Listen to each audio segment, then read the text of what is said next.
Good morning, everybody. Hopefully, you can hear me. My assistant decided to sort of, I don't know, help me with the introduction. I can hear you.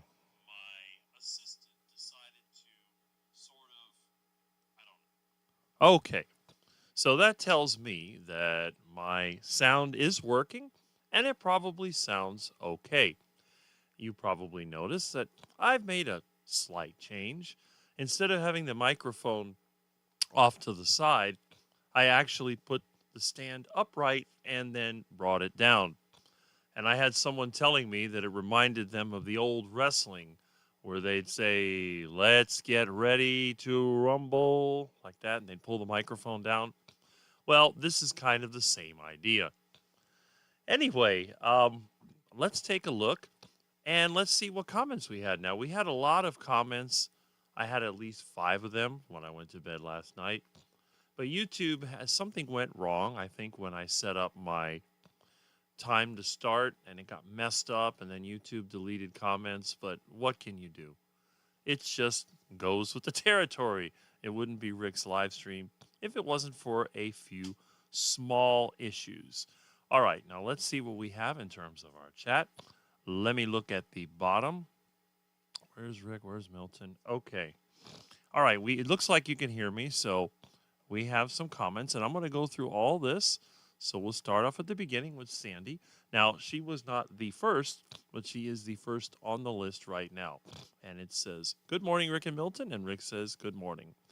The next one is from United Carnivore. "Greetings from Tampa Bay. It's great to have another Floridian here." Oh no, I hear the sound of disaster coming. "Good morning." That's my comment. "Hey, Milton, come here." Okay. Well, you could go over there, but don't go over here. You've already messed up my introduction. He started playing around on the keyboard. And Thomas is here. "Hello, Rick and Milton and all other quackers."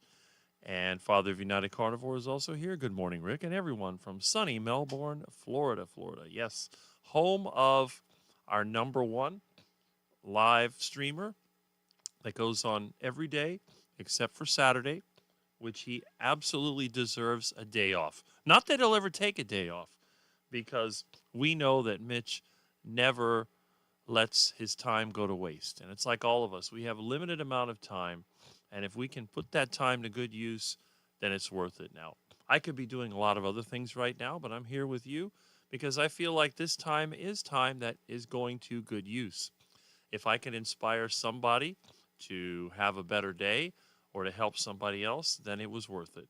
If only one person has a better day, that's what I'm here for. I can't afford to help anybody monetarily at this point, although I'm sure I will once I become successful again. But in the meantime, I can give you my time. And really, when it comes down to it, no matter whether you are a poor person or a rich person, the one thing that all of us have in common is a limited amount of time. What would you rather spend that time doing? Eating duck food and waddling around, or being out there and enjoying life? And speaking of duck food, we have the other quack, as he calls himself, Quack Jr. Peter Papa Carnivore is here. Yes, he is. I wouldn't expect the live stream without him being here. And then we have Sandy saying good morning, Michael and Thomas. There we are. And good morning to Peter.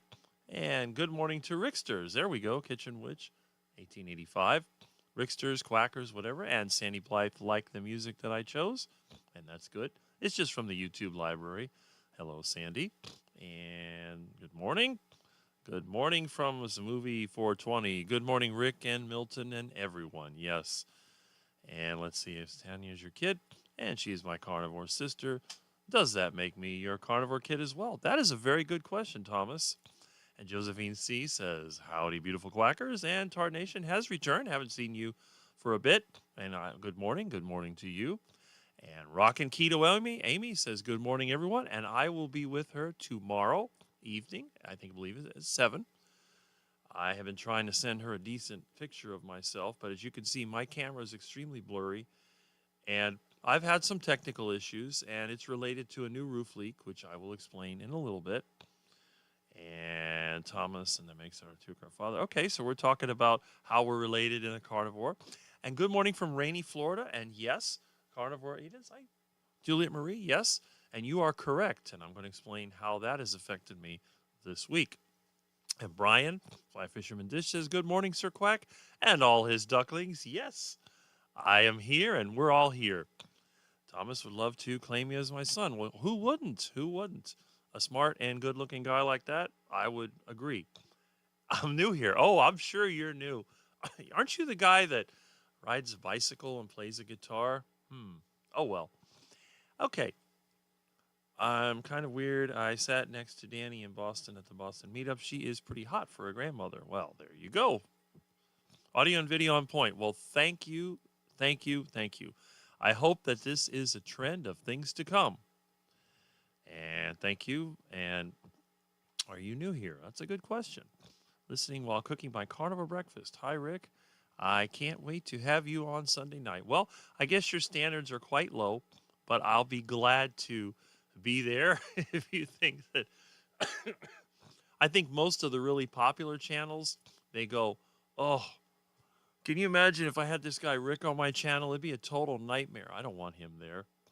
So, but yeah, I always say that only the best carnivore channels will have Rick on them. And if you've seen me interviewed by a channel, then you know that channel is extremely good and deserves your viewing. And if you don't see me on one of the channels, then you know that that is a boring channel. And they're probably just trying to sell you something and nothing else. Now, again, there's nothing wrong with selling people something. I have no problem selling somebody something that I think is a good value. But sadly, everything I see on YouTube is overpriced and crap. And the comments are coming in strong. Look at that. Here we go. And you hear me? Yes. And Brian has the first question of the day. How's the 7.3 coming along? Getting one running and the other one out of the truck yet. Haven't seen any videos. I haven't been able to do almost anything this week. The weather has been unbelievable. Remember I told you we had no rainy season? Well, the rains came. In one day, we got over 6 inches of rain. I had a bucket outside, and it was half full in a day and a half, I think it was. We must have gotten a foot of rain this week or more. It's crazy. And then on Thursday, it rained so much that I got a new roof leak in the living room, which is somewhat near the old one. And I put a tarp on this roof last year, but I guess the tarp has gone bad like they always do. So I'll have to find something else to put up there. The back part of the house that I had put a pool liner on it is still good. But again, until I get the materials together, I can't fix it permanently.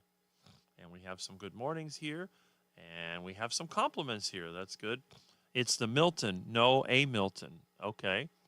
And Ryan is here. Let's see. Got to feed my 4 cats or they're going to eat me alive. Well, they are carnivores, so you got to watch that. And we have our good mornings. And Supertune. Supertune says, here from Clearwater, Florida. Again, another one of our great Floridian fans. And we're glad to have you here. Hi, Sanya. Okay, we get the hellos. And we have a question. Did you ever check out the actor in The Young and Restless? That's your twin? And yes, I did. I see that that was played by different actors, but one of the earlier ones did look a lot like me, which I thought was interesting because not only was the face similar, but the physique was similar. So, and it's hard to believe that they would put someone that looks like me on a soap opera, which is kind of funny because when I was in my 20s and 30s, that's exactly what I look like. I don't look the same now. Obviously, I'm almost 60. But hey, for somebody as old as I am, I think I'm doing pretty good. Okay, I'm waiting for the technical difficulties and ringing rotary phone bits. Well, there you go. And as you can see, the rotary phone is here. However, yes, and it is active. Looks like all the lines are active. I think I can still put somebody on hold, as you can see. So it's just like the old radio station. Okay. Yes. So the bits, and look at who else is here. Aaron is here. Good morning, Rick. Good morning. I have not been able to keep up with your videos. I don't know why YouTube isn't recommending them, but hey, you know how YouTube is. How many hours will Rick go today? Well, it's not going to be 12, and we'll talk about that in a bit. That was just sort of setting a record, and hope you have kicked the cold. I hope so, too. And We got some more hellos and more hellos. Yes, that's what we need to do. We need to say hello to each other. Good morning from Neptune. All right. Well, I see the Poseidon is over there having a great time. And welcome to Rick's Live. Yes, yes, yes. All right. Let's see. The cats are fed. I feel like I just saved my life from uncertain demise. Well, you know how carnivores are. They don't see you as their friend or owner. They see you as sort of dinner. And we have somebody different. We have a Martin Nerwinski. I'm not sure if I've said it right, but I'll tell you one thing. You're in the right place. And this is Quackman Rules, and I agree 100%. There's nobody else like Rick the Quack. All right, so we have some questions about what state are you from? And yes, okay. Can't wait to watch Rick on your show. Yes, yes. And again, all the great carnivore channels have often started with the Quack like me. Now, once they become popular and successful, they generally don't talk to me anymore. And that's usually the way it works. Now, there are exceptions, of course, but that seems to be sort of how it is. You know, when you're first starting out, you got to scrape the bottom of the barrel. And then later on, you can go and rub shoulders with the in crowd. You don't want to be with the out crowd too long because you might be stuck back in 1959 or something. And good morning from Punta Vedra Beach, Florida. And Jerry, good morning to you again. And more Floridians, can't go wrong. I guess one of these days we'll have a Florida meetup. Now, speaking of meetup, as you know, our friend Mitch decided to, was it on Thursday? I forget a day it was. He said, Rick, when you get your truck running, why don't you drive up to Melbourne and we will have a live stream together. And I think that is a great idea. I've never been on a live stream with anybody in person. So if the first person I ever do that with is Mitch, that would be very nice. It would be an honor for me because I look very much at Mitch as an example, especially for those of us that are older. And I believe that most of my audience is in the over 50 crowd. And for us older people or senior citizens or whatever you want to call us, don't call us an old fart because I don't fart. But anyway, us older people have a lot to offer. In fact, I think we have quite a bit to offer to the younger generation. When I was a kid, I had older friends and I learned a lot from them. I never would have been the person that I am now if I didn't have the opportunity to make friends with people in their 50s, 60s, even 80s, because I learned so much. And the thing is, if we want to help the young people to learn things, what we need to do, we need to keep ourselves as healthy and strong as possible. And congratulations to Mitch for making the effort to supplement his carnivore diet so that he can get out there and keep doing his exercise, strengthen his muscles, and fight that sarcopenia, because that is the enemy of all of us. And again, who cares how much you weigh? It's not your, your relationship to gravity that makes you healthy. Being overweight is a symptom of being unhealthy. So if you can make yourself healthy, even if you carry around a little bit of extra fat, and even Dr. Kiltz sometimes says that fat is not a bad thing. So if you carry around a little fat around your waist or somewhere else, but you're otherwise strong and healthy, there's nothing wrong with that. The worst thing and the biggest thing that I've always feared is getting old and being super skinny and weak, unable to stand up on your own, unable to run after a duck or chicken or whatever else you want, and just becoming helpless. Because as I've said many times, if you're helpless, you might as well be dead. And this is not to say that some people can't be damaged. Let's say you have an accident and you're not able to walk because of a spinal injury. That's not the same thing. Because as long as your mind works and you can do some activity, you can find ways around that. And being active, being able to speak at a steady and calculated pace without having to stop and say words like and like and no. That is a symptom of a mind that is starting to go downhill. But look at Mitch, how he talks. He doesn't talk like that. He's going to be 80 before you know it. So let's use him as an example. We can learn from the examples of others, especially our elders, which Mitch would be an elder to me. He's almost old enough to be my dad. Actually, technically he is. So I can still look to him like I did to my older friends when I was younger. And that's great. And the thing is, even though all of us, some of us are poor like me, some of us are super rich, the one thing that all of us only have so much of is time. Time stops for no one, and this is because of the second law of thermodynamics. This is why time travel to the past is impossible. However, instead of trying to go back to the past, which is impossible, you can do what I do. You can try to get the best of the past to the present. And if you can do that, then I think you're a winner. And let's see, we got some more comments back and forth, and I'm sure everything just fine.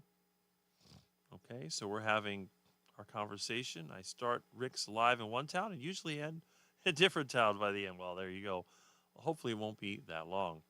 I think you are one of the most interesting people I know, and honestly, I love your story. I could care less about popularity and selling things. That's why I like you so much. Well, I agree, and the same thing with you. You've made so much progress, and you have such a great attitude. I think that your channel will grow, and I think eventually you'll be very popular. I mean, if people like Steak and Butter Gal can become popular, anybody can become popular. So that's very good. And speaking of popular, look at who's here. It's Dustin. Now, you talk about somebody that has a real world channel that's very entertaining. That's the person you want to look at. So tomorrow morning at 7:30, make sure that you look for the Keto Simple channel and you look for Dustin.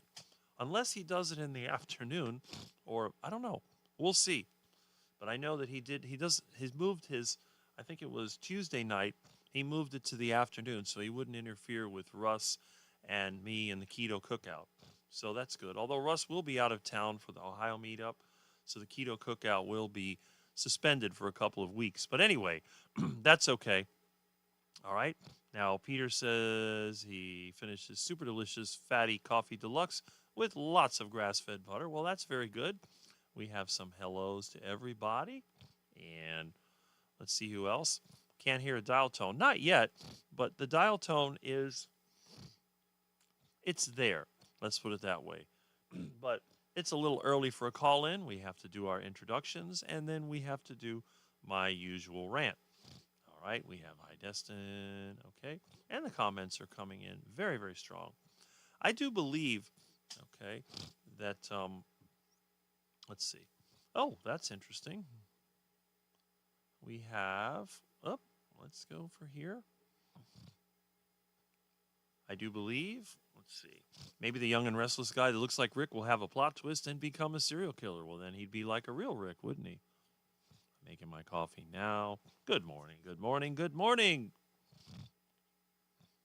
I'm much better. Thank you, Rick. Well, hey, I'm just telling the truth. Now, not sure, Juliet. I think about an hour used to be closer. All right, so we have here. And here we go. As usual, Peter's on point with his direct and simple comments. Rick doesn't care to be one of the popular carnivores, but he is the most popular carnivore. He is so interesting, different, and the longest known carnivore in the U.S. And again, truth from Peter, Papa Carnivore, absolutely. All right. And Aaron says good morning to Dustin. And Dustin says good morning to Thomas. And everybody's saying good morning. So that is really good. And Peter's sorry that you got addicted to the fatty coffee. All right. I'll be closer to Papa later today. I'll be in Paris. Do you know where that is? All right. And good morning from Mudbone Larry. Good morning. Hello, Dustin. No, Carnivore Talks. I'll be close to him. Okay. So, Bob. All right.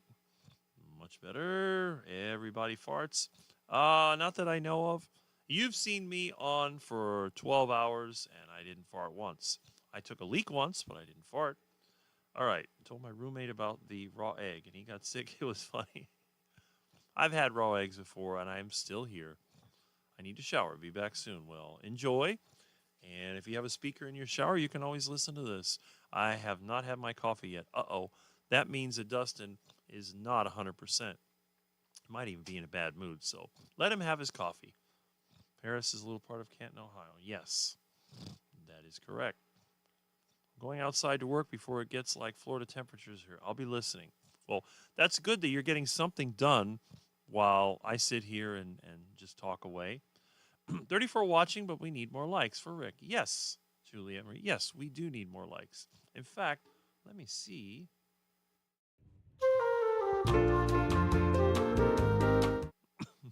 Okay. that was interesting. Oh, all right. Where is... Okay. I've confused myself. Let me go over here. Okay. There we are. Whoops. That's not good. What did I just do? Got to have those technical issues. All right, so we have... Oh, 33 watching. Excellent, excellent, excellent. Okay. Very nice. I guess we lost one since then. I must have scared him away. You know me. Rick is such a quack. All right. I hope my speaking presence will get better on Carnivore, and it will, I guarantee it, especially with all the great people that you see here.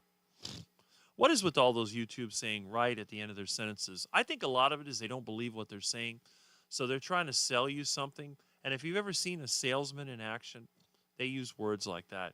The one thing you'll notice about all of my live streams, you don't see any of those so-called word whiskers in any of them. And I use no show notes. Everything comes from my mind. I tell everybody my show notes are your comments. I look at your comment and it triggers something and I talk from there. And I can go on a long time doing that. So let's see. All right. You're only 45 minutes from Ohio. Say hi to Bob. Yes, that's the place. It will be 7:30 a.m. Eastern tomorrow. So again, check out, if you're not already a subscriber, which I hope all of us are, Keto Simple. And his good friend, Chris Cooking Nashville, also recommends his channel and even recommended my channel, and I recommend his channel. For all of you people that have a duck food addiction and you want to try to help other people maybe to break their addiction, you might want to check out Chris Cooking Nashville's recipes. They can be a lot of work, but they can give you that duck food taste without the duck food disaster that comes with it. I miss saying good morning to Sandy. Well, now you didn't. Rick doesn't kill cereal. He kills ducks and iguana. Now, there you go. We're no serial killer here. We go for the real food.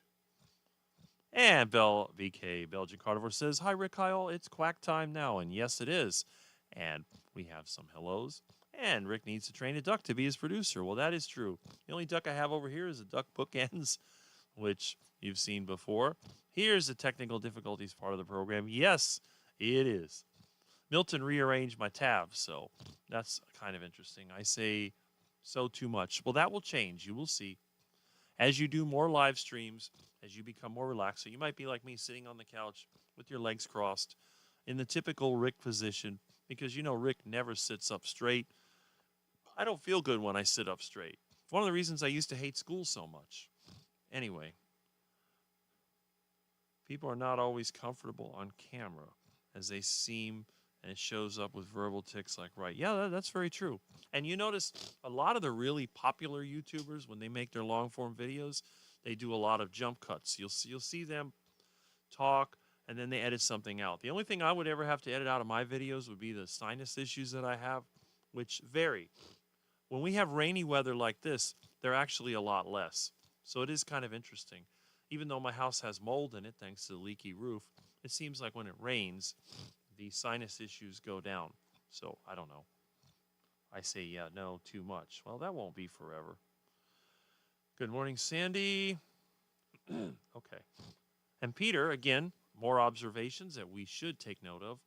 What I've noticed is that people who say, let's see, who people say the sad or vegan vegetarian diet say a lot. It's from brain fog and confusion fatigue. I used to do that too. So you're coming from somebody who has experience who did that. And hey, Peter. And Larry Ryan says, good morning, Rick. And I say, good morning, Larry Ryan. And we have some more hellos who eat the sad diet rather. Hi, Jerry. And Rick, are you jonesing for an iguana as of late? Well, I haven't seen too many iguanas, and I really haven't been hunting them. And with the weather we've had, maybe now that it's raining, they will come back. I'm getting desperate for duck. Might have to go spend money to get some. Well, that's very good. And speaking of duck, well, I got a little bit late this morning. I overslept, which I normally don't do. So I didn't get up till about 7:15, and I went to make my breakfast, and I had a little technical issue with the stove. So now I am cooking my bacon. So let me make sure, I'm going to make sure that I turn it over. So let me go back over here and let me just give you this while I look.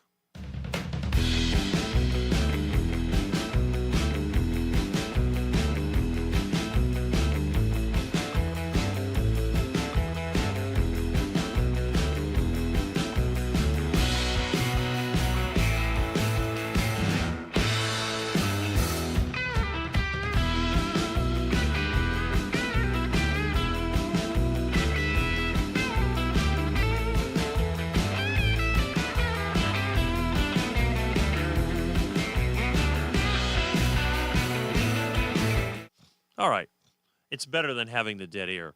So anyway, yeah, the bacon is almost done. I have a few pieces, but I'll eat the rest of it. I ate some of it already. And let me see if I can get... All right, where did I put that? Here it is. Okay, we got some more comments. Oh, wow, that's pretty good. My girlfriend has several large iguanas that have taken over her backyard, and I told her that my friend would be glad to come over and capture and eat them. Yes, you are absolutely correct. Yeah, look at that. Gary No Slow is here. You pretty much nailed it, right? Well, I don't know if you're referring to me or Peter, but definitely there's a lot of truth here, so that's good. And Keith says there's no duck in my area. They've all disappeared. That's a shame. I noticed for making videos and edited my own videos, I had a little noise I'd make with my mouth.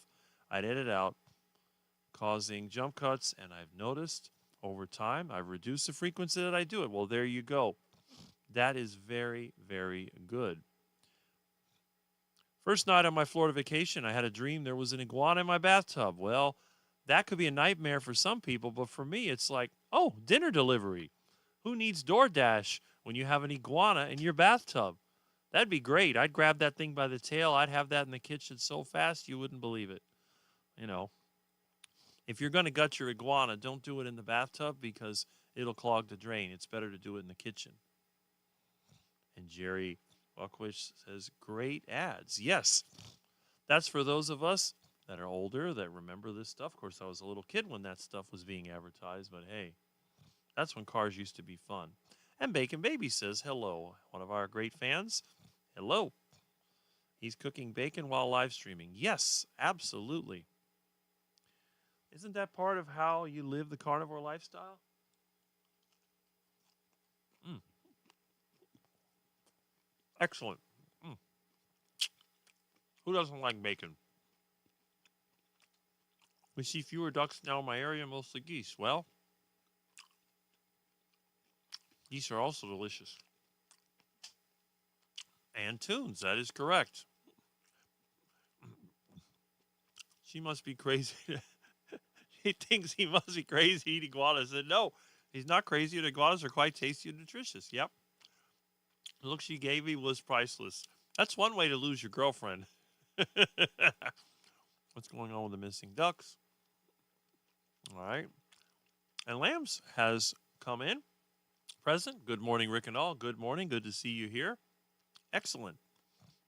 Yep. Let's see. All right. Yep. Good morning, Quack Addicts from CB Carmack. Good morning. And hope you're having a good day. I don't know if you're going to go shopping today or going for a walk, but the longer you're here, the better. Nothing like a delicious bacon.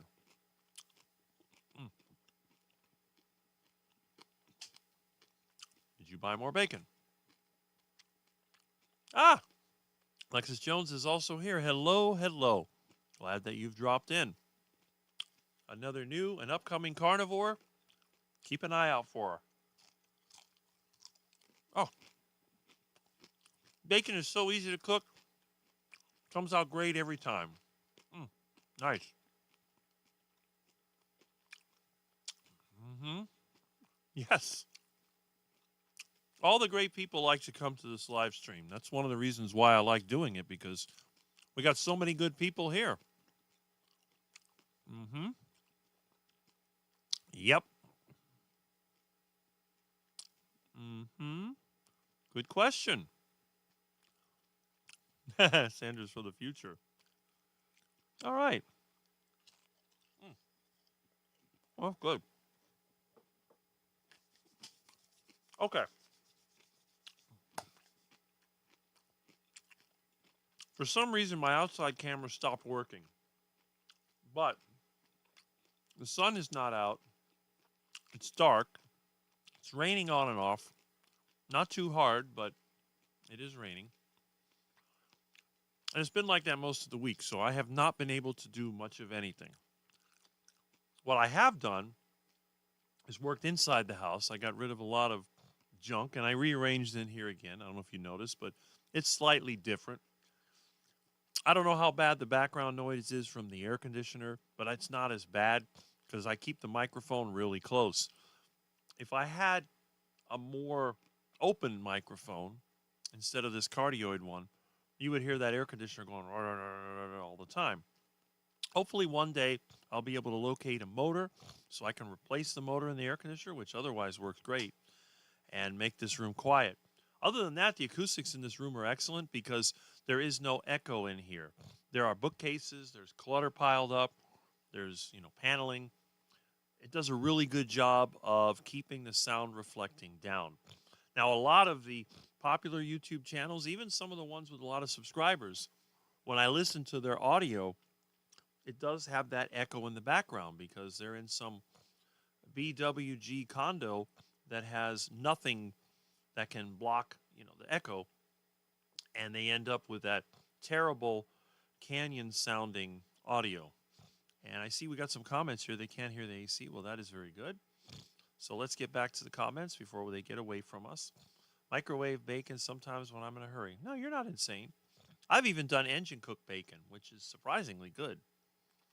Alexi, we need more younger carnivores. Yes, we do. But the thing is, young people are going to do what they're going to do. And we have the advertising industry and the YouTube influencers that are out there selling them junk food. I mean, what's that guy, Mr. Beast? Come on. How he became that popular, I will never know. They have the stupidest videos. But hey, maybe I'll get him mad at me and then I'll have more people come to my channel. Anyway.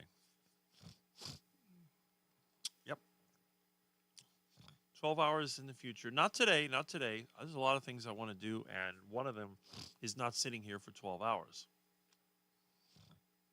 Hopefully I'll hear from my new supervisor. All right, so you're answering the question. And Jerry says sound is perfect. Well, I'm glad that you like that. And Rockin' Keto Amy says we can't hear the AC. Well, that's good. I think the microphone placement is perfect. Excuse me. Remember, with the cardioid pattern, you get some sound from this side, but most of it comes here and then towards the middle and then out. That's why they call it cardioid, because it's supposed to be shaped like so-called heart, although the real heart is not shaped that way at all. All right. Hi, Amy and Tom. Caleb from Caleb's Carnivore Quest is the youngest I know of. Yes, I think he's like 15 or 16 or something like that.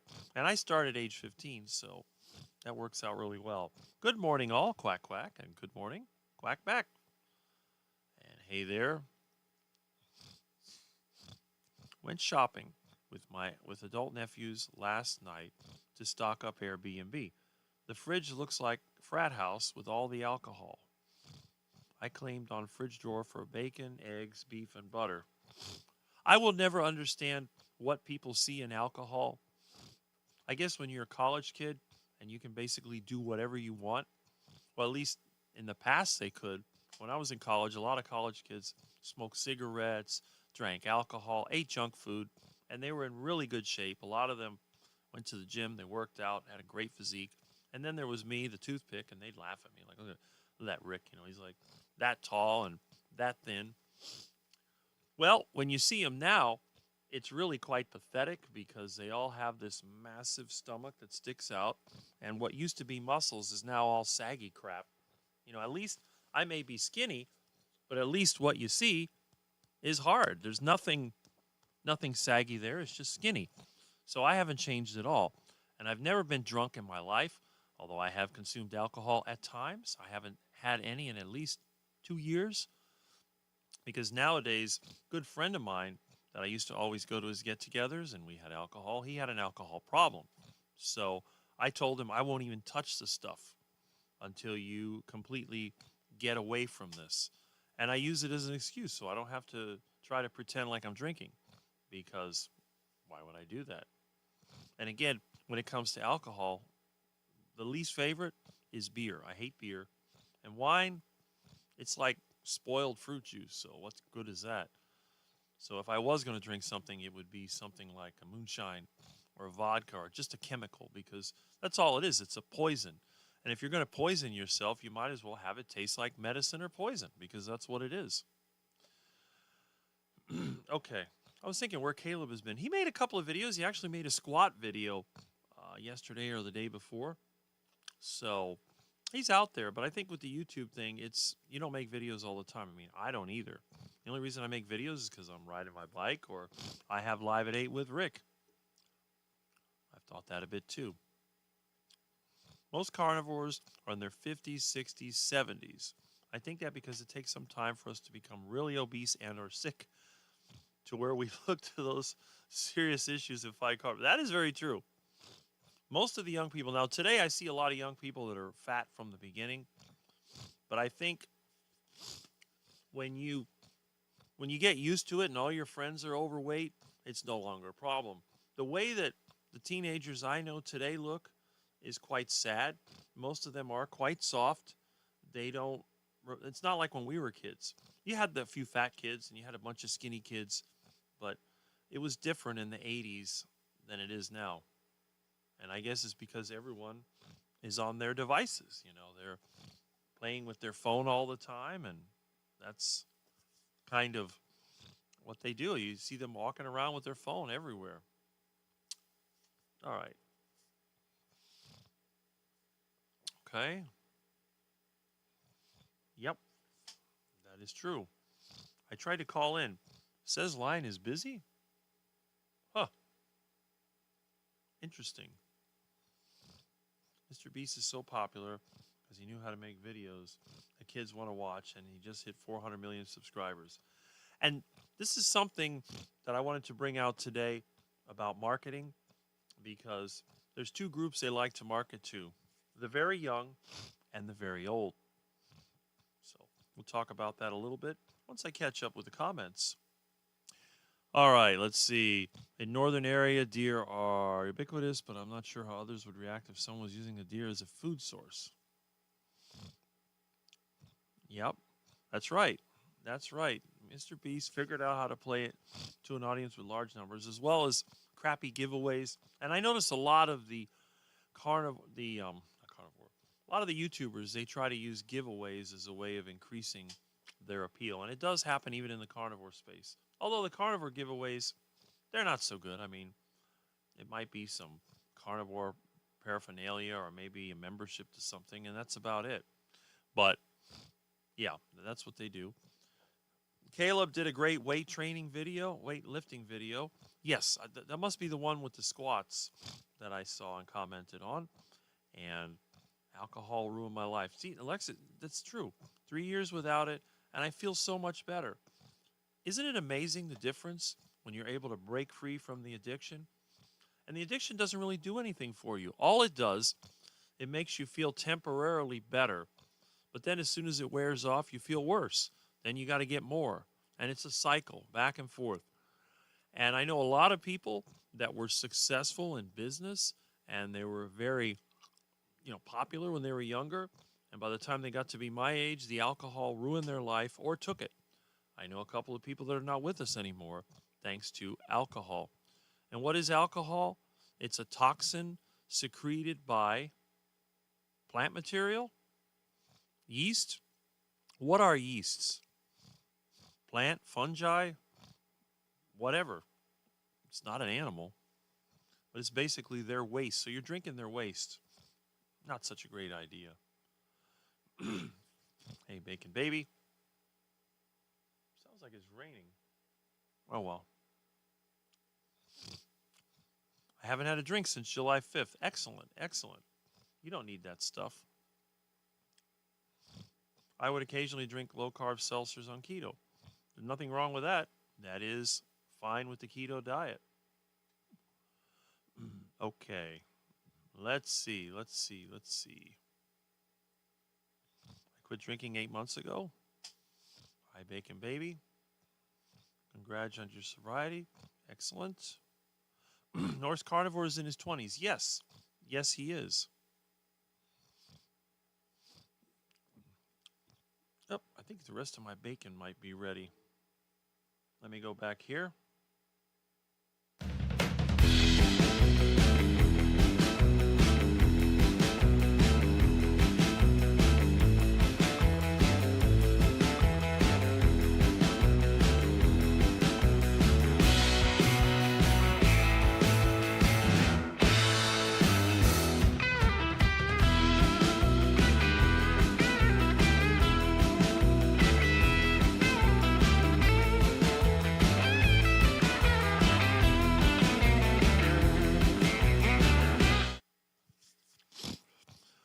I have to admit to everybody, I have been able to cook for my whole life without having to put too much effort into it and without ever burning the food. I can't remember the last time that I burned food because what I do, one of my talents, I taught classes for 13 years at the college, was the ability to put together a lesson plan, cover all the material, and finish on time.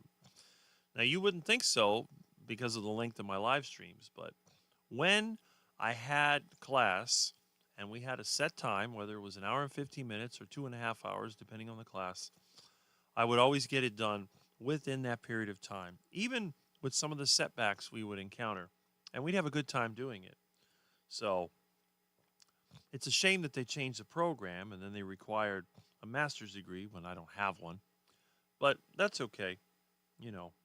In today, it's all about accreditation. It doesn't matter what you know or how talented you are. It just depends on what paperwork you have, you know. Let me see your papers. That's it. And that's true in this space. Look at all the people that are in the carnivore space and their doctors told us bad information. And they went ahead and did their thing anyway.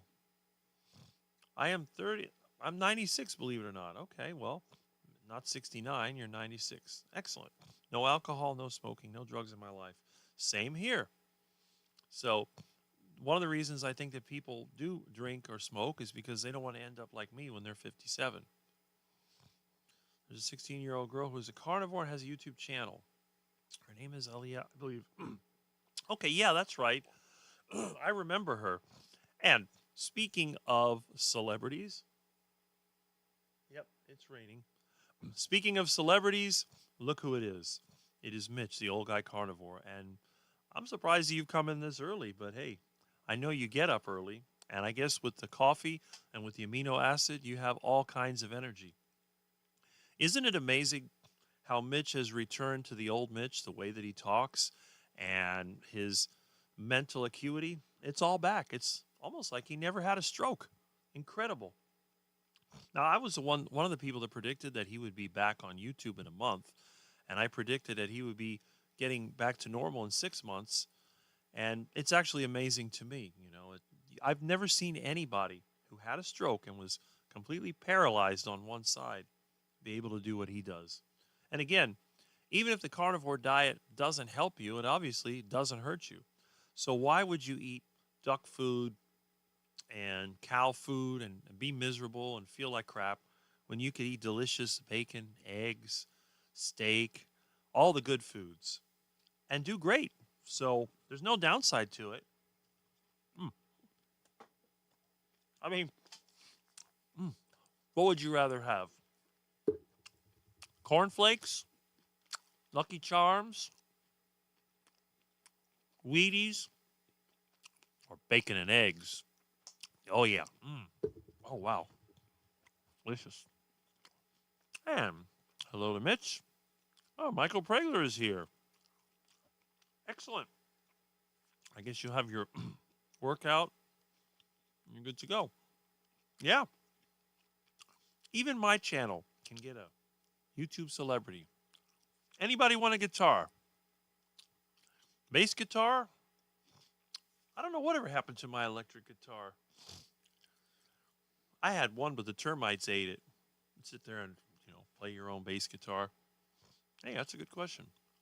And Mitch is here. Yes, I do giveaways to celebrate milestones to give back. Yes, I still need to do my 6K sub giveaway. I've got a bunch of stuff to give away. I'm sure I'll do some giveaways as well. You can win a rotary phone, or you can win win a free iguana. I don't think that would go over too well. I remember that CV. Yes, Mitch is here. What kind of guitar? Ah, he's got interested. Look at all these comments. The Mitch knows trying to keep up with these comments is a full-time job in itself. I think I've got them all. Somebody's hoarding guitars, right? I've seen some of them hanging on the wall there. All right. Yeah. North Carnivore is 24. That's about right. Good morning. Yes. Target Prime Rib. I follow her on Instagram as well. My damn phone is dead, or I would check her exact name. Only one I'm keeping is Eddie Van Halen's PV. Wow. So you have, wow, that's pretty good. I'll get new ones when I get to Chiang Rai.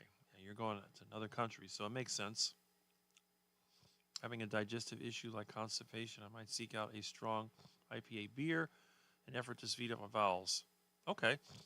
I can sense there's potential for medicine. Yeah. I mean, even in the Bible, they talk about using wine as a medicine. But the thing is, with medicine, I don't know too many people that would take medicine every day. Because if you take medicine every day, it's basically an addiction. So, but that's a good point.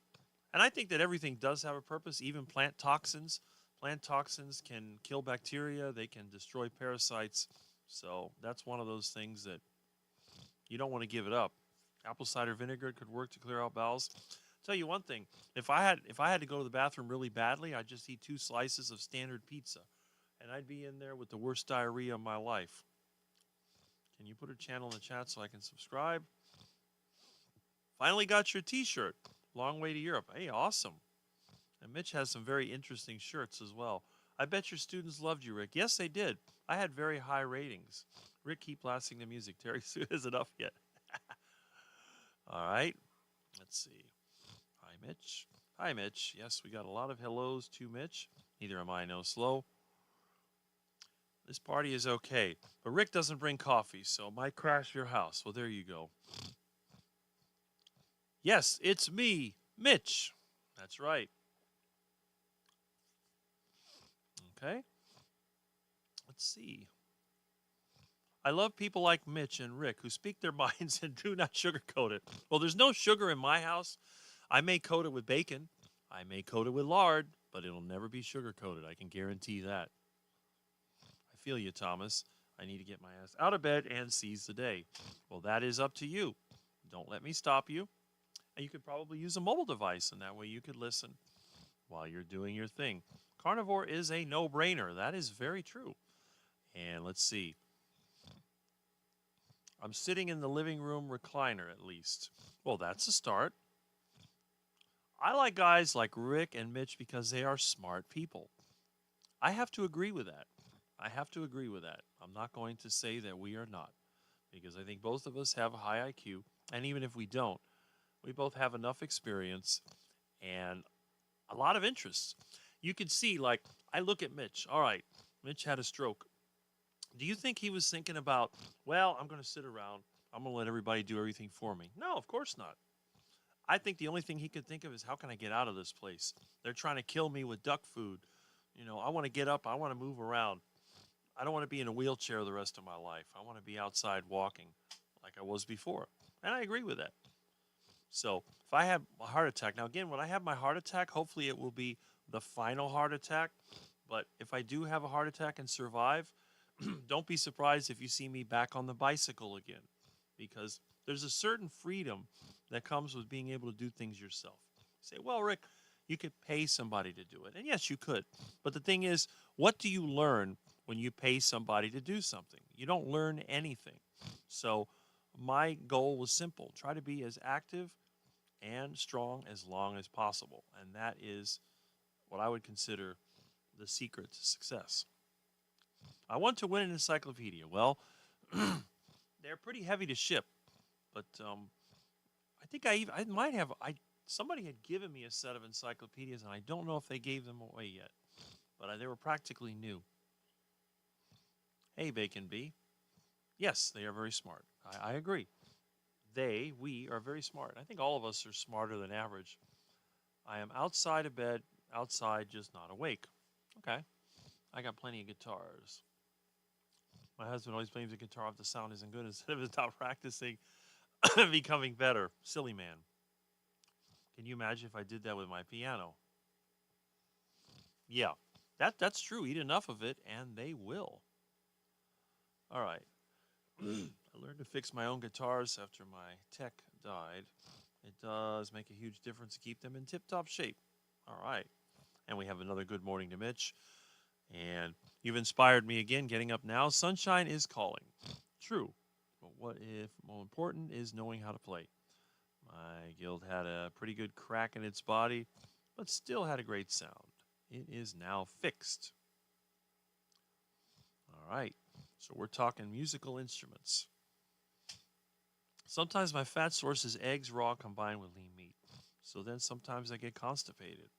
I have to admit, I've never been constipated in my life, but I guess everybody's different. Your life isn't ruined. I think all of us drank way too much.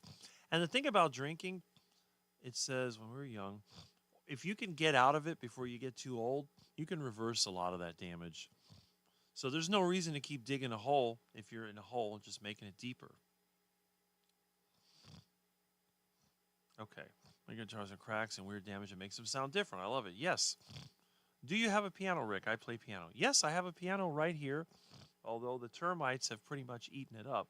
I've tried to spray them with boric acid, try to kill termites. My mother was into the piano. I also have a couple of keyboards, but I've never been that great at the piano. I'd have to see what other instruments. Maybe I could get a trumpet or something and be like Herb Alpert in the Tijuana Brass. I'm not sure. Guitar, who knows? I never really looked into it. I just found a CB. I am now following and subscribed. Excellent. So I have caught up with the comments like I always do, and I have one more piece of bacon to finish. All right.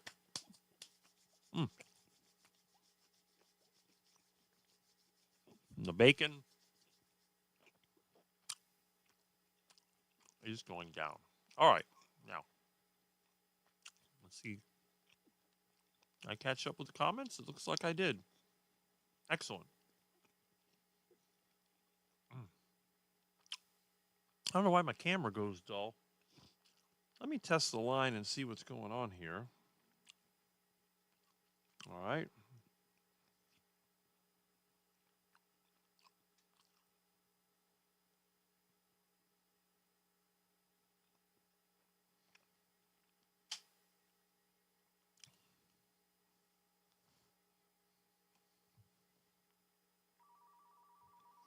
Okay, that appears to work.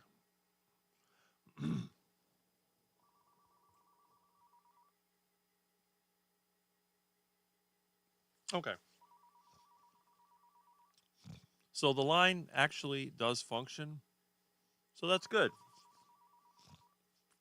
I think we can ask Rick, do you have fill in the blank? And he will say yes right here. Well, we could do that. We could have, does Rick have this? And then we'll find out if Rick has it. That's a good idea. It's not ruined anymore, Peter. My life is so much better now. Yes, Lexus Jones, absolutely. And you've been on several live streams, including Thomas a few times. And you came on with us as well. So that is great.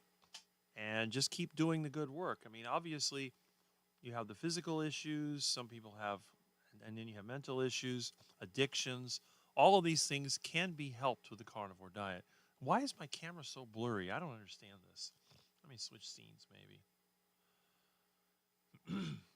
See, this one doesn't look too bad, but I can't see the comments on this one. Oh well. Why does it do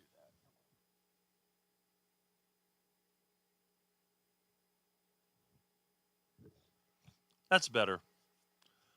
Maybe one day I'll get a better camera, but for now, this is good enough. I mean, if my camera was too good and you could see how bad I looked, you'd say, oh, I don't want to be this carnivore. I mean, he looks like Dr. Greger. Can you imagine if I looked as bad as Dr. Greger? Ugh, horrible. I mean, how can this guy have the nerve to write the books that he does? Now, if you're not familiar with who Dr. Greger is, did you know that he wrote a book called How Not to Age? How Not to Age. Boom. Okay. Now, here is the book, How Not to Age, the Scientific Approach. And if you want to know what the book looks like, there it is. All right. How Not to Age. So, let's see. Oh, there we go.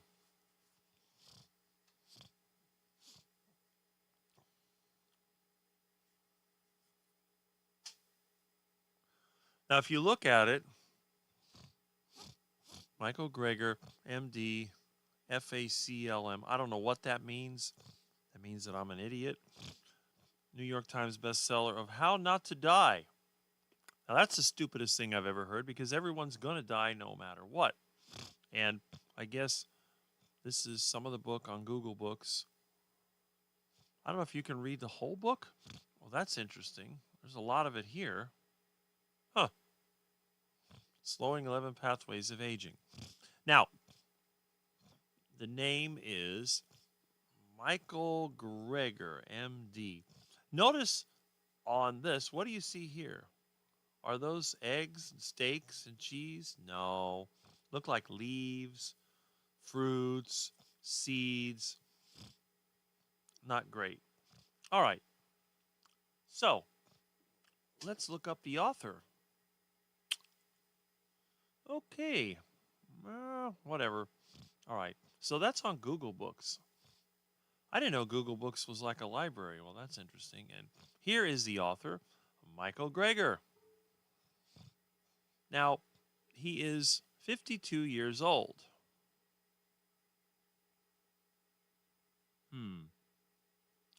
Well, that doesn't look like Michael Greger. It looks like the products that he sells.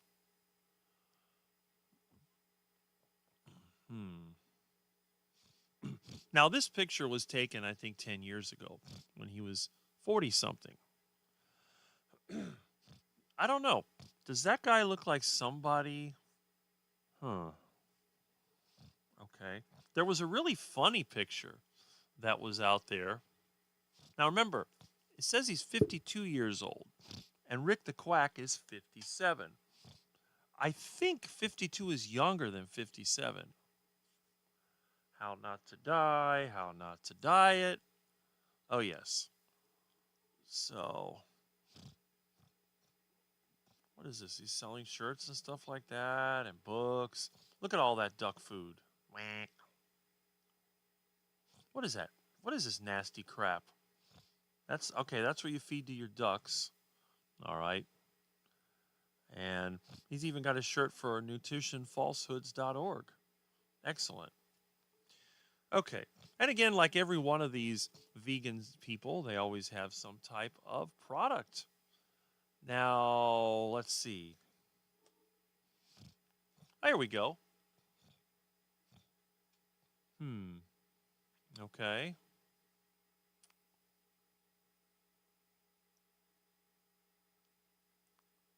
I don't know.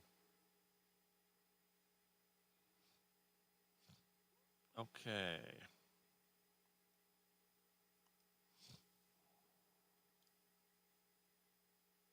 Huh.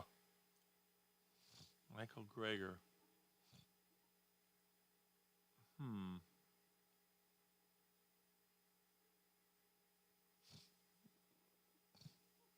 Yep. Looks really great, doesn't he? Looks super young. What is he? 52. That looks really good. I mean, those thick glasses, all that gray hair, missing hair, lack of muscle tone. Yeah, looks good. I've got to sign up for the Michael Greger diet, especially with broccoli. And there he goes. Broccoli, yes. That's what you need to eat. Look at bowling pins? Oh well. Anyway, that's pretty funny. Okay. So, with that being said, let me go back. I mean, I don't want to play the sound and then have Gregor over there complaining about my live stream. But you can always look at it. Everybody knows who he is. At least I hope so. And if you don't know who he is, now you do. It's really funny watching him talk. This guy cracks me up. Now, he's been plant based for a very long time. He's probably been plant based as long as I've been meat based, carnivore. That's great. But when he speaks, it is, let's just say, annoying. That's not him, is it? Hmm. Oh, anyway. No, that's not Gregor. That's somebody else. Okay.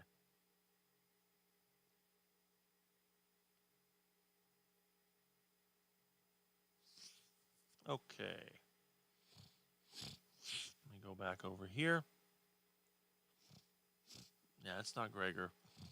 It's these fake vegan, I guess you call them bodybuilders, that take a ton of supplements and a pile of creatine, and they still call themselves vegans. So that's no good.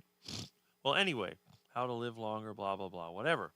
So let's say Michael Greger, and then we'll put Sean Baker. There we go. All right, now.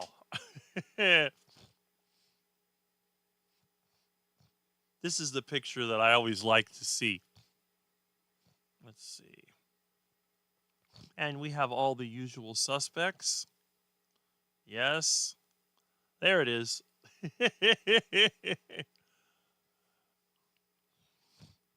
Yep.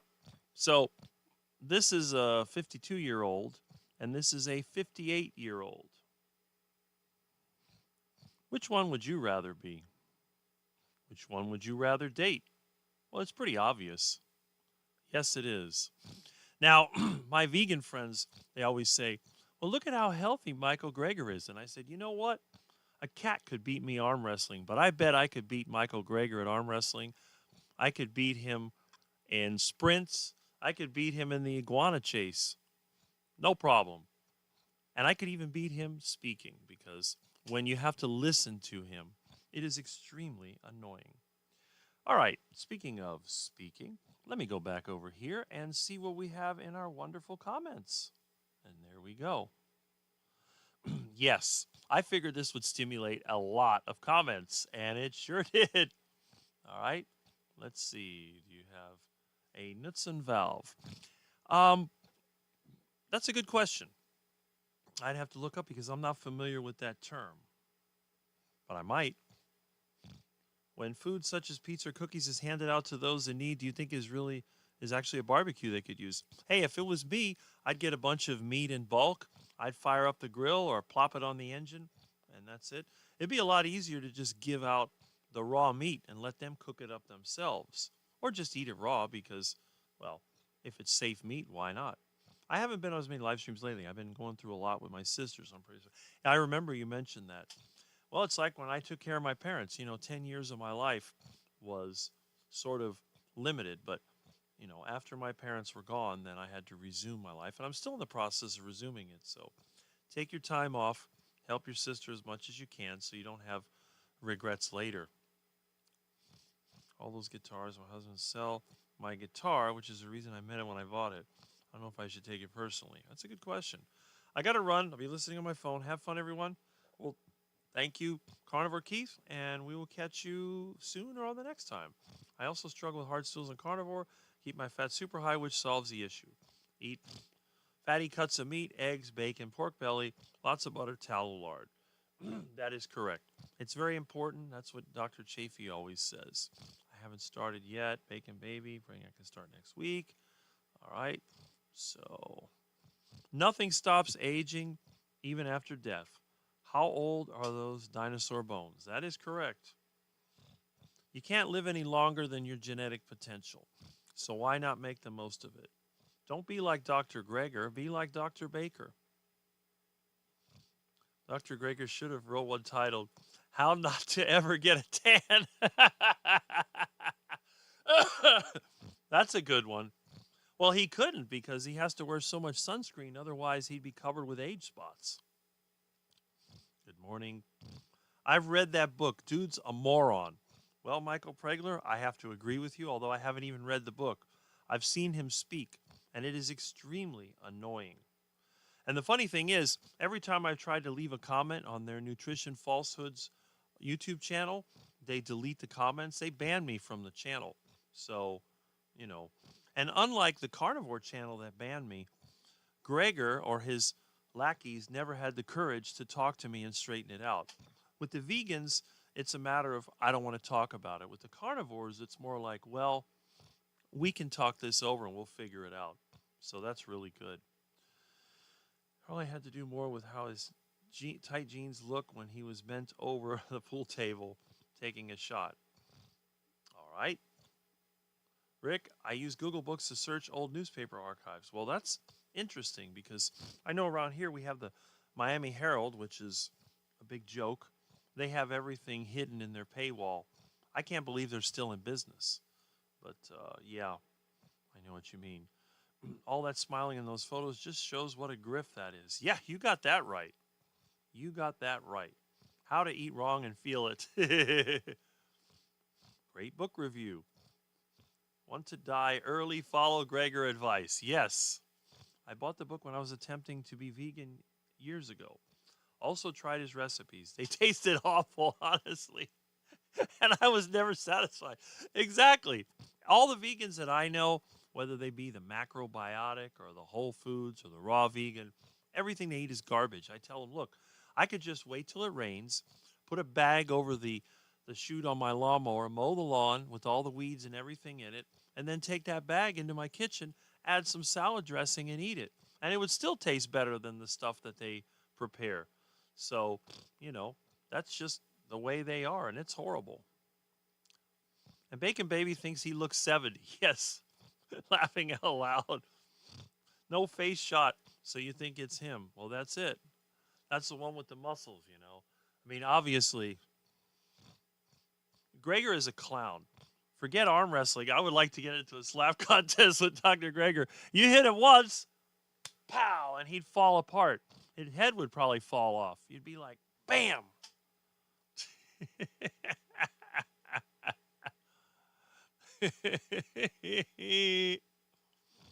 All of us carnivores should schedule appointments with Dr. Greger same day. See how stressful of a day we can make it. Oh, there you go. But yeah, I still think that the funniest one of all, in my opinion, is this picture. Every time I saw that, it made me crack up. Because obviously, you know, where we have him here. This man right here. That's the one that I want to be. Not this one. Well, thankfully, I don't look this bad. I think even I look better than him. And then they were talking about Joel Furman. That's another wacko.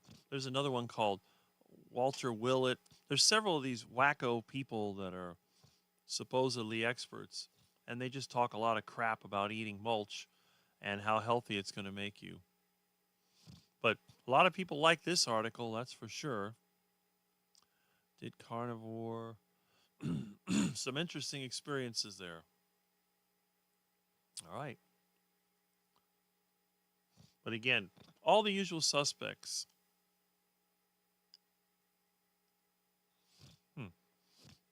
But you see, who do they start off with? Dr. Kiltz. And then Dr. Chafee. Why do they always put Dr. Chafee on these? Because Dr. Chafee is smooth talking and patient, very endearing, very attractive. So he's a great example of the carnivore lifestyle. And then we have Dr. Baker, who is also a great example of the carnivore lifestyle. So it's nice. I mean, at least we have these people that we can show, even though everybody thinks that we're a bunch of quacks. And I admit to being a quack. I mean, come on. I am a quack.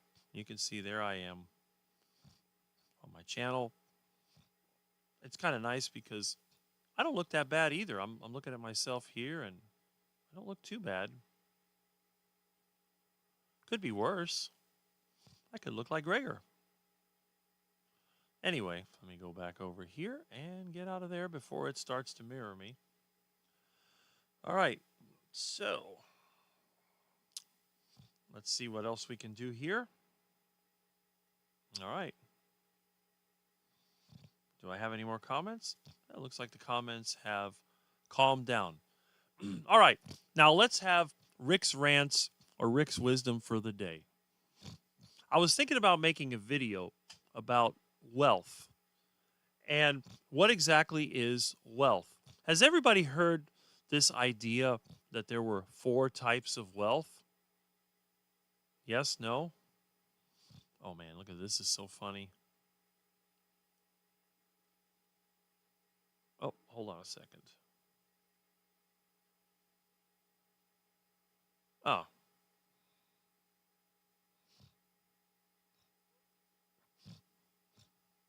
Yeah, this was, I was going to shut this off, but Dr. Baker had posted, I remember seeing this one as well, on his Twitter account. I don't know if that's real or if that's made up, but that is one terrible looking physique. I mean, seriously. Look at that stomach sticking out, skinny arms. See, that's the difference between me, I think. When you look at me, which, let me see if I can get it over here. All right, here I am. Now, obviously, I don't have any muscle. You know, I'm skinny. So let me pull this back where you can see it. See how thin I am? But I don't have the gut that sticks out. So if I put this computer down a little bit, you can see right here, this is just a shirt.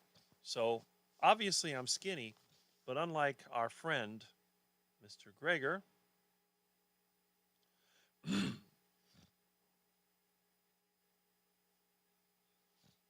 incredible. I think it really is incredible if that is true. That's very sad. Even though I'm skinny and have no muscle tone, I do have larger up than waist. In other words, you got the waist to height ratio. My waist is about 34. I don't know what this guy's waist. Maybe his is also 34, but he's not 6'6". I just can't believe that people would follow somebody like that. I mean, seriously, are people that delusional? Or are they in this vegan mentality where they just can't think for themselves? That's pretty sad. But anyway, let me see here. Back to the comments. Where did my comment go?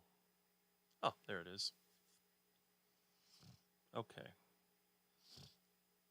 Health is wealth. Yes, I agree with that. And let me just look. I'm going to see if I can find over here. Maybe they have 4 types of wealth. So let me get the keyboard. Now, Milton has fallen asleep by the door.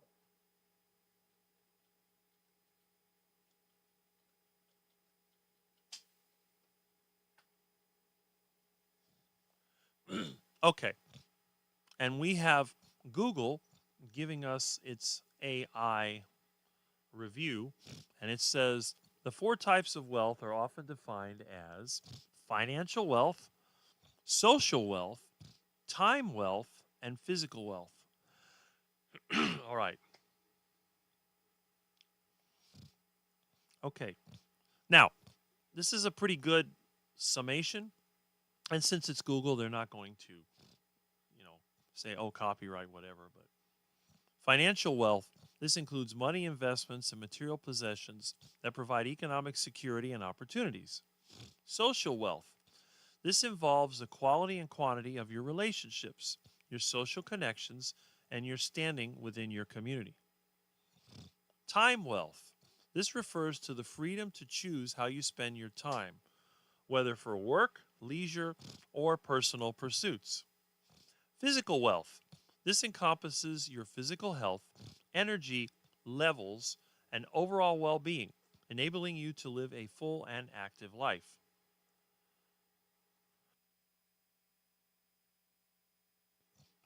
Okay, now you can go into this quite a bit, but it brings up a few points here.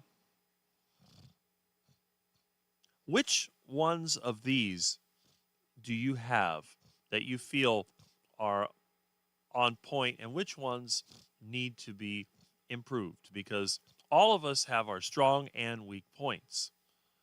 And then they give you some ideas on how to do this.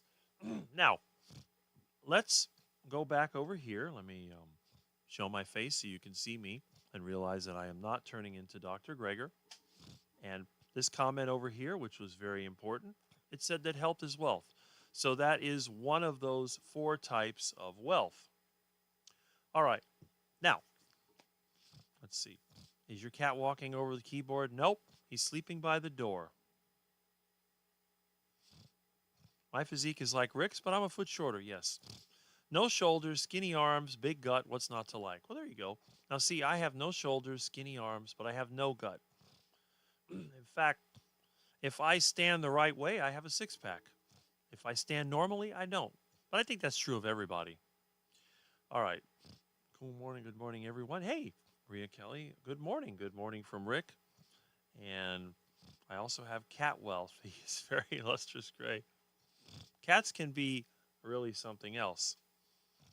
Are going to try for 15 hours. No, no, no, no, no, no, no, no, no. I'm going to try to knock this out before lunchtime. There's no sense. Okay. Hey, Kurt is here. Good morning. Glad to have you here. Do you know of Active Self Protection channel on YouTube? I think it is good. I don't, but I'll have to look into it. Michael Pregler. All right. All right. So, the four types of wealth. Now, obviously, and we see that Peter has returned. That's very good. Now, when you look at that page, you start off with the financial wealth. Now, I know people that have this pretty well under control. Now, I always told people the easiest way to get wealthy is to find what people want and then put yourself between that and them. That's it. That's really what it comes down to. You're not going to get rich by working hard. Working hard may get you enough to survive, but it'll never make you rich. Because if you spend all your time working, you're going to lose in the social wealth and in the time wealth. And you may also lose in your health. So you have to find that really, really tricky balance. And this is what we need to concentrate on. Now, some of us, we are more in certain areas. For example, on this list, let's say that I analyze myself. Financial wealth, money. Well, I am very low on this because I have a very low income and all the money I get goes to the government for taxes and for expenses.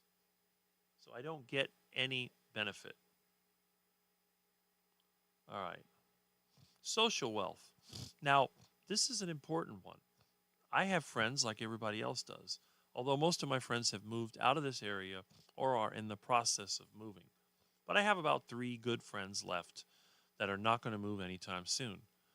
However, more than 30 of them have left over time. So my social wealth, it has its ups and downs, let's put it that way. All right. Time wealth. Having control over your time and freedom to spend it in ways that align with your values and interests. Thankfully, I do have this, a flexible work schedule, making time for loved ones, pursuing hobbies, or simply the ability to slow down and enjoy life. If it wasn't for number 3, I wouldn't be able to do this. Okay? Physical wealth, overall health, physical and mental, enjoy life to the fullest. Well, I do have a chronic sinus condition, but that's it. Everything else is fine. Healthy body and mind, regular exercise, proper sleep, and mindfulness. So, if you've seen my videos, you see that I ride bike a lot. I do a lot of work around the house. I work for other people. I move around. I have no aches or pains. I have no chronic issues other than a sinus condition. And I think a lot of that is due to living in a house that's full of mold. And, you know, that's something that's unavoidable. I'm not going to move out of here until I find another place. So I just have to tolerate it. So that's not too bad. And then it brings out a point down here that there's interconnections of these type of wealth. Financial wealth can support your physical health through access to good health care. Well, I don't have any health care and healthy food. I think that is important. Time wealth, allowing for, yeah, the time wealth can also help you be healthy. Strong social connections can contribute to mental and physical well being. Striving for a balance across all four types is seen as crucial for achieving a fulfilling life. That is very, very good. Now, we all criticize, a lot of us criticize AI. I know I do. But AI is nothing but an, a conglomeration of information, an aggregation of different information sources. And we can use it to our advantage as long as we know how. And I think for most of us, understanding how the automation and artificial intelligence can help us is important. One of the things I used to hear all the time was learn to code. And I hate programming. I hate it more than almost anything. But if we could use software, the so called artificial intelligence, to write the programs for us, and we had just enough knowledge to understand how the software code works, we could let the AI do all the grunt work, write the software for us, and then we could adjust it just around the edges, like I've done before. When I did websites, I would copy somebody else's website, move it around a little bit in the HTML, and have my own website. So it wasn't too hard to do. But yeah, the tedious part doesn't add to our enjoyment at all. I think a lot of times one of the things that makes us better in some ways over time is the ability to eliminate tedious work. For example, washing clothes. If you wanted to wash clothes, it takes a lot of work and you got to scrub the clothes and get your hands all raw on the soap and then you have to dry them out. Now you can just chuck them in the washing machine, turn it on, walk away, do something else. When the machine's done, you pick it up, you throw it in the dryer, turn that on, and it's done. It's like anything else. The more that you can mechanize the job, the more that you can get the routine to be done by machinery, the better. And then it comes down to using your human mind to solve the problems that artificial intelligence won't be able to solve. And I hate to say it, but although everyone putting their faith in AI thinks it can do itself, whatever happened to the self driving car and robo taxis? It hasn't happened. It will not happen because machines cannot think like humans. The only way you can automate something is if you take humans out of the picture. Think about a factory that produces everything. For example, we have people that work in making semiconductors. We can definitely automate. The only reason why they use people is because labor is so cheap in some parts of the world. It's like making clothes. Clothes could be made completely by automation, and some of them already are. Pretty much anything that is manufactured in a factory setting could be done by automation. Railroads, which have a fixed path, could all be done by automation. But to try to automate our normal homes, streets, and all that will lead to disaster. Because when things go wrong, they don't always go wrong the same way. And if you set up a system to handle one disaster, it may not be able to handle the other one. And that's just because the same old concept of entropy, second law of thermodynamics, all this stuff comes together. Whatever man makes can never get better on its own. This is why so called evolution is impossible, because nothing ever gets better with time. It only adapts within its limits. So if AI is designed and it has the ability to learn, if it starts going in the wrong direction, it's not going to be able to correct itself, and eventually it will break down. The problem is, you know what they say about the stock market. The market can remain irrational longer than you could remain solvent. So the real danger of the AI boom would be letting AI control everything AI would then destroy everything, including us. And then when we're gone, AI would continue to run until it destroyed itself through entropy. And then everybody loses. So it's up to us to make sure that it doesn't get to that point, because if it does, assured destruction is the only way. All right, so let's see what we have in terms of our comments and how the comments are going. They look like they are coming in strong again. Yes. Oh, so you're working today. All right. Yep. Grand Rising, everyone. Well, there you go. My foot is shorter by 5 toes, and you can thank the duck food diet for that. Nope, haven't heard of that. Welcome back, Peter. Give it a look. Active self-protection. We'll have to do that. Let me take a look here. Active self-protection.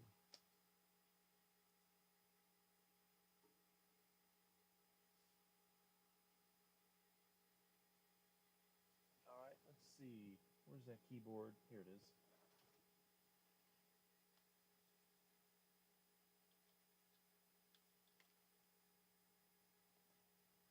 Okay.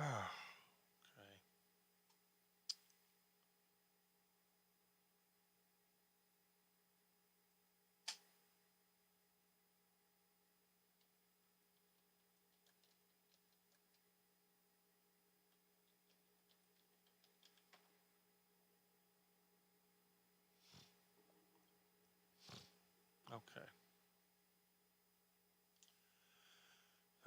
All right. Must be one of those popular YouTube channels.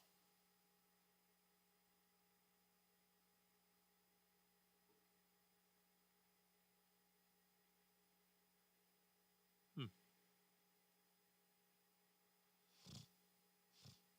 Okay. So it's a channel about, let's see, self-defense, it looks like.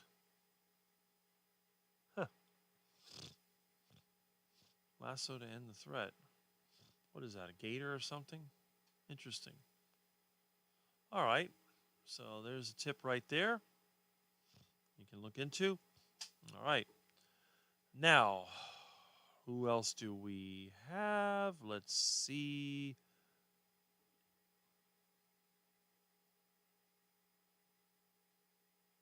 Huh. There you go. Another diabetic, huh? Not good. Just subscribe to it. Excellent. Tell me what you think. All right. When does bow hunting open in Alabama? That's a good question. Self-folding dryers would be nice. Yeah, it's possible. Okay. October 1st. So we got hunting season over there. Please hit like up. Show Rick some love. 50 viewers, 24 likes. Wow, I got 50 viewers. That's pretty good. That's not bad. Let's see how many viewers we have here. 44 according to what I see on this.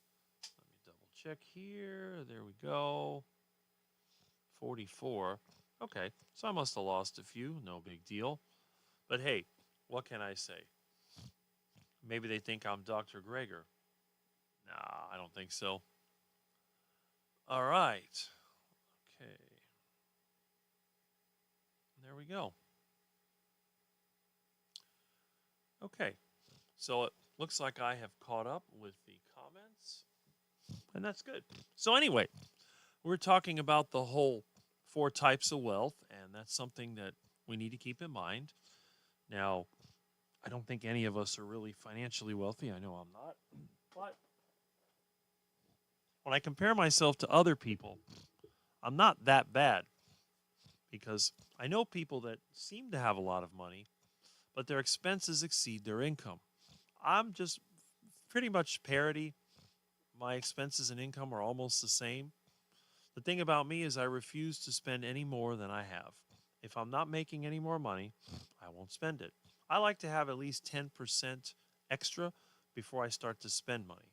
So my income would have to be 10% more than my expenses to actually want to spend any money. And the thing is, why spend money? Because other than food, energy, and property tax, what else do you need? I mean, obviously, in the United States, it is illegal for you to own your own home, which is kind of a shame. That's something we might be able to work on. If we can change the system where you're actually allowed to own your home, that would be great, but we can't. We can own our car, but if we want to drive it on the road, we have to pay a tax for that plus insurance. But we can own all kinds of stuff, furniture and gadgets and all the stuff you see around me. I own it because the government doesn't tax it. So it's ours. But when it comes to food and energy, those are systems that most of us don't have. Unless you're one of the very few people that has a river going through where you live, where you can put a water wheel into it and the government doesn't prevent you from doing it, or you might have a natural gas well that nobody knows about. You may have an oil well that nobody knows about, and you can turn that into fuel. Maybe you have some solar panels where you can harvest free energy from the sun. Maybe you have biomass, or maybe you're like me and you have a gas producer where you can produce gas that you cook with for free. There's not too many energy sources that we can use. We normally have to buy it. Like if we need gas for our car, we have to buy that from the gas station, which comes from the oil company. Our electricity, they generally don't allow us to generate our own. We have to pay at least 30 bucks a month minimum. So we have the privilege of being charged for electricity. And some of us have to pay for water. Some of us get it directly from the ground. So what it comes down to is if you really want to be wealthy, you need to figure out ways to try to secure these things. Now, how can we get our taxes down? Well, we simply reduce our income to the point where we don't have to pay income tax. That's hard to do, but it is doable. And in terms of property tax, you simply move somewhere where your property is agricultural, or you start your own church. And if you have a church, you don't have to pay any property tax on that. Let's say that you lived in a normal place, not Miami, where people here are just totally out of their mind. You could have bought a fruit grove, an avocado or mango grove, or apples or peaches or whatever else is in your area, and you could then sell fruit. You'll get a much lower tax rate. You'll actually make a little bit of money, and when it comes down to it, although you have to put labor into it, is basically a way of living for free. If you try to do it the wrong way, which is basically to be homeless, then you are going to ruin your life. Your health will degrade rapidly, and you'll probably end up being thrown in jail, which is their solution because they have unlimited money to lock people in a jail, but they don't have any money to help anybody to get better. And most of the homeless people that you see around here, they're people that have been through the system.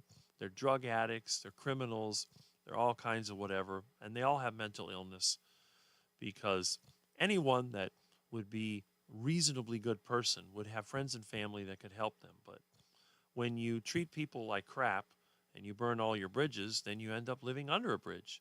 That's kind of what happens. And you see that a lot around here.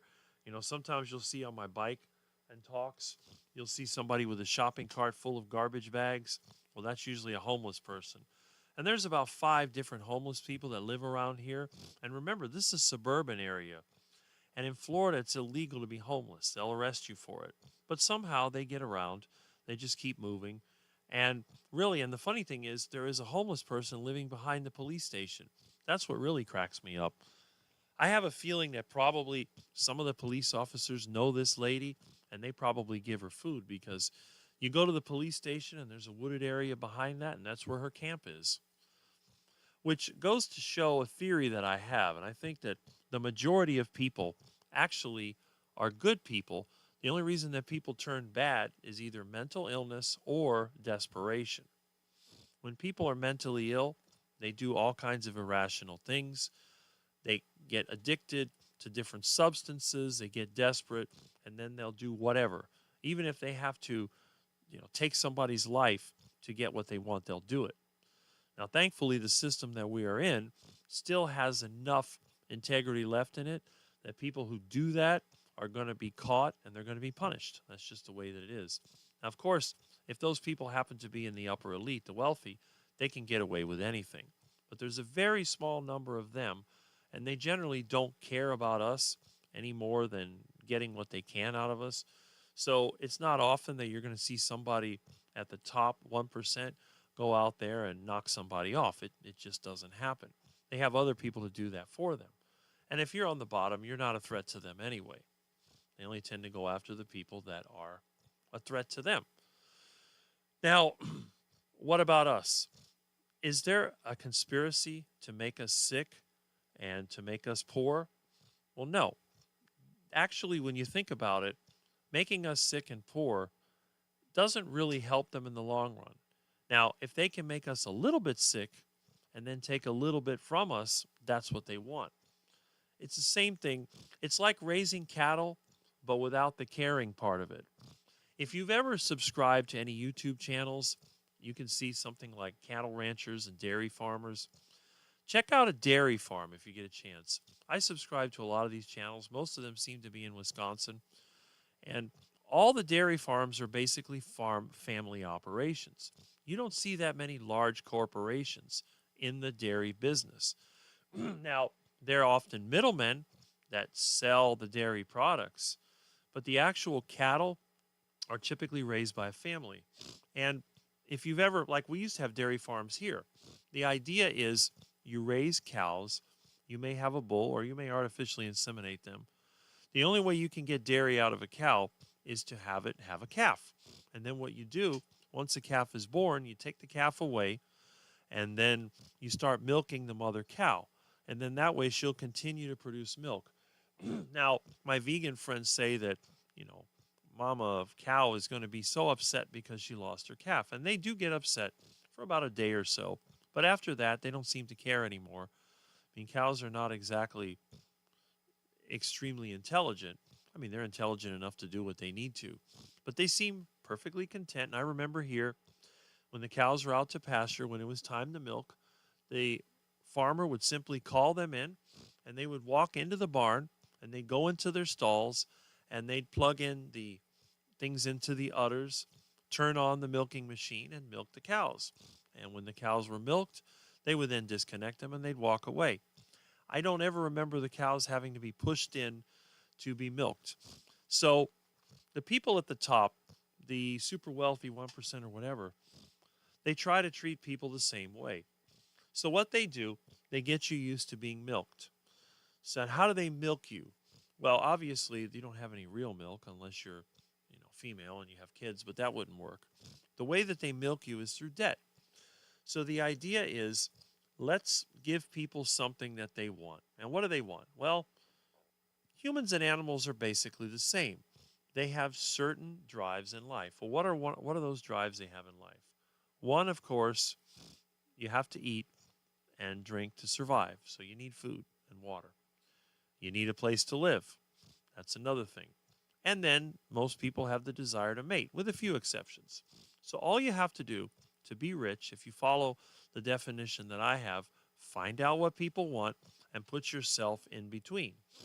Now, food and water should be basically free, but they find ways to put themselves in between that. They'll sell you bottled water or they'll have a municipal water system, so you have to pay for water. So they will do that. But again, people will voluntarily do that because even though water is basically free, it takes money to store it and filter it and whatever, and they can sell it to people and they'll buy it. And I know people that drink bottled water all the time. And what else? Food? Well, if you were a hunter-gatherer group, you would have to go and hunt for your food. You'd have to go and find animals to get. And then when you couldn't find animals, you would grab some plant material and eat that. But again, you'd have to work for it. You'd have to go around, sometimes on long distances to go hunting. Then you got to bring it back. And if you were one of those people that couldn't or didn't want to go hunting, then what you would do, you would provide some other service. So you would, let's say, wash clothes, or you would make clothes, or you would build houses, or whatever else it takes. You'd make tools. Maybe you're the person that made the arrowheads, and you made the bows, and whatever else it took, the spears, to hunt these animals. So you would have to have a system where everybody kind of produced. But that's on the food side. Today, thankfully for them, they have an easy way of making us pay them without them doing anything, and it's called debt. And debt is basically today's currency. No, tomorrow's currency today. And I hear thunder, so I guess more rain is coming. So you're talking about creating a currency. And if you can create a currency that people use and you have control of that, you can take your little bit every time. So when you put somebody in debt, you're basically telling them, I'm going to give you this currency now, and you can buy what you need, but you're going to have to pay me back later. And for the privilege of having that currency now, I'm going to charge you something called interest. And that interest is going to go to the people at the top who had the currency. So that's actually very simple. Okay, so how do we avoid that? Well, the best way to avoid it, first of all, is to try to control the expenses. Don't buy something unless you have the wealth to do so. And if you did that, that would help destroy the system. Because the thing is, a system based on debt can keep your income low and they can keep you spending, which makes them rich. Meanwhile, your debt grows. That means that you have to work more and more and more. You have to go from one job to two jobs, maybe three jobs. You have to find other ways, side hustles or whatever, to get more money. And the only reason you're doing that is so that you can pay back all this debt into the system. So if you could avoid all that, that would be great. Now, is all debt bad? No. Some debt is very good. And what is the difference? If you have to go into debt to get food, that's a bad thing because that tells you you'll never be out of debt. But if you were in the business, let's say, of washing, you had a laundry and you're washing clothes by hand, and you said, you know what, I could wash a lot more clothes if I had a washing machine. But that washing machine's $1,000. I don't have that kind of money. So you go and you borrow $1,000, and the person says, all right, but you're going to have to pay me back with interest. Well, how much interest are you going to charge me? I'm going to charge you $4, $40.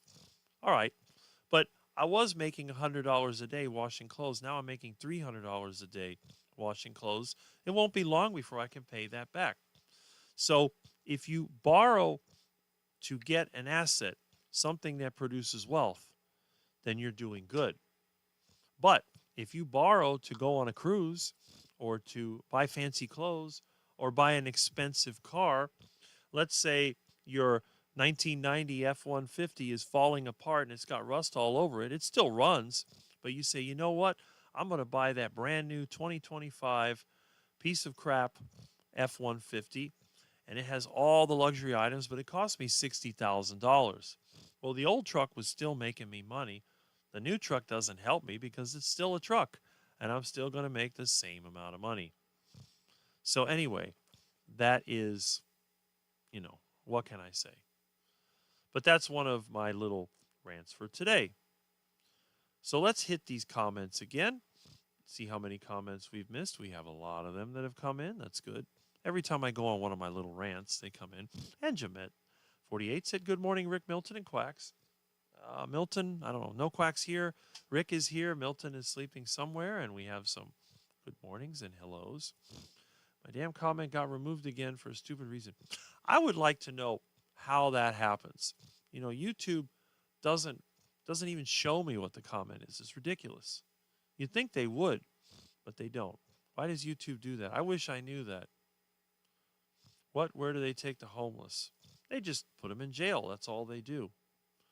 I've shown you some of the homeless camps here. Hi, Meathead Kurt. YouTube algorithm is automated and flawed. Yes. All I did was ask if you went to a certain YouTube channel and it disappeared. See what I mean? It's crazy. I got some good mornings. Good morning. Yes. It's whatever you want. Homeless is a big problem in the U.S. Many have nowhere to live because too expensive to live. I can't believe how many work and live in their cars. Well, you know why that is? It's not because we don't have enough houses, because we got plenty of housing. And houses used to be cheap. The problem is we have the Federal Reserve and other central banks creating money out of nothing and letting select few get rich from just having money. They don't produce anything of value. In fact, they are negative to the economy. And that's it. A lot of people don't want to be part of the system, working, buying stuff, paying taxes. They choose to be homeless. Well, that is probably true. That is crazy. YouTube's getting weird. Yes, good morning, Bacon Baby. Yes. Let's try again. YouTube channel name, Primitive Hunting. That's another one. Okay. Good morning to all the quacking Mitchfits. I woke up at 4:30, blinked, and it turned into 6:30. Well, there you go. Magic all around. That's right. Hey, Bob's here. Watching on Power Reserve. Power out all over town, but thanks to power stations, I have internet. Well, that's great. And it's practice for when you get out there in the desert in Texas, you'll be good to go. You know, it seems like our power grid in this country is just deteriorating. As years go by, there's just more and more and more power outages. That's a sign that this economy is failing. And with all the artificial intelligence, the AI data centers sucking up electricity, expect your electric bill to go up. So unless you know how to rig your meter, you're probably going to have to live off-grid power. I see seniors who just can't afford rent, so they live in their car homeless. It's on YouTube. And yes, most homeless are probably mentally ill or drugged. Sad. They need help, in my opinion. Well, if it wasn't for property tax, nobody would ever have to be homeless. We could live until the day that we die in a home. So if we want to fix a homeless problem, let's start by getting rid of property tax. Oh, what is this?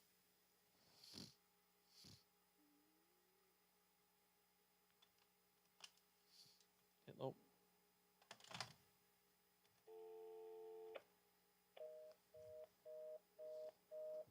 Hello. Yeah. Oh, excellent.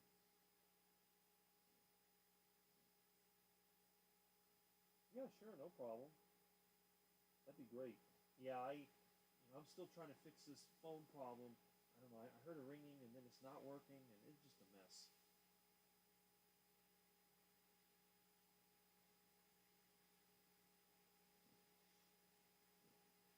That's okay. That's okay. Yeah, yeah. I'll do that. Yeah. Yeah, yeah. I mean, yeah, I'll do that. That'll be fine. That'd be great. I appreciate it. Yeah, I could cover it up because I don't know how much longer it rain. It hasn't rained yet, but if it does, oh, it is. Let me see, because I had to put this thing up because my cat kept knocking the.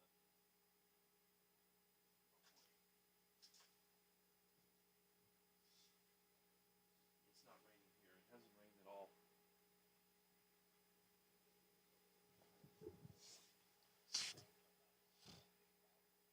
Oh, wow. That's not good.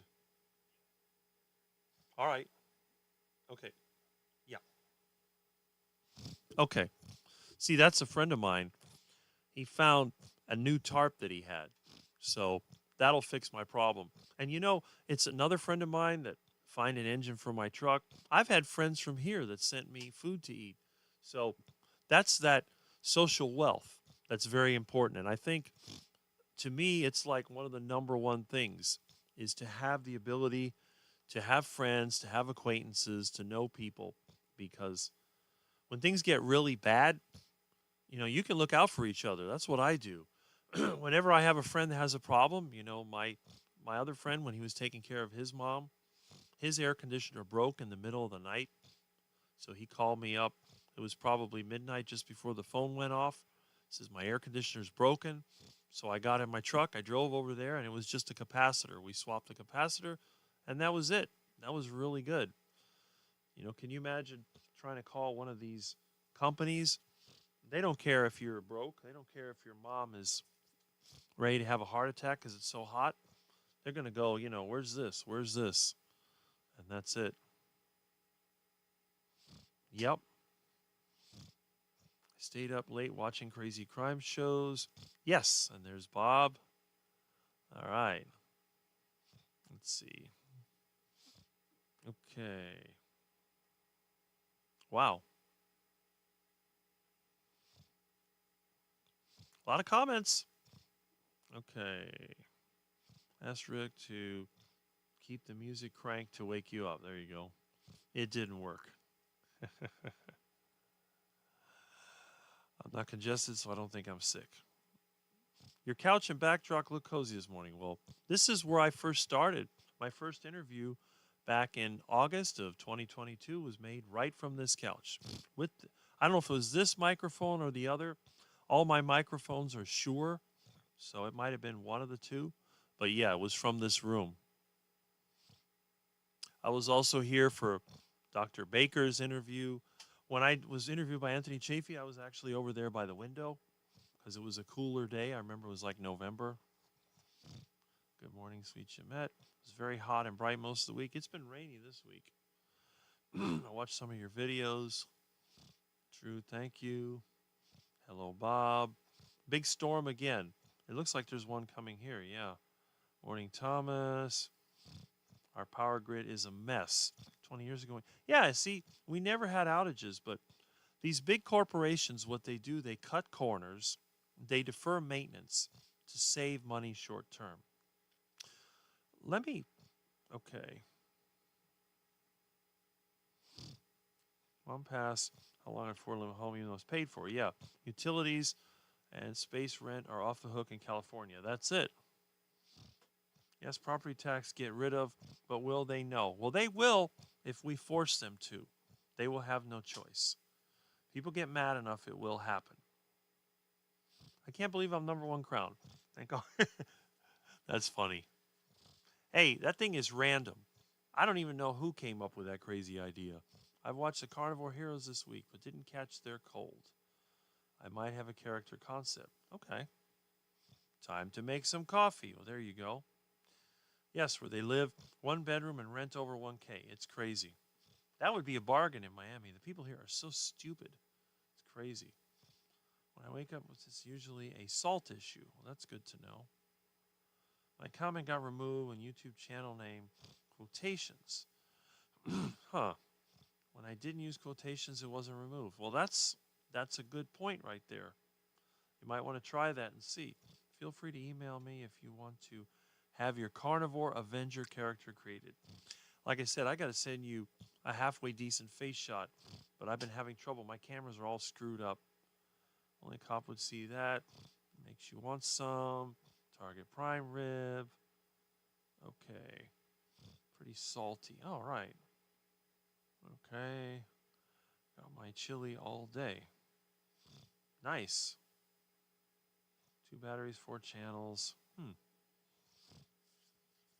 I'm showered and back. There you go. Got back from a Love local food festival. Should have taken out a mortgage before we went. I need a pic from him. No, it's a camera issue. You know, I was using this phone to take pictures, and it went haywire.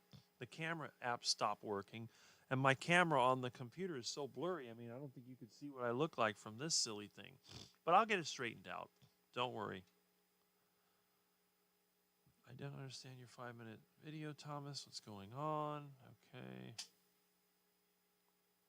Anyway. Okay. Oh. Is it raining?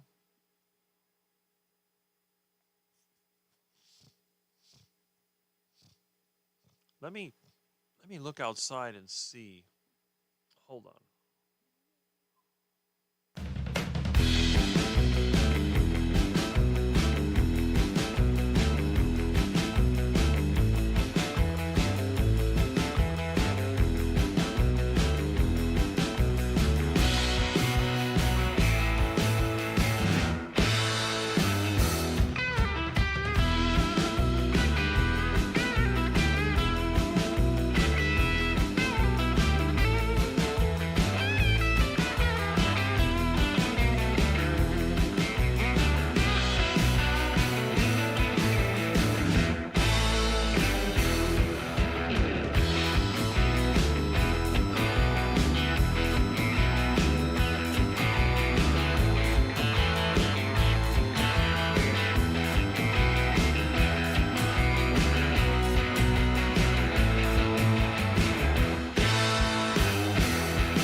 Okay. I walked outside. I looked at the sky. It doesn't look like it's going to rain at all. It's very cloudy. But I've had two friends call me already telling me it is pouring. But I think it's actually moving to the north. So that's probably a good thing because my roof isn't that great. But my friend did call me up saying that I would be able to pick up a tarp from him that he had. So that's great. All right. Now, do we have. Why is it showing this? Okay. I guess there's just quite a delay. I think that as YouTube goes on, we get a greater and greater delay. All right. Let's hit these comments here. Grass-fed from New Zealand. Nice. And Bill Cook is here. Iguana Nation. Yes. And we got a bunch of hellos, more hellos. And Rocket Kingdom is going to her brother's birthday party today. They are having hamburgers and hot dogs. I will take hard-boiled eggs, bacon, and pork rinds for myself. Excellent. We did get taught to pay attention and details were made. All right, there we are. Good luck on your lamb Thomas. Cast iron skillet. All right, let's see. Now, I do click on every comment, even though they're not all for me. It's just my way of knowing where I am, so that way I don't miss anybody. If I miss somebody, it'll show up as unclicked. And Lori Weitzel says, good morning, Quackers, and I say good morning in return. What superhero names you've come up? You've only been for 2 hours, only 13 hours left to go. No, we are not doing 15 hours. I am sorry. All right. Okay. Got a price list. There we go. I have a diesel generator. That's my backup power. Keep my meat cold and keep my AC running at night. During the day, I just open the windows. When I have no power, the windows are open. It's going to be 99 today. Wow. It was 95 every day here for a while, but when the rain finally came, it went down to the 80s. In fact, my air conditioner is set on 76 right now, and it's barely running. My electric bill goes down 30 to 40 bucks. And Milton has come here. Hey, Milton. Come on, little monster. Are you silly, Milton? Look at that. Look at that little Milton. I moved the computer so he goes behind it, but he likes to stick his paw out here and try to play with the cords.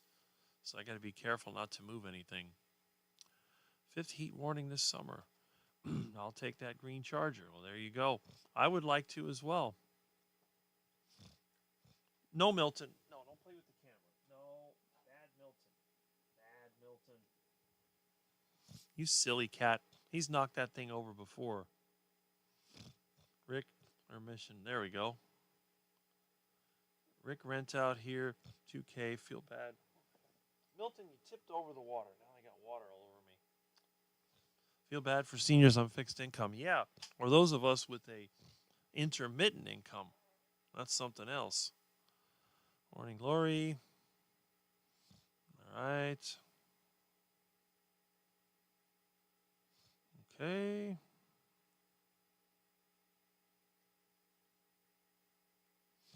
Heat warning here. No rain for at least 7 months. Drizzle. Hey, Bill Cook.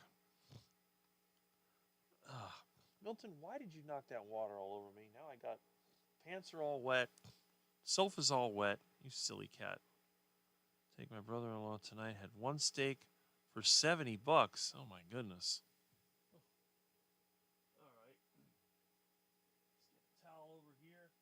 Try to soak up this mess. Crazy cat. A little bit of water is all it takes to ruin someone's day. Hi, cutie. Meow. Yep, where'd you go? There you are. You silly Milton. Look at that silly little Milton. Stuck his head up by the camera. I have a feeling the camera will be falling over soon. All right. Looks like I caught up with the comments. Well, anyway, let's get back to economics. Now, what is this? Is Rick a rich man? No. These are $1 bills. And how many do we have? 1, 2, 3, 4, 5, 6, 7, 8, 9, 10, 11, 12, 13, 14, 15, 16, 17, 18, 19, 20, 21, 22, 23, 24, 25, 26, 27, 28, 29, 30.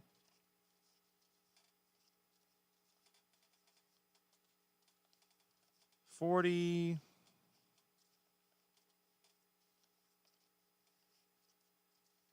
50,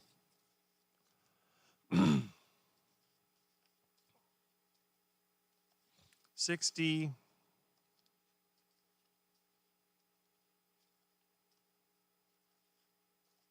70,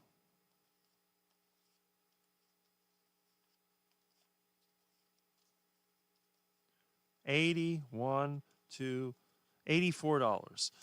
Now, it was originally $100 that somebody had owed me for some work that I did, but I spent some of the money at the store. So this is what's left over. Now, yeah, if this was $100 bills, then that would be $8,400. But really, what is this made out of? It's paper. See? It's ripped. There's a tear in that one. It's paper. Paper. Have you ever played the game Monopoly? Monopoly also has paper that represents money. But what is Monopoly money worth? Can you buy anything with it? Well, no. It has a value because they sell it. But the thing is, that's money. Now, what other kind of money do we have? Well, let me grab that. Over here. Yeah, Milton. Here we have a little tray. It's got everything in it from a curly light bulb, a night light, X10 module, box cutter. You don't want to take this on an airplane. We got some various cables, a couple of screwdrivers, a little adapter. But what else is in here?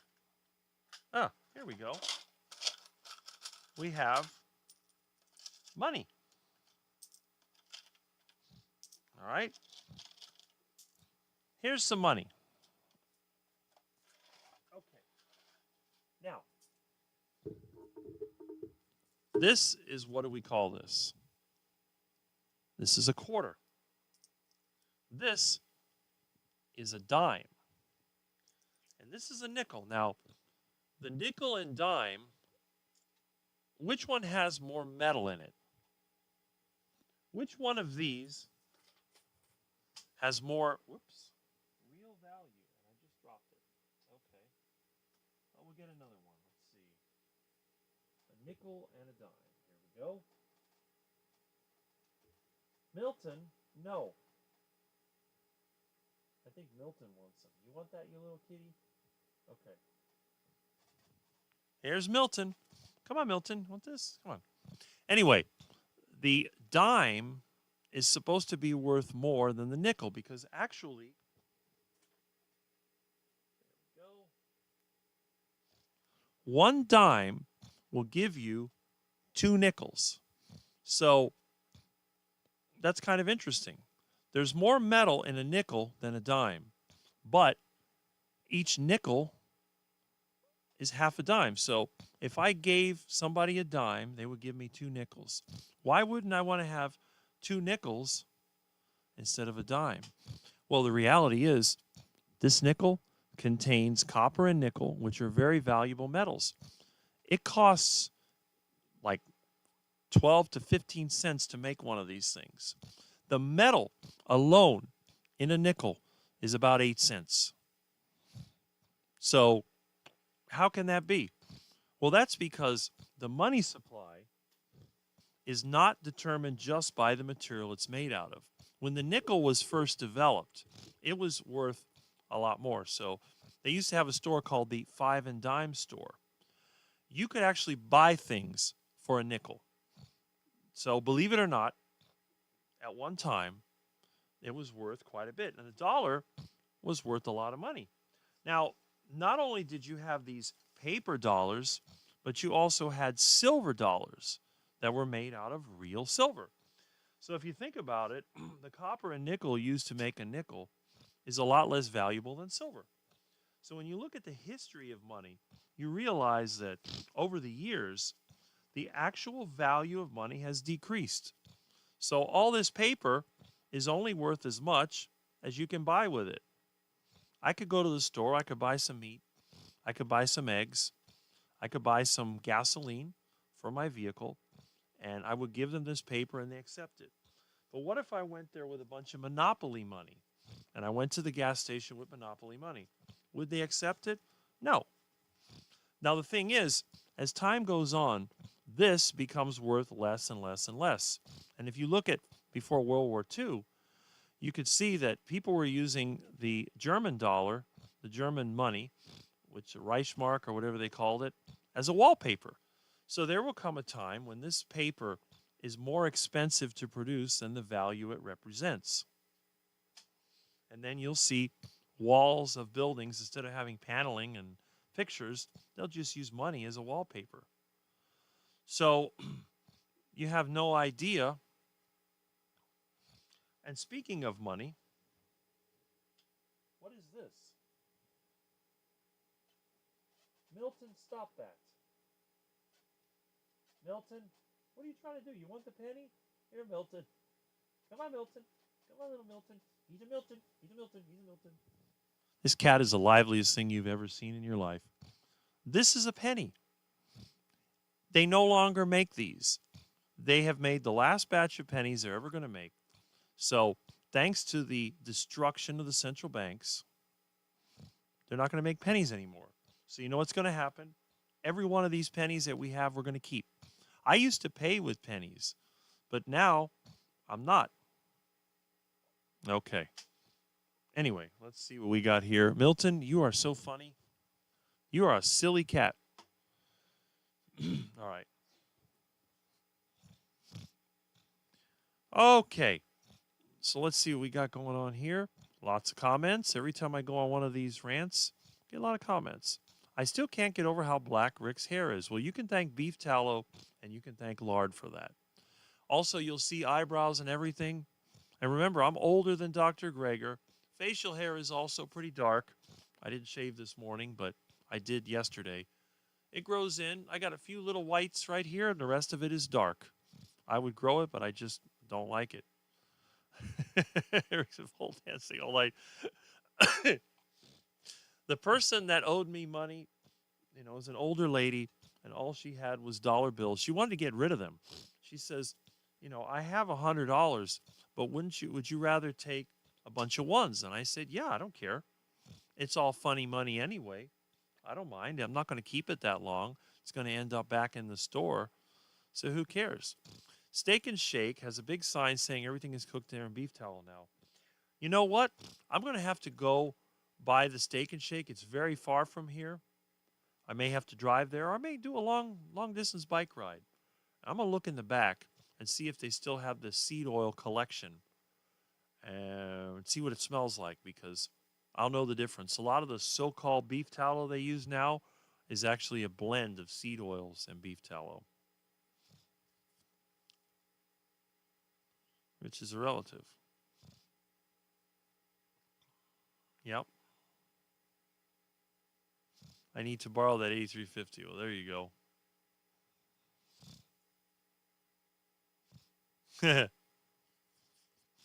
They need to make the bad oil and animal oil separate. Vegans will lose their mind if they can't eat fries and tallow. They will lose their mind if they did eat fries and tallow. Silver, copper, brass. Yes. Silver, copper, brass. I agree. And there's another type of brass that's really good to have, but I won't talk about it here. I bought a bunch of silver when I was 13. Yeah, I kind of did that too, actually. I have a silver bar, which honestly I can't find. I hid it so well, I can't find it. And I bought that thing cheap. I paid $100 for this like 30 years ago. Plus, I had some scrap silver that I've collected from circuit boards. To this day, I still recycle circuit boards for components and for copper and silver. Do that trading thing and you have a new house in 30 days. If it was only that simple. It's going up hopefully to 50. It will go up. As soon as the Fed lowers interest rates and cranks up QE, watch that silver price doubles. Had a few of the towel fried, tasted just like 1987. Yeah, that's what McDonald's used to use. Save all your nickels. See, Stephen Carmack, nickel is worth about 7 to 8 cents right now. And I'm sure in a couple of years they'll stop making it or they'll just start cheapening it. They'll probably use zinc and copper like they did with a penny. The nickel has copper in it. It has copper and nickel. Yes. I would love that. 16 to 1 gold and silver ratio always has been. That's a good point. I think a lot of us in the carnivore space are also financially literate. No one in my town uses a few Mexican taco trucks and restaurants. Well, that's good to know. I didn't know the Mexicans had that much, sense when it came to cooking. I always see them using vegetable oil here. Nickel is an alloy, isn't it? Yes, it is. It's copper and nickel. I have many rolls of silver dimes still rolled up in original wrappers from my grandfather. There you go. You ever heard of Gresham's law?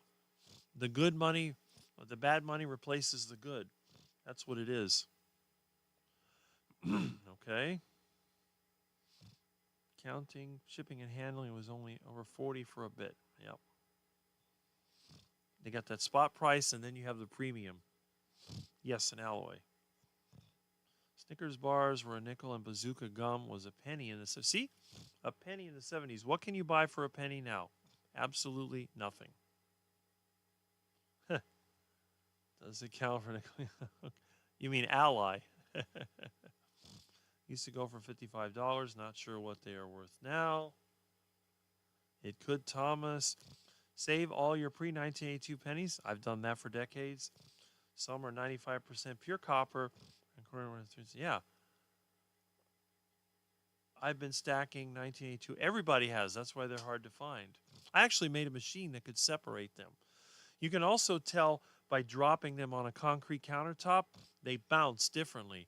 If you throw it just the right way, the zinc ones will go bloop, and the copper ones will go bing, and you know exactly where they are. I got so good at it, I could throw it on the countertop. I had 2 containers, and I go bing, bing, bing. Quite interesting. All right. I like the hanging mic. Heard you talking about it yesterday, and there it is.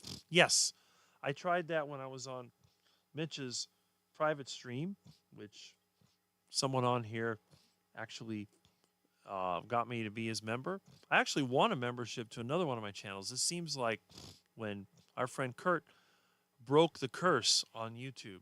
So now I have 2 other memberships that I got gifted from somebody else. So I guess they kind of redid it. Could buy a small plot of land with a shack on it for an ounce of gold back in 1725. Now you can buy a small plot of land with a shack for 1 ounce of gold. Well, gold today is 3,000 something. I don't even think you could buy a square foot of land in this stupid place for that much. But I guess you could somewhere. That's true. Rick, can you recommend a vintage electric razor? I had a Remington. It was pretty good. And some of the original Norelcos were pretty good. The problem is they're usually so worn out by the time you get them, they don't work. So I just use the El Cheapo that you get from Walmart, or you use the straight razor, which you buy the razor blades and then you screw it in there. And then I use lard. You put lard on your face and then you shave with that. So either one will work just fine. I have jars and jars of coins. I need to cash them in, but we'll take half a day. Okay? I tell people work a cash register, learn your coins. Yeah, 1964. Those 64 coins have been out of circulation for a long time here. I think I've found one in 40 years. I think of a joke with coins, but I am too, Dimmy. The only way I found one is I'm doing a clean out in a house, and I found one of those quarters. Actually, I think I found a couple. I found a $50 behind a wall. I mean, you find them, but in circulation, I've only found one, and that was, I think I got change from a small store and they had it. Using my dad's 50s safety razor beats the hell out of the new junk. That's for sure. That stuff worked. I mean, I don't know. They still make it. It's just not common anymore. I've been in the coin machine grocery store. Problem is, those take a percentage of it. They charge you to cash in the coins. If you're going to cash them in, you might as well take them to your bank. They do that for free in most banks. Wendy and half dollar with Kennedy on it have some of them. Yes, I have a few of those as well. See, I wasn't born until after they took silver out of circulation. By that time, most people had saved it. I can do that. The jars are heavy. Franklin halves have more silver. Yes, they do.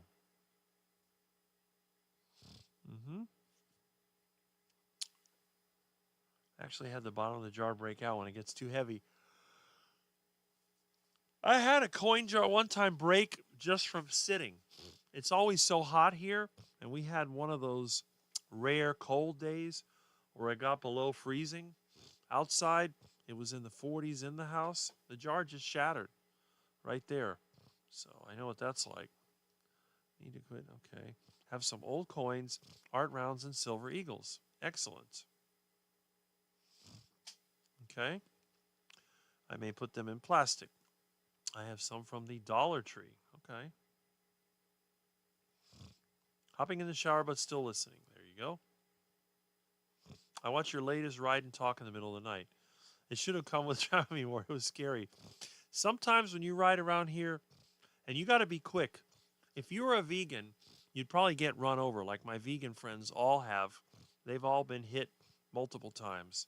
I've never been hit, and I've had a lot of close calls because I can react faster than these dazed drivers can.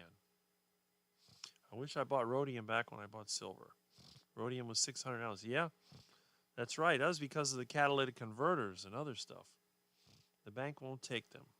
Okay. I need to do that too. Bank won't take coins, but grocery store machine does. Well, the bank over here does. It has a machine, and you dump it in there, and it'll do the coins. But I don't really. I use the coins like when I have a yard sale. I have yard sales every now and then. I'll break out the cash register. The problem is my cash register broke, so I got to either fix it or get another one. I'm sure I can find another cash register somewhere, but it's really handy because as part of my gag, I always give my customers a receipt. That way, you know, they want to bring something back, I can laugh at them because all sales are final. So on the bottom of the receipt, it says all sales final. And I don't worry about taxes because this stuff costs much more money brand new than it sells for at the yard sale.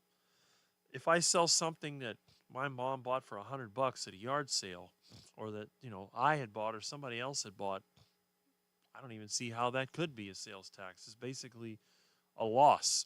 It's depreciation. That's what I'm thinking. But it's a fun thing to have, and I do it all the time. So when you go to Rick's yard sale, and you know, to make it really funny, you probably know what store I put at the top of it. Think about a store that doesn't exist anymore. I put Zayre. So what I do, I put on there Zayre, and instead of being like, if it'd be 2025, it'd be like 1985. So I just put that into the cash register, and the receipt says Zayre on it. And see, because it's a cash register, it's not one of those thermal receipts. You know how you have the new thermal receipts that are supposed to have toxic chemicals that you shouldn't handle? Well, this is basically just a paper roll, and the cash register has two ribbons in it. It has a black ribbon and a red ribbon. And when you type it in there and you push the button, it goes, and it just, you know, it stamps it. When I was a kid, Kmart had it and Zayre had it. So I printed up the receipts with a little stamp. It says Zayre on it, and you stamp it, and then it just runs it through the machine.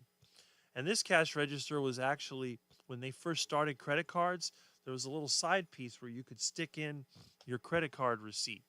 And when you typed it up, it would put the money in there, and then, so, yep, what is this?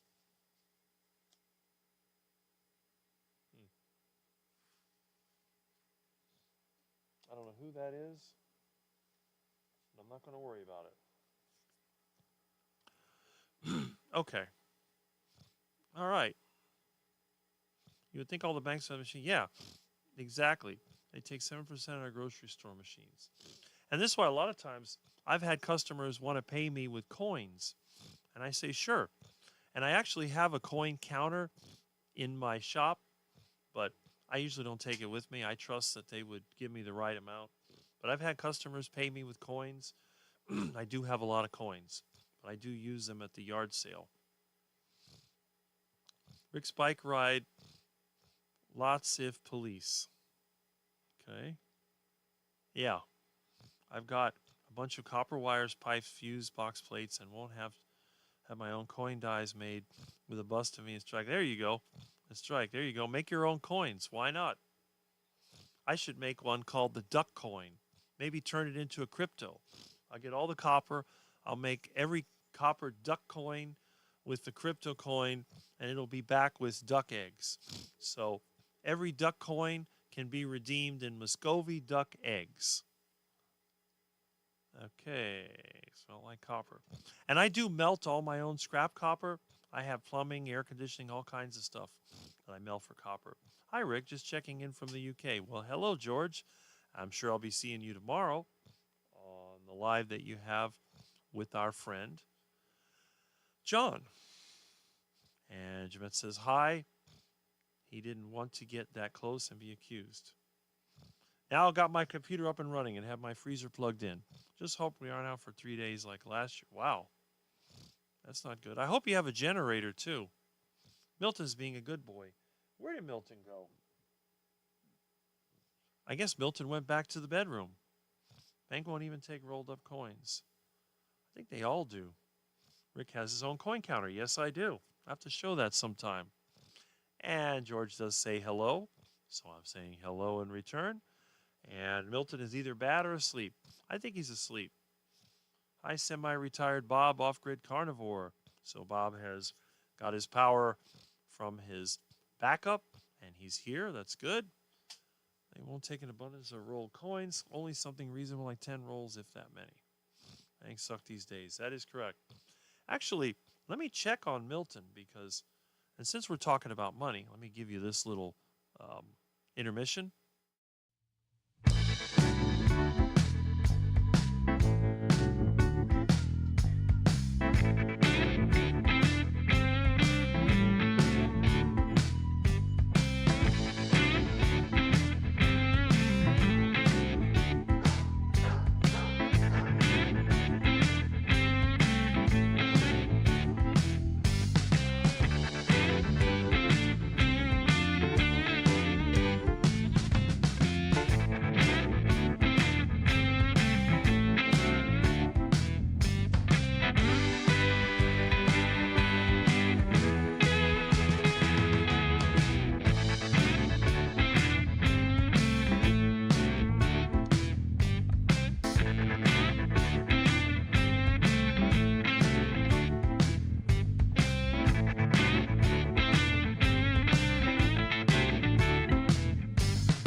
All right.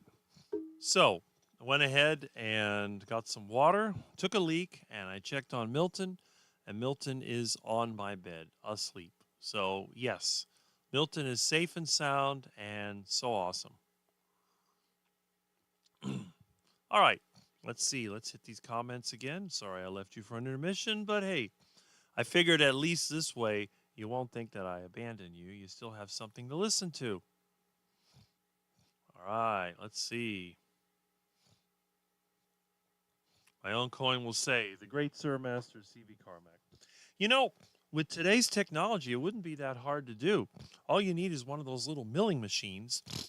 You can make a die out of any kind of hardened steel, and then you can engrave it. There's a lot of things that you could do. I think that'd be kind of interesting. I definitely have thought about making what I call a duck coin or quack coin or something like that. And it would have a head.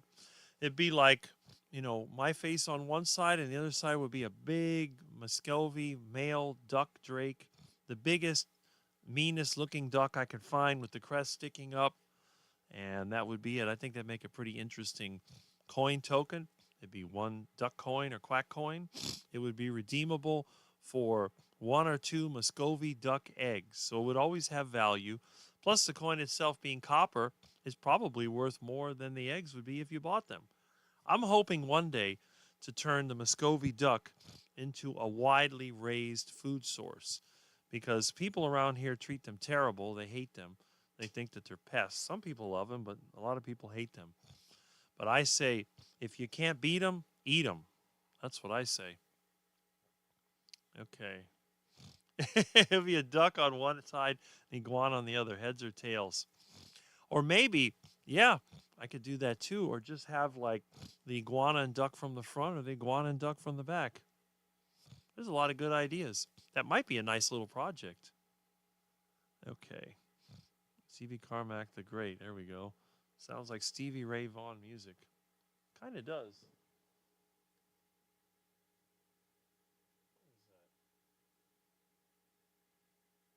Huh.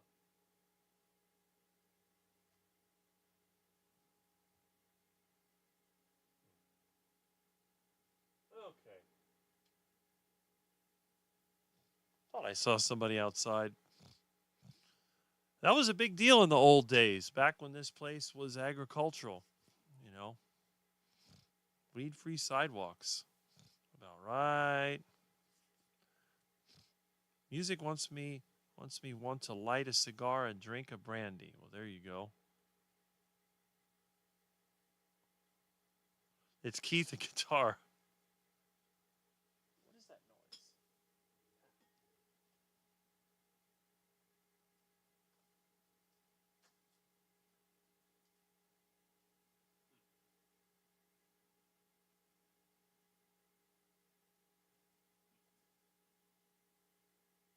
Okay. What do we got here?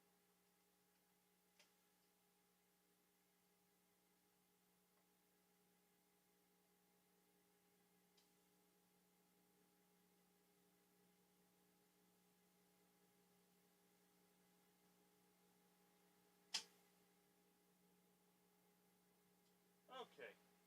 That's interesting.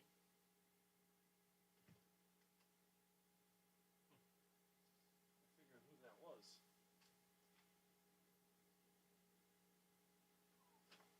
Oh well. Anyway, somebody was looking for a neighbor, I guess, and it's raining light, but not much. That's why the roof hasn't leaked yet. Okay, so let's see. What is this? All right. Yep. Sounds good.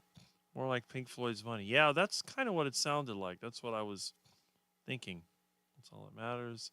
I never get allergic on anymore. Yeah, right. Money. Mm-hmm. He's on his old channel now, right? Use a quarter disposal coins in the coin machine for 10% charge. Screw it. Okay. Hmm. There we go. Mm-hmm. Is Mitch here? This is how it's not done. Okay. I wouldn't be surprised if you'll drop a coin thingy behind your garage. I could. It's possible. I knew of somebody that used to have one of those. Remember when they used to have the arcade tokens? There was a place not that far from where I worked when I was working as an electrician for the other company. There was a warehouse next door, and they had one of those striking machines where they would drop the die on the coins. I remember that. They used to make a bunch of those tokens. I mean, the thing would go bam, bam, bam. It popped those things out of there. I still have some of those tokens. They had them for like Malibu Grand Prix and Don Carter's, Kendall Lane's, whatever it was. So you would pay them. They would engrave die for you. And then every so often, when you needed to make tokens, you go there and they'd make them for you. I don't know if anyone still uses those tokens. Even the transit system, the Metro bus, used to use tokens. I have a couple of those as well. But they were made out of two discs. You had a sort of a chrome alloy in the middle, and then it was copper on the outside. And they used a machine to detect them. But that's pretty much gone, I think. Everything now is electronic. Buckeye Boys is a football thing, all right? People are using those in very old tech, yes. Homesick Buckeye is Russ. Yes. Buckeye must be a popular name. It's just a name for people in Ohio. Yeah, my mother was from Ohio, so I heard about that too. Okay. Thank you, sweetie. All right. So we're caught up with the comments again. Now, how many people we have? We have, looks like 40, according to what I see right here. We have 40 people watching. That's pretty good, but it's not a whole lot. I think that after the 12-hour live stream, I think I discouraged a lot of people from coming in because it turned into an all-day event. So, let's see. There we are. All right. Okay. So that's not too bad. Well, anyway, as I was saying before, as you probably know, we all use this stuff. But the question is this the money that's normally in the system? Does anybody know the different types of money? Can anybody tell me what the types of money are?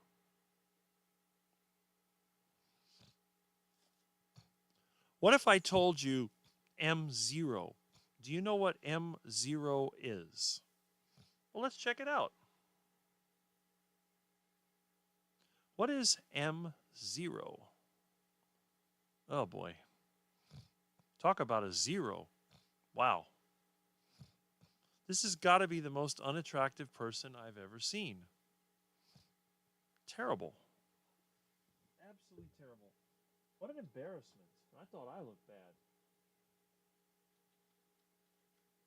All right.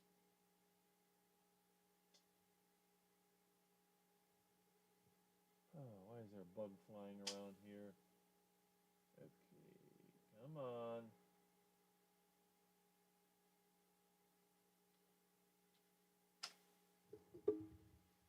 All right. M0 refers to the monetary base, a measure of the most liquid form of a country's money supply. It includes physical currency in circulation, coins and banknotes, and commercial banks' reserves held at the central bank. M0 is also sometimes called narrow money or base money. And they have videos that tell you the difference, the three types of money.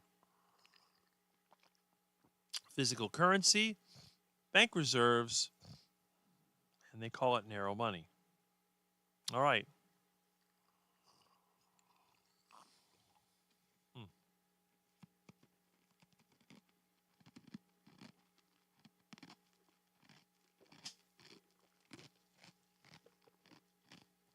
Now here's a better definition.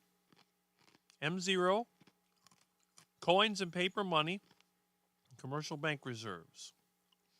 Narrow money, or M1, is everything in M0 plus, what else?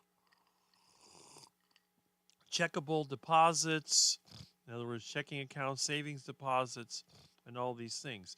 Now, this tells you that savings deposits are not the same as actual money. Because when you put your money in the bank, I put them dollar bills in the bank, the only thing the bank does is increase the amount in your account. The money itself, some of it is kept in the bank for transactions, and the rest of it goes where? Back to the Federal Reserve Bank. Now, here in Miami, we don't have a Federal Reserve Bank, but we do have a branch. It's over there in Doral.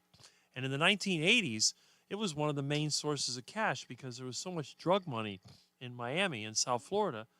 They were getting a lot more money than any of the other branch locations. So when the bank takes your money, they don't just put it in the safe and shut the door. They use that money to buy debt. Now, they can create debt out of nothing, such as mortgages and car loans, or they can buy debt, which we call bonds, which is money the federal government needs or the local government or whatever and don't have. So they just give them an IOU. So they give them money for an IOU, and they get the IOU in exchange for possible interest. And then they take a tiny fraction of that and give it back to you as a privilege for having your so-called money. Interesting. Very interesting. Then there's also a M3. And this also includes what else? Various liquid and near liquid assets. The Federal Reserve stopped publishing M3 in 2006 because they don't want to let you know how much money is really out there. And then you have also an M4. All right. Now, if you look on the Federal Reserve's website, which I can't find. Okay. It's called Federal Reserve Education, or FRED. There we go. And the St. Louis Federal Reserve.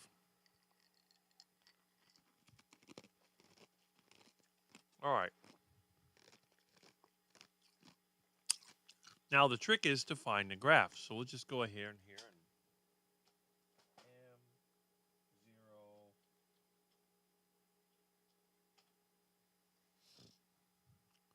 M0. Okay. Their search is not that great, I have to admit. So, to make life a lot easier, we'll just go back to the old Google with its AI nonsense right here. And we'll just look for a money supply graph.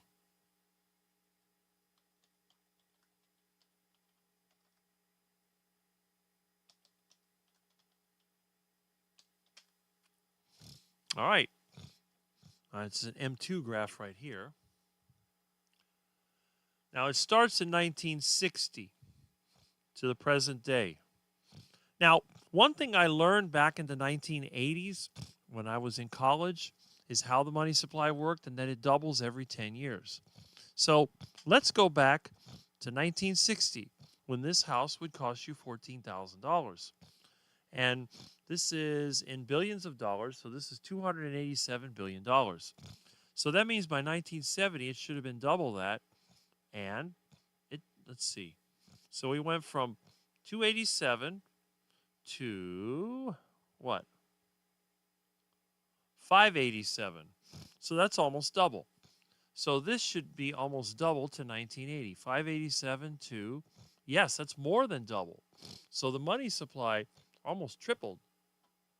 And from 1980 to 1990 it should be double, which it is more than double. This would be over 6,000. Now, in this case, let me see. Notice it didn't double here.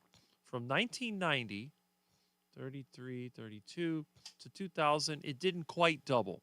That's the reason why the deficit was a little bit less and inflation was not as big of a deal in the 1990s. And a lot of people that I know that grew up in the 1990s, they see this as a really good time period. So 60s to 70s, not much inflation. 70 to 80, a lot of inflation. 80 to 90, even more inflation. That was the whole trickle-down Reaganomics nonsense. Then, from 90 to 2000, Less than double. Okay, now from 2000 to 2010, still not quite double. And that's because what happened in 2000, well, 2008, we had our so-called financial crisis. Then the Federal Reserve said, you know what? We don't want to let the rich people lose anything. We're going to rig this system so that rich people will never lose. The regular people are going to lose. The working man's really going to lose, but we don't care. All we care about is a stock market bubble.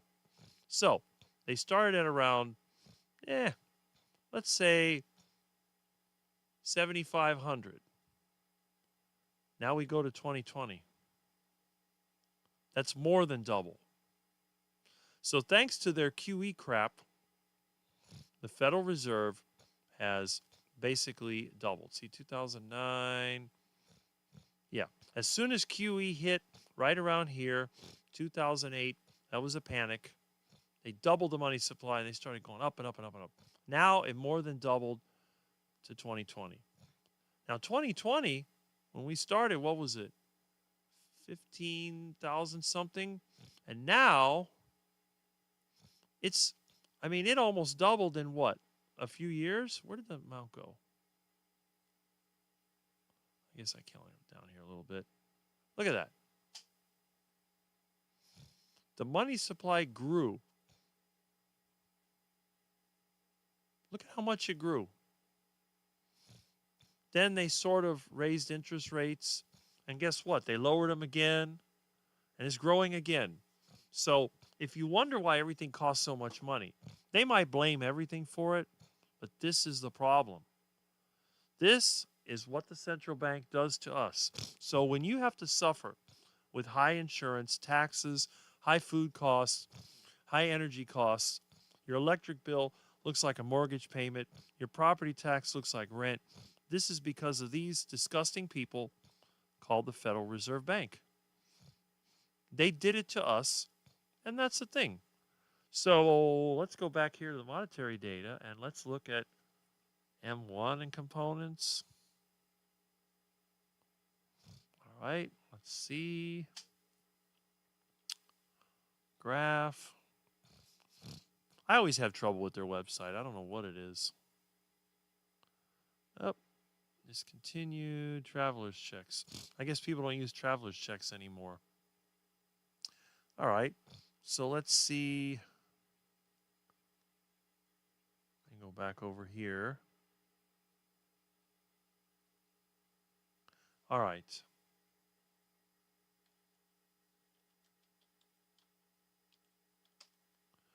Okay.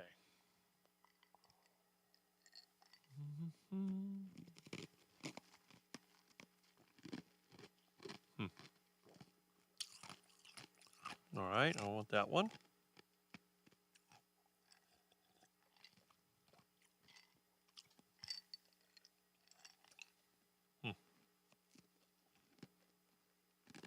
Okay. Here's a total, including everything. So if you think M2 was bad, check out this. I mean, seriously. 1960, 50.5, 1970, not yet double. This doubled. Okay, 1980, the beginning, 156. 1990, see that doubled. That doubled. Not quite double. And look, here's the 2008 thing. There's QE1, QE2, and QE3. Look at that. Then more unlimited QE infinity. Boom, boom, boom, boom. Then they started reducing a little bit. Oh, here comes COVID-19. Pow. Wow. You can't deny this. I mean, look at this. This is insane. So today, 5,748. 1960, back when things were nice, it was how much? Wow. Not even 100. Look at that. Barely 50. 1959, it was less than 50. And today, 5,000. So what is that? More than 100 times as much? It's crazy. This is why everything is so expensive. This is why our food costs so much. This is why it costs so much to get a place to live. It really is pretty sad when you think about it. But this is what they did to us. Now, what can we do about it? Well, they're not going to let us get rid of them because they have too much power. So we have to find alternative ways to get around the system. But anyway, that was a little something that I wanted to share with you. I know this is primarily a group of carnivores, but the thing is, remember, wealth is not just this. It's also this and you and all the other things that we have to deal with. Think about those four pieces of wealth there. 4 aspects of wealth, or whatever you want to call it. So even a very poor person like me is not doing that badly because I can still afford to pay my rent to the government. I can still eat, and I can sleep well and have good health and all that. So I guess I can't complain too much. Anyway, so let me go back over here to the comments. I guess we haven't had any technical issues. Let me see. I don't see any tech issues. That's good. All right. So who else do we have coming in? See, we got some new people and a lot of comments. 40 yes. Don't forget to like. That's right, Jamette. Money changes everything. It does. School us, Rick. There we go. Cyndi Lauper's song. Actual money in circulation. Yes. That would be the... Well, M0 includes that and some other things, like physical cash. That is part of it. Money for nothing, yes. Up, and awake. Well, Bob has awakened. That is good. We are here. I guess you get up a little bit later. I usually get up before 7, but pretty soon, no cash, just cards. Seems that way now. And it's a lot easier for them to increase the money supply when they don't actually have to make this, because there's only so much metal they can use for money, and there's only so much paper they can use. How many pieces of paper would it take to have $1 trillion? I mean, seriously. This is $85, you know? But can you imagine $1 trillion? I don't think there's enough paper in existence to get $1 trillion. I mean, think about it. That's a lot of paper. And how much trillion in debt do they have? What is the world's money supply? Quadrillions? It's impossible. Anyway. They slowly have trained us. I still like to have some cash in my wallet. Usually maybe 40 bucks. Yeah, that's when the system fails. It's a shame that their money loses value every single day. Thanks to them. In a real world where we had real money, the money would actually gain value because technology is inherently deflationary. Deflation means that the money supply in relation to real things shrinks. Now, it is possible to create new money and still have deflation. I mean, think about it. Every time that a new person is born in the world, you need more money. So what you could do, you could say, well, for every person in the world, you have $100,000. And then every time that a new person is born, you have another $100,000. But actually, if you look at the debt per person in the United States, it is quite scary. And it is a disaster that is just ready to happen. And Kurt says good morning to Bob. We have the good mornings. Your beautiful balloon. Yeah, I remember that. Wasn't that Fifth Dimension? I'm sure I had enough coffee to read charts. I like cash. Most places still take it. There's enough. Yeah, right?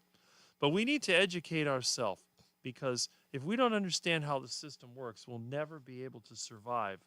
They will exploit us, because sooner or later, the system breaks down. And what do? They always offer a solution. Know what they say? Order out of chaos. I think even on the dollar bill, it says, what is it? Out of one. Well, this is one of those times when I need more light on the subject.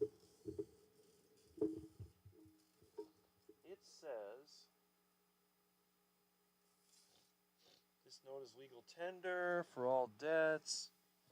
And it's Novus Ordo Seclorum Annuit Coeptus in the United States. $1.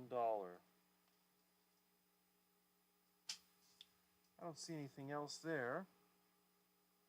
George Washington on the front.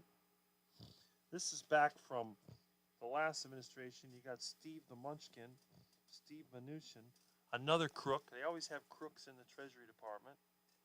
So, let me see. How old are these dollars? Most of them are from that time period, it looks like. Oh, these are all Series 2017s. Oh, here we go. 2021. Janet Yellen, the Dutch boy lady, Treasury Secretary. Now, I happen to know always Treasury Secretary. Here we got another one here. Oh, this is 2013. Okay, I can't read. Treasurer of the United States, Secretary of the Treasury. All right. Okay. Is there Hank Paulson in any of these? Let's see. I think the oldest one I got here, 2017, 2009. Tim Geithner. Remember that crook? Yep, he's there. Who else do we have? There's a bunch of them from the last administration, Mnuchin, a bunch of them. But the thing is, these are all notes. They have no use other than for payment. It says, this note is legal tender for all debts private. And okay, but if you look at one of these, it doesn't say this is a note. It doesn't say it's legal tender. What does it say? It says, in God we trust,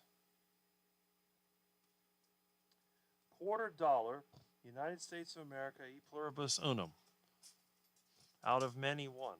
So, the only real money, in my opinion, are the coins. And the thing is, other than, fuel for a fire, this has no practical value. But these coins, you could punch a hole in this and make a washer out of it. This metal could be used to make wire. It could be used to make real items. You can even use these as weights. You could use them on a scale because they have a given weight. So this has real value. This has almost no value except for what you can buy it, with it. So that's the thing. Anyway. Okay, so we'll move this over here. Enough of Rick's financial talk. Me and charts don't mix in the AM. Oh, may she have a speedy recovery. Yes, Bob. Hope she is okay. Good husband. Carnivore talk. Hope she's feeling okay. Yes. Prayers for your wife and your wife, Bob. She'll be fine. This weekend will be uncomfortable for her, though. Well, it's part of the healing process. Is she home, sweet husband? Yes, absolutely. First few days are rough. Yep. Fiat. Yeah, fiat currency. It means it's currency by decree. It has no other value. She's so sweet. Okay. It was outpatient. She's here at home. Couch painkillers and ice latte. Oh, there you go. At least she's got someone to take care of her. That's a good thing. Did it come out good, Thomas? Yeah, I bet it did. Cooked in lard. It has to be good. Okay. Oh, my goodness. The comments are fast and furious. Ambitious in the early in the day, Tom. She has you to help her, yes. I recorded, so I'll put it out sometime today. I like the smell of lard lamb when I'm cooking it, yes. Something on my tongue is on embrace. Or is it the brain thinking about frolicking lamb? Well, they got to go sometime. All you did was speed up the process. And Ricky says good morning. And I say good morning in return. The system. Hi, Rick. Hi, Annabella. Glad that you're here. That's why I stay longer than most people. That gives everyone a chance to drop in. Wealth can also be built by creating your food, energy, etc. Self-reliance. That's right. If you can get away from the government's extraction with property tax, because that's the main thing. They extract through property tax. If you can limit that, then you can build wealth very quickly.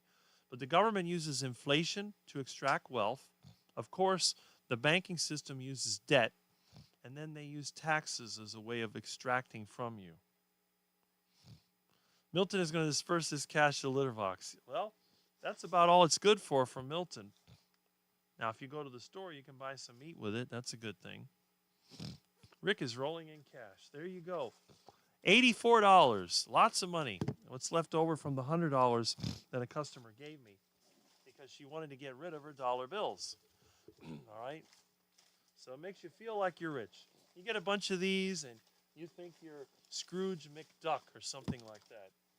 You're just, this is what I think a lot of the carnivore channels are looking for when they want you to sign up for their program. They want to do this and all that money coming in every month. That's a good thing. Now, again, there's nothing wrong with being a membership of a group. If you can afford it, that's great. But you don't have to be. That's fine. Okay, there we go. It's just a way of helping to support it. It's like, Mitch has his membership group, but he's online for free 7 days out of the week. I mean, come on. That's like you're giving something away every day. It's just for the people that want that little extra. That's good. That's fine. All right. Now I can't even find my keyboard. There's so much paper floating around here. All right. So there we go. Breakfast coffee, 4 yolks cream. Never liked the taste of lamb. I think of a baby sheep. Bah, bah. Okay. Note to self, check the couch cushions when looking for egg money. It's just cards. They can keep tabs on what you buy. That's right. That's the problem. So what you could do is exchange real things, as our, CB Carmack had mentioned. All you got to do is find and create real things and then use it for barter. They hate barter because barter is one of the hardest things to control. Only monopoly money, yes. All right. Exactly. It's plastic. Yeah, we're observed by injured. And on top of that, they can sell that information for marketing purposes. Rick is giving me a seizure. Okay, why, Rick? Why? Ultrasound. Lucky man indeed. I go to most supermarket, cash in one, card in the other. There you go. How is Milton? Milton is asleep on the bed. I checked on him a little while ago. He's extremely content. Let's see. Do you meet a lot of carnivores, Annabella? Good question. So funny, Rick giving you a seizure. There we go. The bright light. He thinks he's CV Carmack. You talk about carnivore with people much. I know a lot of carnivores. Well, I do too, but only online. I don't know them any in person. Running to store, get right back. There we go. Must be feeling better. That's great. And the Fed. There you go. I agree with that 100%. Small country town. Scan on my leg. Okay. I see Rick bathing in dollar bills. So there you go. I'm just trying to express some of the frustrating things that I've seen on the internet, which I'll get to in a little bit. Okay. All right. Okay. Kurt, there we go. I didn't start the conversation. And actually, when I got paid from the money, I think the money I didn't get in here, I actually used to buy a new broom because I broke my old one. So that's where it went. And I have the broom over there. Okay, this is nice to read as I'm eating lamb. Well, there you go. Don't think about where it came from, right? Off to get ready for work. Catch up later. Well, thank you, Kurt. I'm glad you were here. And I look forward to seeing you again, most likely Monday night, as always. Vomiting. Talk is just what you want when you are eating lamb. Well, there you go. Only lamb was at the butcher shop when I started talking to the customer, what meat he was buying and how healthy it was, and we both said we are carnivores. Well, that's good. I've lost a lot of weight, so people talk. Yes. Kurt, have a great day. I agree. I wanted his contact info. I can send you a carnivore. There you go. Hope you are well. Yep. Chatty, okay. I was fangirling. My doctor would play YouTube videos of Dr. Anthony Chafee. I'm sure a lot of people like Anthony Chafee. A lot better than they'd like me, that's for sure. I am good at getting lots of fat. My friends under control. And CB Carmick says I made carnivore ice cream last night. I make better ice cream than Kilts. I freeze a stick of butter, then grate it in the mix. That sounds like something they would do at the Heart Attack Grill. Well, anyway, talking about sales, have you been getting a lot of these people trying to sell you stuff on the internet? Well, what kind of stuff do they sell? Well, you go on there, and one thing I've seen a lot of people sell is, let's see here, where'd it go? I mean, they sell books and whatever, but what is one of those things that people love to sell? There's always some kind of program, but let's try. Here's something I see a lot of.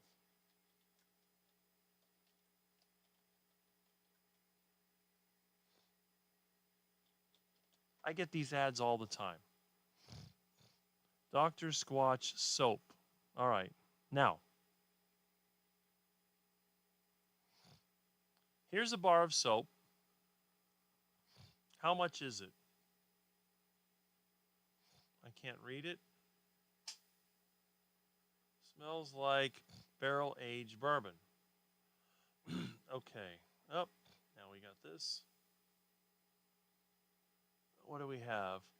Bar soap 6-pack. $39.90. How big are these soap bars? 2 pounds? And there we get the ad. 20% off. But anyway, okay, 20% off, whatever. But still. So I guess each bar is $7. And if I got 6 of them, let's see, 6 times 7.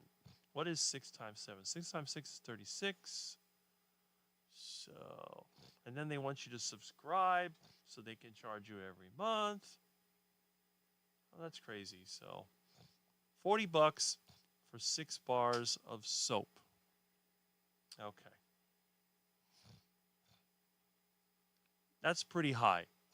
You can buy crappy soap 2 for $1.25 at the dollar store. But I don't know what size this is. I can't imagine it being that big. Cornmeal, brewer's yeast, and sand. That doesn't sound really good. All right, let's see if we can find the soap that I make. Let's try tallow soap.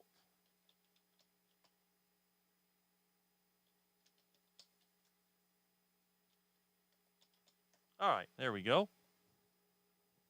That's not too bad.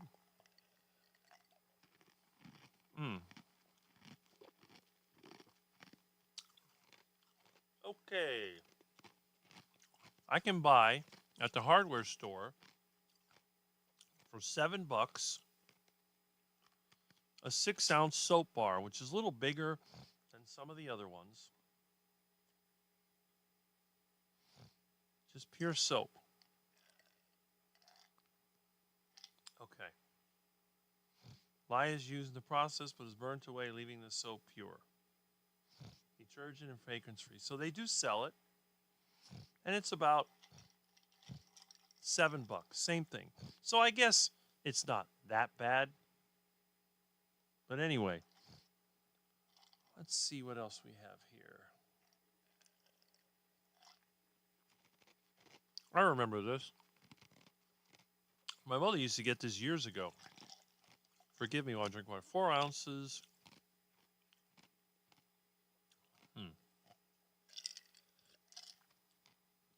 Specifications. I don't know what's in it.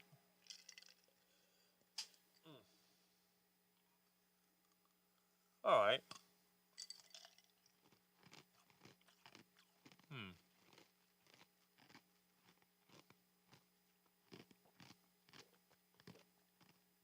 Okay, come on. Anyway.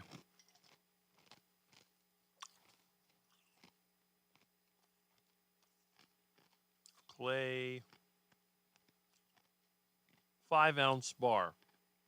But it's a mixture of things. Now let me show you one that's shocking to me. I saw somebody advertising this.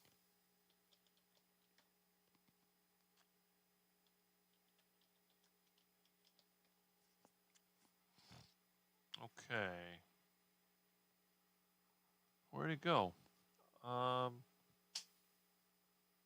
Here it is. Get a load of this ripoff.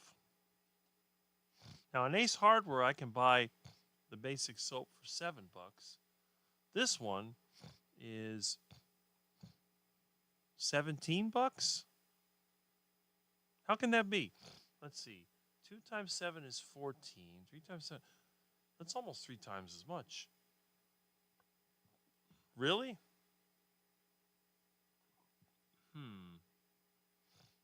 Okay.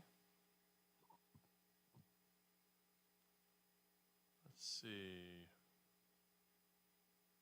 What? $28 for soap?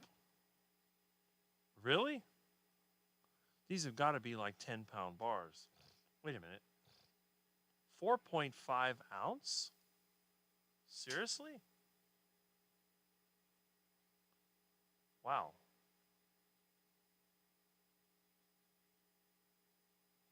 That's insane. Totally insane. And the Thunder agrees. Unbelievable. Well, I hate to say it, but I thought, that just seems weird. But what I've noticed is that everything that somebody sells on YouTube is always way too expensive. I don't know if that's the only way they can pay the influencers or what it is, but it's just way too expensive. But I don't know if anybody has bought something that expensive, but for me, I think I'd rather just bathe with these things and then just forget about it, because I don't have enough money here to buy 2 bars of soap, and a 4-pack, forget it. I'm done. So that ain't happening. Well, as you know, I make my own soap from the beef tallow and lard that I use, and I do add some coconut to it from the coconut oil, and I've also even used avocado oil in the soap, because when my mother was alive, she had skin issues, and I used to make her soap specifically from coconuts, which works really well. I'm not against using plant material for soaps. I would put mint and tropical oregano and other things, because there's all kinds of essential oils. Any kind of oil will dissolve into the fat and give you a nice scented soap. Now, I don't care, because I live by myself and nobody gets that close to me, so I don't worry about scented soap. It doesn't matter. But anyway, that was a little something I just wanted to share with you, because it really got me kind of confused, because I thought that the decimal point was too far over in one direction. Because I know I've seen the regular soap at the hardware store, and that's fine. Okay. And we have a whole bunch of comments. And Lori says, I prefer Rick over Chafee. That's shocking. I don't think I've ever had anybody say that. I prefer Rick over Chafee. Well, I guess that's good. I guess I'm more approachable. It took me 1.5 years to get off my diabetes medicine. Yeah, it's not going to happen overnight. I will ask you again. Do you think if I take the fat from the lard and the lamb and rub my hair, it will grow hair? No, I don't think so. But I think that whatever hair you have will grow in stronger, and it will be darker. That I do believe. And I think even Carrie had mentioned that, and you see he had that white spot on his head and it went away. Between the carnivore diet and the beef tallow, and look at how good he looks. You talk about somebody who looks really good. Well, I think our friend Carrie looks really good. I think he looks better now than when he was younger. I could be wrong, but that's just my opinion. I like Chafee, and you like Baker. Well, there you go. Well, who can resist Dr. Baker? I mean, he's older than me. He's got a good physique. Nobody would not want to be like him. I wouldn't mind being like him, because the thing is, if I wanted to look like anybody else, I'd have to be shorter, and I don't want to be shorter. I mean, I'd be an inch shorter, but that doesn't matter. What is 6'5" compared to 6'6" if you got a body like that, right? Come on. Come on, camera. Focus. I hate this thing. Anyway, now I'm all blurry. Okay. It'll get better over time, yes. I don't like Baker either. There you go. Thank you. All right. Let's see. I watch Chafee Shorts. Otherwise, I already know all the stuff he's going to say. Well, that's it. And that's a good thing about my channel because there's only so many things you can talk about carnivore. With my channel, things change all the time. You notice there's little differences in the background. It's never exactly the same. I never talk about the same thing either. I even slightly change my introductions. So my channel is about adapting, changing. We have different people that come in here. I participate about 100% with my comments. That's why my live streams last so long because, you see, I'm not doing the stream for me. I'm actually doing it for all of us. It's just a way that we can get to know each other. And when I have my heart attack and I'm no longer here, you can use my experience. The video should be around the internet if the internet still exists. Now, if we go into Mad Max mode, I don't know, but somebody might remember me. The skinny guy who did the carnivore lifestyle and did well. I have an old screw ice cream maker. There you go. I have one of those here too somewhere. Recently did, but it was a tough conversation at first. I'd prefer it if they were also carnivore. I don't watch Baker, but Rick's ideal woman, he said, is Sean Baker as a woman. That's right. If you have a gal like that, you never have to worry about anybody hitting on her because if they do hit on her, she will hit back. I would like a carnivore husband or keto. That's a good thing to have. Keto is good enough. Hey, I don't care if somebody marries a duck food eater, but when they start waddling and quacking, you tell them, I'm not going to put on your duck diaper. I'm just going to let you go outside and play in the duck pond. Yeah, we are waiting for that too. I know, Jan, I love picturing Baker in a blonde wig. What's more funny is picturing Mitch in a wig or two. He wants to be Frank Sinatra. That's what it is. That is funnier. He should freak us out. That would be funny, especially if he got like a Beatles mop wig, you know, and popped that on there and pulled out a guitar or something. That'd be way too funny. I live alone, have male friends that eat sugar. Doesn't tempt me at all. I just have a burger. Yeah, no bun. Exactly. Wouldn't that make Dr. Baker look like it would. It would look like He-Man. Hopefully He-Man and not She-Ra. I would be Skeletor. That's me. I'm Skeletor. I got some Dr. Squatch at Sam's Club. It's nice, but probably not worth the extra expense. Yeah, it looked like it had a lot of other ingredients other than tallow. And one of these days I will make a video. The weather hasn't cooperated. I haven't done it in a while, but I got a bunch of wood ashes that I need to turn into lye so that I can make some of Rick's soap. Rick's soap is a little different. It's a little softer, but it does the job. Maybe Tom reminds me of that video Dave Mack did in the wig. Well, Dave Mack, remember, he used to call himself, and I did a video with him too with that character.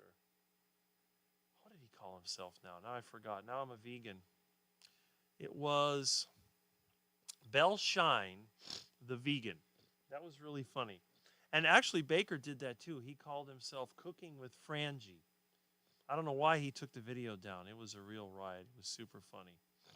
As you mentioned, real money can be used multiple ways. So for a time, there was a law that it was illegal to deface or destroy the fiat currency you had in your hands. That is correct. I just buy the bag of Amish soap bars. They last a while. Do you get them from an Amish community? I know the Amish people make their own soap. That's probably one of the reasons I've been accused of being Amish or Mennonite. I mean, you see the plain clothes that I wear, like this shirt and pants. This would be something that you would see an Amish or Mennonite wearing. You never see me wearing anything with sayings on it or, I mean, I do wear t-shirts, but they're underneath. And some of the Amish do as well. These are some of those hemp shirts that I was able to get. Oh, and we have a call. Who is it? Oh.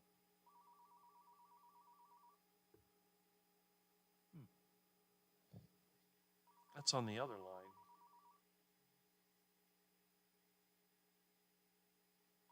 I don't know who that is. Especially if it was one of those Dutch boy haircuts. Yeah, like Janet Yellen. Rick, you're chewing ice. I keep muting the TV. I thought the squirrel was back chewing in the wall again. Well, there you go. I have sugar in my house for people having tea and coffee. It doesn't tempt me. It doesn't tempt me either. Soap is high. Yes, it is. I like Mitch's head. Don't get wrong thoughts, girls. I need Dollar Tree soap. It's about all you can afford nowadays. It's very thoughtful of you, darling. Everything is high. A lot of it is packaging and labeling. That's it. Still have a jar of maple syrup in the house. It's hard not to just look it off a spoon occasionally, like a glazed ham. But don't forget Baker has muscles. That is correct. I have pure maple syrup in the fridge for when I make my mom French toast.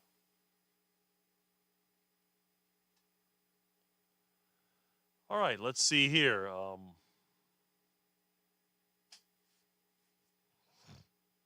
Lots of comments. Lots of comments.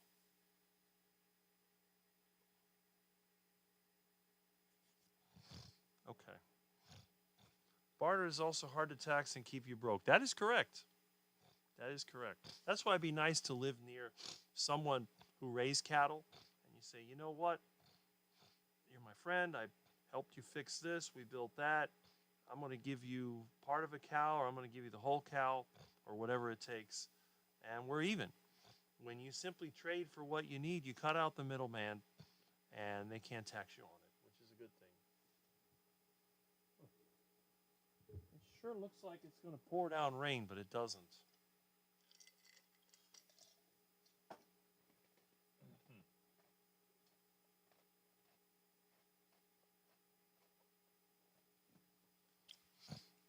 Me either, never tempted. And one guy friend I made a big hamburger for said to him, try without bun. Had a lot of butter on it. He liked it better. Yeah, the bun is unnecessary. I never understood the reason for it. When I was a kid, we had sandwiches a lot of times. I would eat the meat and stuff in the sandwich, and I'd give the bread to the ducks. I always thought, well, I don't like this part. Let me share it with the ducks. The ducks would come up to me and wag their tails, and the cute little ducklings would come. It's awesome. Every time I see the ducks, it puts me in a good mood. Now it's hard to find. The ducks have been sort of reduced in number, and it's not my fault. I haven't eaten a duck since last November, so I don't know what's going on. It must be a lot of it. I think is because of the development that took place. They wiped out the last piece of empty land around here, and I think it displaced all the foxes and the coyotes, and they went and ate all the ducks. So that might be what it is. I don't know. Okay, tea and coffee, powdered milk. Who cares about muscles? Not attractive to me. Toned is nice, but not bodybuilder muscles. Well, everybody has their preference. That is true. Everything is better with butter. Yeah, I agree. I'm not a fan of muscles like Dr. Sean Baker. I guess there's a lot of girls that prefer the thin men over the muscle guys. Plus, most of the muscle guys, they're spending their days looking in the mirror. And it is a very dedicated, if you want to maintain a great physique, it's not easy. So some women, I guess, they like a lot more attention, and they don't want their guy always in the gym working out. But then again, everybody has their preference. Some women, I think, would like to be left alone. So their husband's over there working out in the gym, they can do their own thing. So I guess there's one for everybody. For as much as Rick is on the bike, it seems like you would be darker. Your carnivore skin must be super resistant to UV rays. It must be.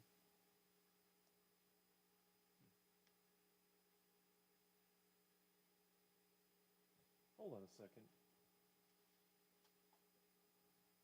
Somebody over there.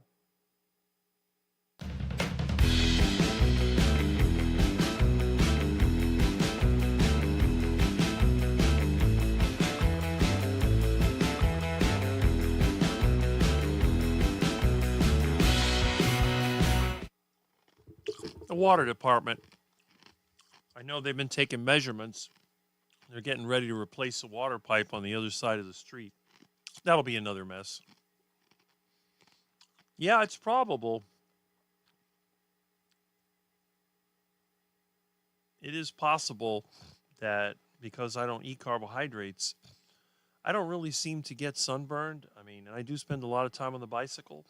A lot of times I'll be out there at, you know, 12, noon, 1, trying to go when there's not much traffic because later on, after 3, it gets to be pretty scary. If you can hit it around the lunchtime, you have less people on the road, oddly enough. Many women aren't impressed with bodybuilder muscles. That is true, and I think in some cases, it's a lot of the guys that are more impressed. They're busy impressing each other. Has his club money ready. There you go. We never know what's next on this channel for sure. That's the refreshing part. Carnivore's here to be normal people and not have to talk about meat the entire time. That's right.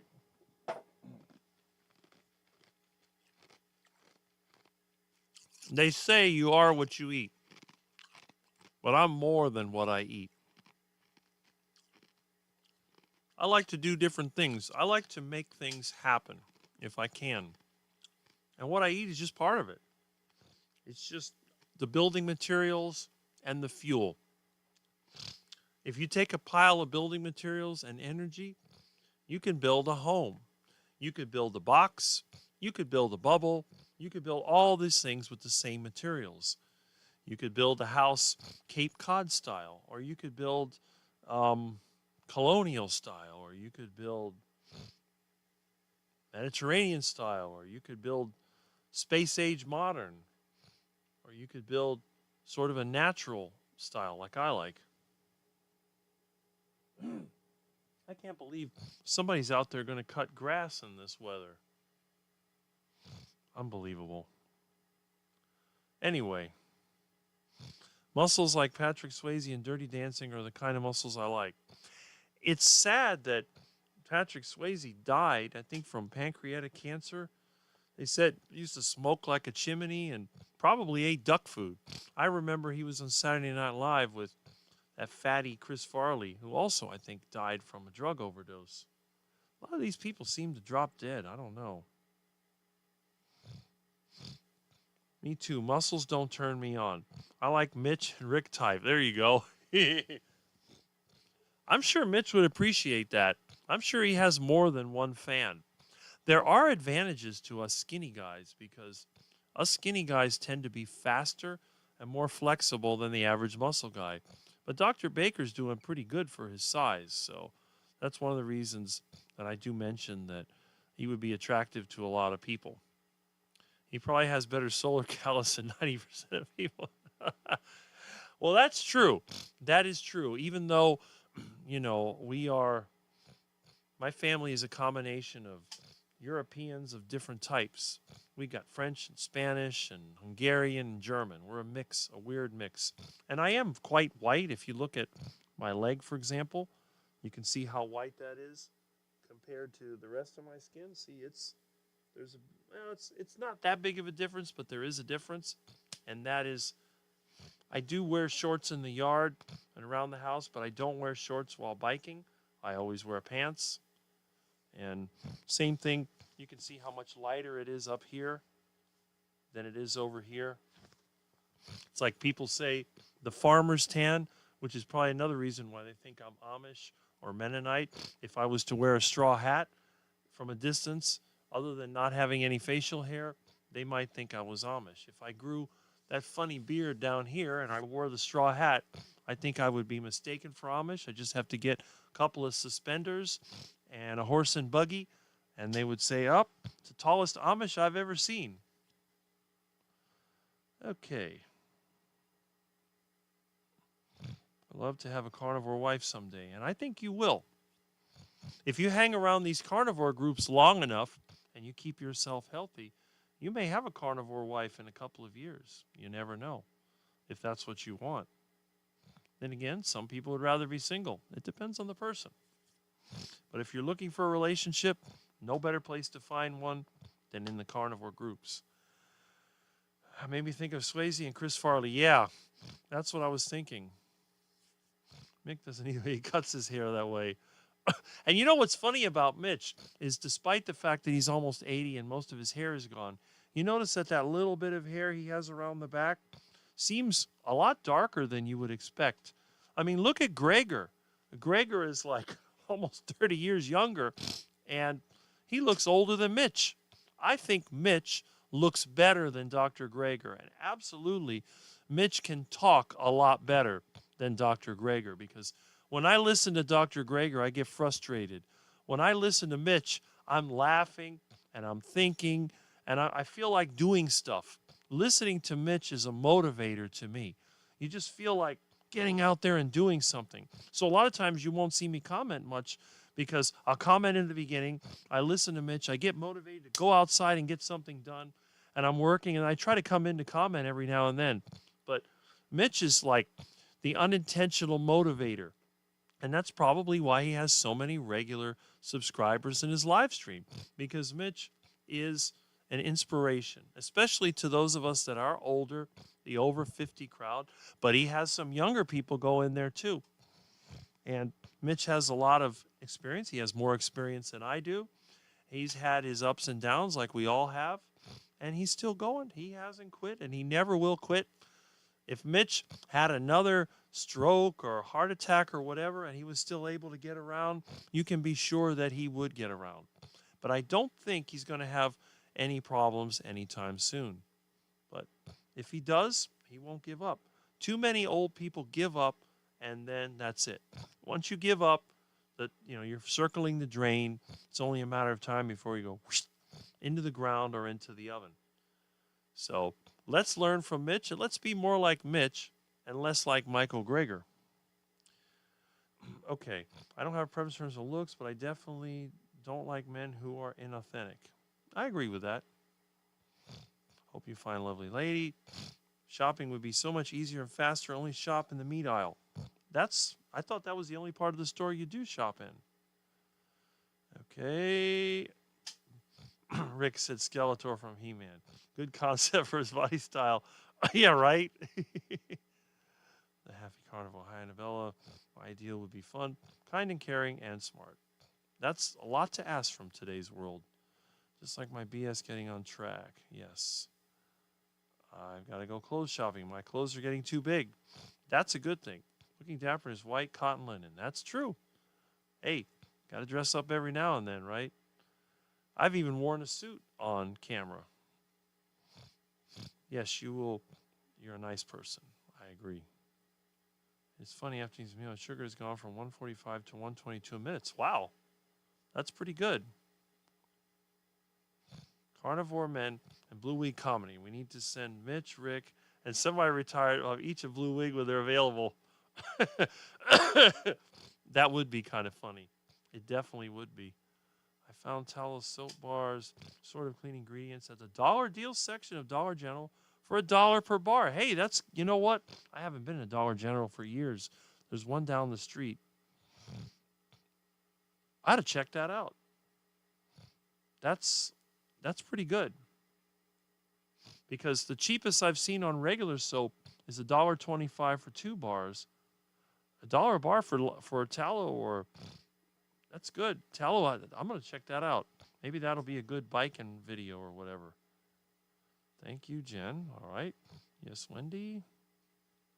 Seems like the comments pick up around 11 o'clock. No wonder I stay here for so long. And I'm so far behind. I'm almost in Mitch territory now. Look at that. Sugar in my house to make hummingbird food for my hummingbird feeders. Tallow 8. And Peter has returned.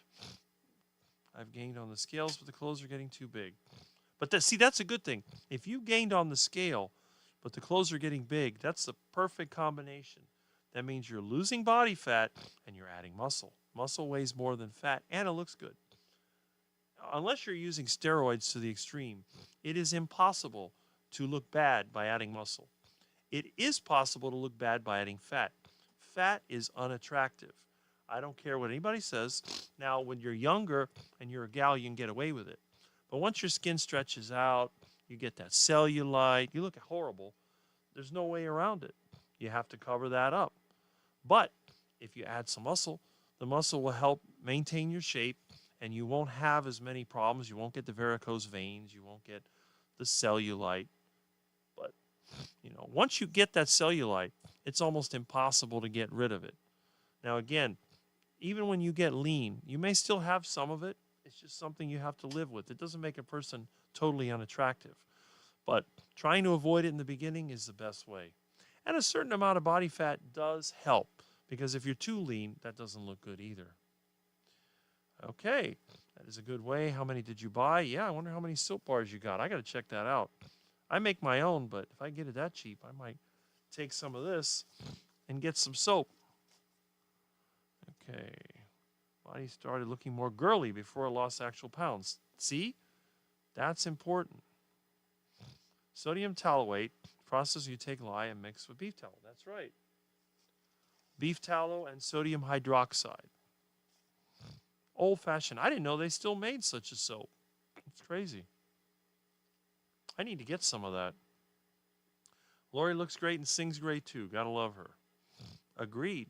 If you like other pollinators too, you can put some sugar water in a shallow dish with some pebbles that stick up for them to land on. Okay. Let's see. I'm blushing. Graceful Lily, yes. Hi, Jem. Hi, Annabella. Even Keith said it. Right. Most bees are nice. Butterflies like it too. Dish of plain water for simple hydration. Same setup. Muscle guys are usually pretty narcissistic. Yep. That is very true. That's why you see a lot of them online trying to get people to send them money, because they go on Only Feathers. Wait a minute. Only Feathers is my site for ducks. I think theirs is called OnlyFans. Wendy, good to know. I like men with muscles and thin men. Personally, I like guys who are as tall as me or taller, since I'm tall, and that is a reasonable request. I get too many wasps and hornets, so I don't do that. That's true with that sugar water. You're right. Wipe out. Okay, the music. There we go. I'm that far behind. Rich spoils it too. They think they don't have to develop personality. That is true. Those muscle gym guys are always looking at themselves in the mirror. And sometimes they look at each other. So you might not have to worry. The women will be safe around the muscle guys, because they look at themselves and they go, wow, I've done really well. And they look at the other guys like, well, he's done well too. Why would I have a girlfriend when I can have that and we can work out together, both in the gym and in other places? No, not all rich guys, obviously. That's true. There are some rich people out there that made it through actual innovation and work, but most just inherit it or just scam people. 5'2", so most men are taller than me. That is correct. I've been thin my whole life. It's looks, money, status, height that gain you attention. Right. Some gym guys look like they have small heads on their overbuilt bodies. That's what happens when, you're hitting the juice. You got your trend, your D-ball. Got a mosquito in here. Well, I had a mosquito. It is now flat. Mix makes me want to buy a countertop ice machine so I can chew a cup of ice. Well, there you go. I get it from the refrigerator. I look more like Rick than a muscle guy. I'm tall and thin now like I used to be when I was 18. And that's a good thing. And I'm sure your girlfriend appreciates that, because nobody wants to be with a guy that every time he tries to bend over, it throws his back out, and he can't find his equipment when it's time to use it. Exactly. I mean, if you can't find your joystick, you're not going to be able to operate your machine. I do like talk about meat. I like talk about cooking, steaks, etc. I'll talk about craft, writing, etc. Tiny House Panther is laying across my elbow again.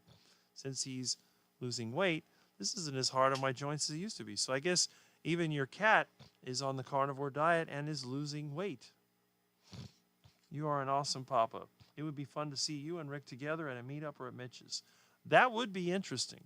I think one of these days it will happen. That is what I'm hoping for. Do you have muscles, dear DS111? Okay. You need a blue wig too. And DS111 says, my body looks like Dr. Kiltz's small guy, vascular, medium t-shirt. That's good. And I know a lot of gals out there like Dr. Kiltz. They think he's attractive. And that's good. Rick and I look like two tall and thin vegans, but we don't have the big bloated bellies, and we're not pasty with no tan. That is true, although I still think that I am pretty white compared to the average person. I mean, look at this. This is definitely on the white side, but I like it that way.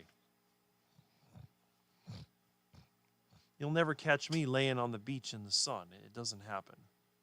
I know you've lost weight on carnivore, yes. Skinny guys get the job done, being funny. Actually, skinny guys are the hardest workers. If you've ever had to do physical work, it's the skinny guys that they outwork the muscle guys 2 to 1. Most of the muscle guys, they got a lot of power, and they can do a lot of work for about 20 minutes, and that's it. It's over. And the skinny guy keeps on going. I think the ideal shape for most humans is going to be on the thin side. Not super skinny. I mean, having some body fat is important.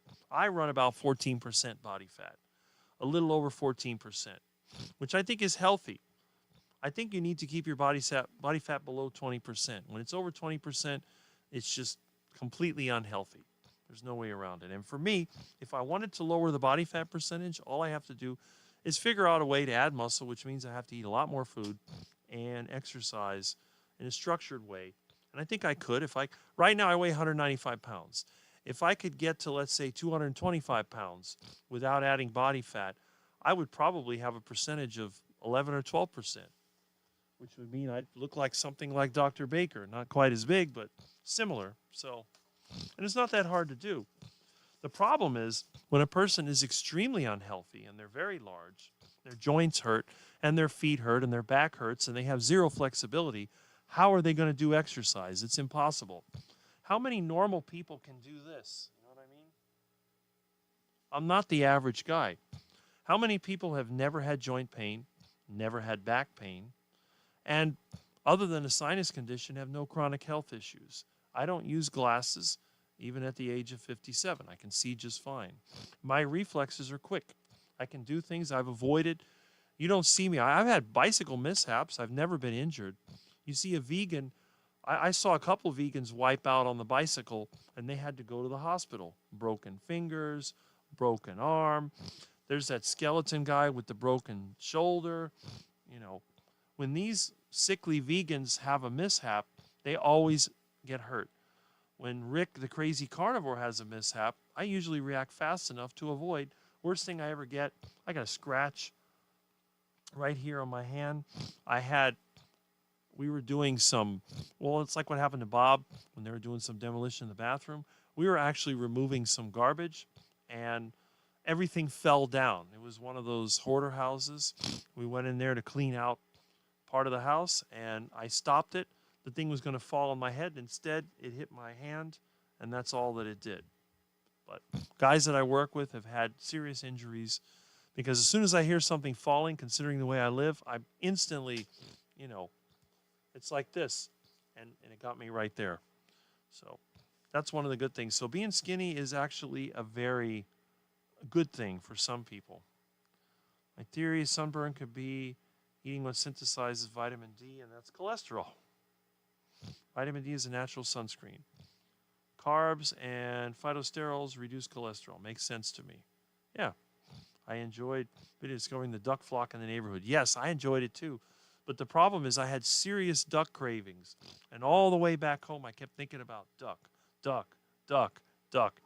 I guess it's like a normal person when they think of duck food, they get the cravings. I was having terrible, terrible duck cravings. But that's okay. I'll let them grow up. When I see the ducks out in the street, we haven't had any ducks run over, so that means the ducks are kind of in one place. When I start seeing ducks roaming the road, I'm going to go out there with a net. And a lot of times what I'll do when I'm driving and there's a duck like out in the road that won't move, I would stop my truck, grab the net, run out there, net the duck, throw it in the back of the truck, and drive off. And then when I'd stop somewhere out of the neighborhood where nobody sees me, I'd grab him and stuff him in the cage, put the cage inside my truck on the inside, and I drive to wherever I have to go. Now, if I had to go in the store, I would just leave the windows open with the duck on the floor, covered up with a towel so nobody would see it, so it wouldn't get hot. And then when I come home, I would take Mr. Ducky and put him into the duck compound, which is not ready yet, so that's why I haven't been collecting ducks. But by the time I get the yard cleaned up, the weather leaves me alone. Actually, today I could be working outside. The rain didn't seem to rain much. So I may have to cut this live stream off before it's too late so I can go outside and do something. Yay, Rick Flex. Okay. I don't know if that's when I was trying to show how, white I am, but there's nothing here to flex. It's just skin and bones, basically. Okay. I lost 23 pounds 2 years ago. My weight has not changed. I didn't even know I was overweight. I went from a size 44 to now 34 pants. XXL to XL shirt. I have broad shoulders and am tall. Well, my shirts are only large, so you're probably bigger than I am. I find Dr. Kilts to have the most attractive look in the carnivore community. Well, that's interesting. That's good to know. See, Rick is toned. Well, there you go. I work all the time. I better be. I'm so happy carnivore has helped you. Yes. A carnivore wife that likes to cook. Maybe I need to move to Utah. Okay. I always eat alone. Yeah, so do I. Has the longest legs. He can probably wrap them around a tree. I could. Absolutely. I think my tractor say tractor or skid steer, whatever you got. How is your daughter? Rick and Skeletor looks plus blue wig for comedy is a good guy. I didn't know what this stick would be. Hopefully that'll change in time. Yes. My daughter will not touch what I eat. She only wants to eat from restaurants or from our freezer. Wow. She's busy with her boyfriend and his rich family. Well, eat the duck food, waddle and quack like the ducks. I love all you guys, and the feeling is mutual. There's so many fat cops due to a combo of what comes with the job. Cortisol due to stress raises, sugar, sedentary job. Now cops are thrown on night shift for a while, fast food on the go. You know how you can tell the difference between the rookie and the veteran cop? By the gut size. That was always the case around here. They've been a cop for more than 10 years. They got a massive gut. She had a carnivore wife. We love you too. Okay. I will pray for you and your daughter. Yes. Cops in cars most of the day, kind of like what happens to truck drivers. That's true. Thank you, Annabella. You're such a sweetheart. Okay. I'll never catch up with these comments. Cops are thrown into mood fluctuation. Low paid. Home life is stressful as well. That's probably why so many of them drink. We need an Aussie Carnivore Avenger. I've been sick from this flu. I had to go on antibiotics. It happens. I hear you on the cortisol. It's part of my stall too. Feel better. What is this epidemic of tattoos? Insane. I don't know. I guess people are trying to bring attention to themselves. I never understood it. Why would you do something painful for no reason? And it doesn't really enhance your looks. I mean, I've never seen anybody look better with them than without them, but whatever. Yes, forgot you're an officer. Yep. How can you forget? Seems a lot of people with colds or allergies. Yes. Throwing bacon fat so I can deep fry some heart attack drumsticks. I'm going to have heart attack chicken for lunch. 5 for about 33 minutes. That is delicious. That is delicious. You can't resist it. Heart attack chicken is addictive. I'm going to have some today. Had to change my diet at the moment because I lost my appetite for certain foods. To make carnivore shepherd's pie this week, I am still blah about meat. Well, hopefully you'll get your meat taste back. Big role in stalls. That's why people take prednisone, gain, and eat all the time. Synthetic form of cortisol. That is correct. California is on fire. Again, I think the atmosphere is making my nose. Boy, they never get a break out there, do they? Men need to be strong enough to open things that are hard for me. I was stupid here for a while. 6-foot-plus grandsons handling 59-year-old grandma. Things to open for them. Okay. Bacon, egg omelets. Yep. Some Saharan dust over. We have that here, too. We had that here until a few days ago. Yep. For man, nice and logical. Yep. You're losing your appetite, but listening to your body is key. I love nature's tattoos, freckles. There you go. Especially if you're a redhead. I tend to only eat eggs nowadays if I'm short on time or forgot to defrost meat. Usually eat eggs with cut up Polish sausage. Okay. I agree. It's all face and LMS. Carnivore benefits mental health. Yes. Doing my best. I'm not perfect with carnivore. Eggs are awesome. Hopefully this phase will pass. I bought a 10-pound bag of chicken. That would be Presidente Supermarket. And I got some also. Doing my best. Yep. Sue, Rick and his porcelain complexion. Well, I guess I don't look too bad for a 57-year-old who works outside. He is a China dog. Smoked sausage is getting popular on breakfast platters. Take the straightest piece and split it lengthwise, leaving just the casing uncut on that side. Browns, well, on a griddle. There you go. It's like watching boxing. Heavyweights get tired faster than the featherweights. That is true. And you can see me in action. We're doing clean outs or doing anything else. I guess you don't have to carry as much weight. And I think a lot of the muscle guys, they run on the muscle glycogen. So they can go really fast for a short time. And then after that, it's all over. Sleep nearly all day, which I hang out with you guys. It's 1:39 a.m. Okay. If you and Rick held a rope about 6 feet apart, you could be a clothesline. There you go. Tom, red pill community guys say it's all money, muscles, gain. This is how they grift impressionable young males. That is very true. Red pill community. That is very true. I've seen so many of these people out there, and a lot of the younger guys fall for it. There's one of them that was here in Miami, and a younger friend of mine subscribed to it. I said, have you ever tried to contact this guy in person? They never will. They always have to hide. And what it is, a lot of them, they come here to Miami. They rent one of those BWG condos. They rent a Lamborghini. They rent whatever. And they make a bunch of videos, a ton of them. And then they go back to where they came from. So they pretend like they're living here in Miami, but they're not. They stay here for about a month, and then they grift everybody. And when they get more money, they come back. I've seen it over and over and over again. And they fool people. Hey, I live in Miami. I don't make videos like that. No young people are going to want to copy me and live in a decaying house with a leaky roof and a bunch of junk. But it is Miami. Vampire hours. There we go. LOL. Clothesline. I'm buying Teflon. Teton. Okay. Teton grass-fed Polish sausage refrigerated section. That's pretty good. Maybe I'll start trying other sausages. So there you go. I haven't made sausages in years. Not lose any more weight because I'll get sick if I don't have anything to feed off. Well, you don't have to worry about that because the body fat that you carry is plenty. And if you put on extra muscle, that's extra glycogen you can use.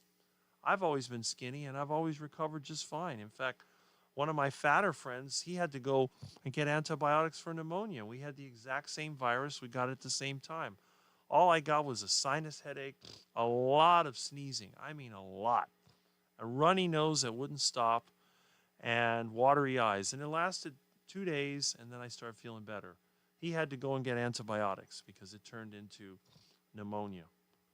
Can do it with the left leg because I sat that way since school. Right leg, not so much. Okay. Jeff is limber and right is tight. Left is limber and right is tight. Yeah. Amy, your body arrives optimal weight. Okay, that is true. Beautiful the way you are. Lock up your ducks. Here comes Rick. There you go. And Gary, I heard that. How much do you weigh now? Found your channel. Being stretchy is way better than being muscle bound. That's good because if that's the case, then I think I'm doing pretty well. I mean, I can move in ways that my younger friends couldn't even dream of. Still too heavy deer, probably buy size 16 pajamas. Okay. I am still far, far away from this. I'm going to stretch more and I don't. I know what sizes mean. Sure taking a long time to get limber. I'll give it time. Mitch debating Dr. Greger will be a blast. I pay money to see it live. Dr. Greger doesn't have the cojones to debate with Mitch. I can guarantee that. Because Mitch would blow him away. I mean, come on. Dr. Greger, I'm on day 2 of creatine. Excellent. I guess you're following the lead of Mitch and some of the other carnivore influencers. Slowly getting more fit, but slowly is defining the operative word. Well, if you're slowly getting more fit and not getting sicker, you're still making progress. Maybe you can Google sizes, scabs and scars on forearms from my cat. Uh-oh. My work looks better than tattoos. So there you go. Cat. More stretches and squats. Take your time. I think you look terrific. There you go. Peter's giving you a compliment. Tattoos are really boring. I really don't see the point of them, but a lot of people have them. Some of the people I work with, they always seem to get it on the back of their leg right here, calf muscle or whatever, and they all have it on their arm. You know, and even some of the carnivores do. And again, I'm not criticizing them. I'm just saying that for me, I'd rather be without it. But have you ever seen an Amish or Mennonite with a tattoo? No. I don't even think the Seventh-day Adventists get tattoos. Pretty soon, the rebellious people are going to be the ones that have no tattoos. And there's a tattoo shop right next to Presidente here. I see them hanging out there smoking cigarettes. A lot of these people smoke cigarettes too. I don't know what that's about. Totally cute shirt in your size, tiny bit too small. I'm back from Dump Run and Butcher Shop. Well, I hope you got some nice stuff at the dump. That's one of the reasons I like to go to the dump, to go picking. Making chicken gizzards and hearts today. Seasoned flour. I wouldn't put flour on my chicken, but have you had any vaccines as a child? Yes, I was vaccinated when I was a little kid, but I haven't had a vaccine. The last time I got one, I was like 18 and I got a tetanus shot because I had a nail go through my foot. That was the last time I've gotten a vaccine that I know of. So no. And I never get the flu vaccine, and I didn't get the other vaccines either because I already had the disease. I think I was on my second time catching it before the vaccine had finally come out. So the second time I got it, they want to take me to the CVS to get a vaccine. I'm like, why? I already have a vaccine. I got the germ. I tested positive for it. Why am I going to take a vaccine? I even asked a friend of mine who moved away but is a doctor, and he says, why would you get a vaccine? You already have immunity. It'll just make you worse. You might get sick from it. I said, forget it. No vaccine for me. Okay. Looks as though I'm very inflexible, able to do things, but yes, it's coming along slowly. All right. Just take your time. I hope you get the shirt. There we go. Okay. Make you feel any better. I'm not very flexible either, but I am. Absolutely. Okay. I'm telling someone I have tattoos. You don't put bumper stickers on a Lamborghini, so I'm going with that. Well, there you go. That makes sense. And it's not just a bumper sticker. It's like you don't graffiti. Of course, a Lamborghini is a piece of garbage. I wouldn't care if you wrapped the whole thing with plastic. But I wouldn't put a bumper sticker on a 1969 Charger. Because to me, 69 Charger is better than a Lamborghini, even though it was a much cheaper car. But then again, they don't make them anymore. So if you have one, you're actually a pretty special person. I think that's best. I like nature. Very against tattoos. Well, there you go. She's Russian. I've seen Russians with tattoos.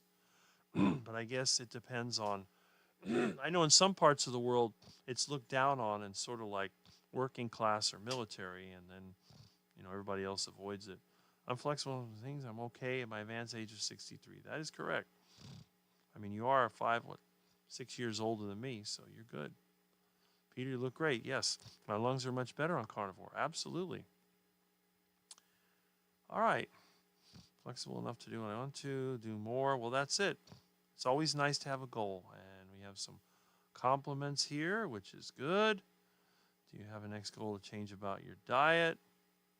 Always helping others. Yes. You're awesome too. Mr. K says, as you train, so shall you perform. If you only jog, you won't develop speed. You do 20-minute sessions on this or that workout. 20 minutes, that's what you'll do.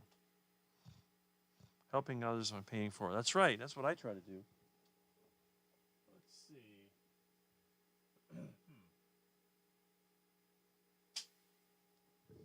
I guess the lawn service left. That was quick. Day too fast. 2 days in a row. My food addiction is raging in my head.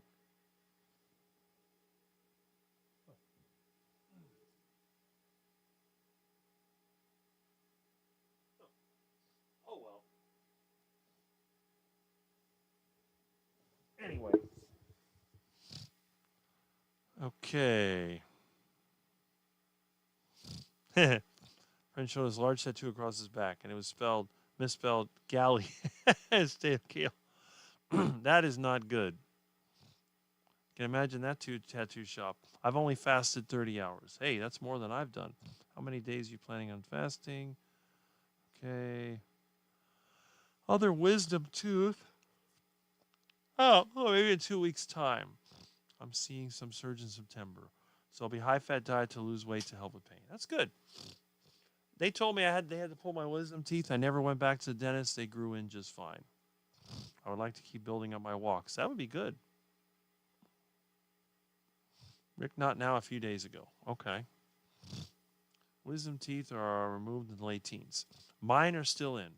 Thinking of going till Monday. Okay. Thanks, dear. 30 hours fast. You didn't mean right now. Jewish cousin is dating a Jewish guy with the Lambo. She always brags. Well, I still think a Lamborghini is an overpriced piece of crap. And it doesn't have a lot of room. The air conditioning is terrible. You know, I'd rather drive around in my beat-up rust bucket truck. At least it's got cold air conditioning, and I can pull a Bobcat with it. Can't pull a Bobcat with a Lamborghini. Wisdom teeth extractions. I'm glad I never had to have them. Had bought too much cheddar cheese and somehow gained. I'm trying to get back down. Okay. You might reduce the food noise in your brain. The only time I fasted, I'm usually OMAD. Hang in there. Why do South Americans? Well, because they're trying to show how great they are. A lot of the people that come here, they think that they're smarter than those of us that have lived here. So they always want to fly their flags to show how great they think they are. But it just makes us laugh because it's like, hey, if you're so great, why is your country a mess? Need to make a card for my dentist. She was lovely. Kerrygold, aged cheddar with every meal, about the size of half a bar of soap. Well, there you go. And thanks, family. You got a nice thing going on there. Told my dentist about carnivore. They're very impressed. Well, there you go. Still have my wisdom teeth also. See, Bob, you and I are some of those that still have them. They're in there somewhere. I haven't been to a dentist since 1986, so who knows? My teeth may have fallen out and I didn't know it. Like 3 ladies at my dentist's office. A woman's touch. Oh, excuse me. I got stuff to make chili too. Kidney beans, hot Italian sausage, beef, and the rest. That sounds delicious. Lisa, that's why you're so smart. That's good cheese. Having a bacon sausage in the oven. Making my roommates when the aroma hits. That's it. And let's see what else we got here. Dentist office. Walmart cheese. I prefer male doctors, like Dr. Chafee, maybe? Dr. Baker? Okay. Did I miss any comments? I don't think I did. I think I've been able to hit all the comments. Oh, I think I missed one here. That's another one. I did not miss a single comment. Excellent, excellent, excellent. Debating on throwing out the rest of it. I got about a quarter pound left. Well, give it to the ducks, I guess. I don't know if ducks can eat dairy. I mean, I feed them dairy when it's going bad, but who knows? A cat, maybe? I tend to eat cheese every single day. I always have. I eat yogurt every single day. I'm not scared of dairy. I never have been, and I never will be, because I know how to handle it. Now, for people that have weight stalls and they tend to be craving foods. I could see where dairy could be addictive. If you're an addictive person, you have an addictive personality, it might be a good idea to ditch the dairy because it's not worth it. I'm not seeing doctors for their muscles. Well, there you go. You could see somebody else for the muscles. What's the best way to get rid of the Florida sprinkler rust staining? Oxalic acid. Phosphoric acid, you can buy it in the Home Depot. It's called phosphoric acid prep and etch. You spray that on the wall and it goes away. If you can get the oxalic acid, great. But I use the Home Depot Clean Strip Prep and Etch. It does the job just fine. Annabella, my carnivore doctor is fit, not muscly. Well, I mean, that's good. I mean, I'm not an expert in attractiveness, but I would think that if a woman was looking for a male for dating, husband or whatever, recreation, they would want somebody who tends to be relatively in shape, and when they exert themselves, they don't breathe hard. They can talk continuously without getting worn out, and they can bend down and pick things up without going, back, and they got shoulder pain and all this other stuff, and they snore all night and fart all the time. And you can avoid all that if you have a carnivore man. All right, so I eat cheese in moderation. There you go. Nice and good person who treats her right. The money is great, but it's not the only thing. Well, I hope so. But a lot of these rich people, especially the ones that inherit money, they tend to be very self-centered, and they look down on everybody else. I'm sure that when these guys drive around in their Lamborghini and they see me out there in my beat-up van or truck, they probably look at that and go, I'm glad I don't have to be like that guy over there. His life must be terrible. But then again, when they go like 150 miles an hour and they crash into a bridge abutment and they end up, dead, I don't know if that really helped or not. Because a lot of these kids, they get wild on the Lamborghini. I had one years ago. This kid, he couldn't have been more than 19 or 20. And I was in my Charger, which is a total rust bucket, but it has a 440 in it. And this guy was tailgating me, and I'm thinking I'm going to let him pass. So when the light turned green, he got in there and started accelerating. Well, I wasn't really trying hard, and I started moving. And I looked at it, and I'm like, no. So I floored it. And the thing is, in the old Charger, they don't have much traction. So if you start rolling and you step on it, I left that guy in the dust. Now, I guess Lamborghinis back then were manual transmission, so he probably wasn't that good with the manual transmission. But I just stepped on the gas in my Charger. I left him behind. And this kid, he stopped tailgating me. Of course, he was so far behind, he may have stalled out. I don't know. But I had to slow down, and I know that there's highway patrol over there, by Chrome Avenue. So what I did, I just went off the other way. And I let him go, and then I got back on the road and drove normal.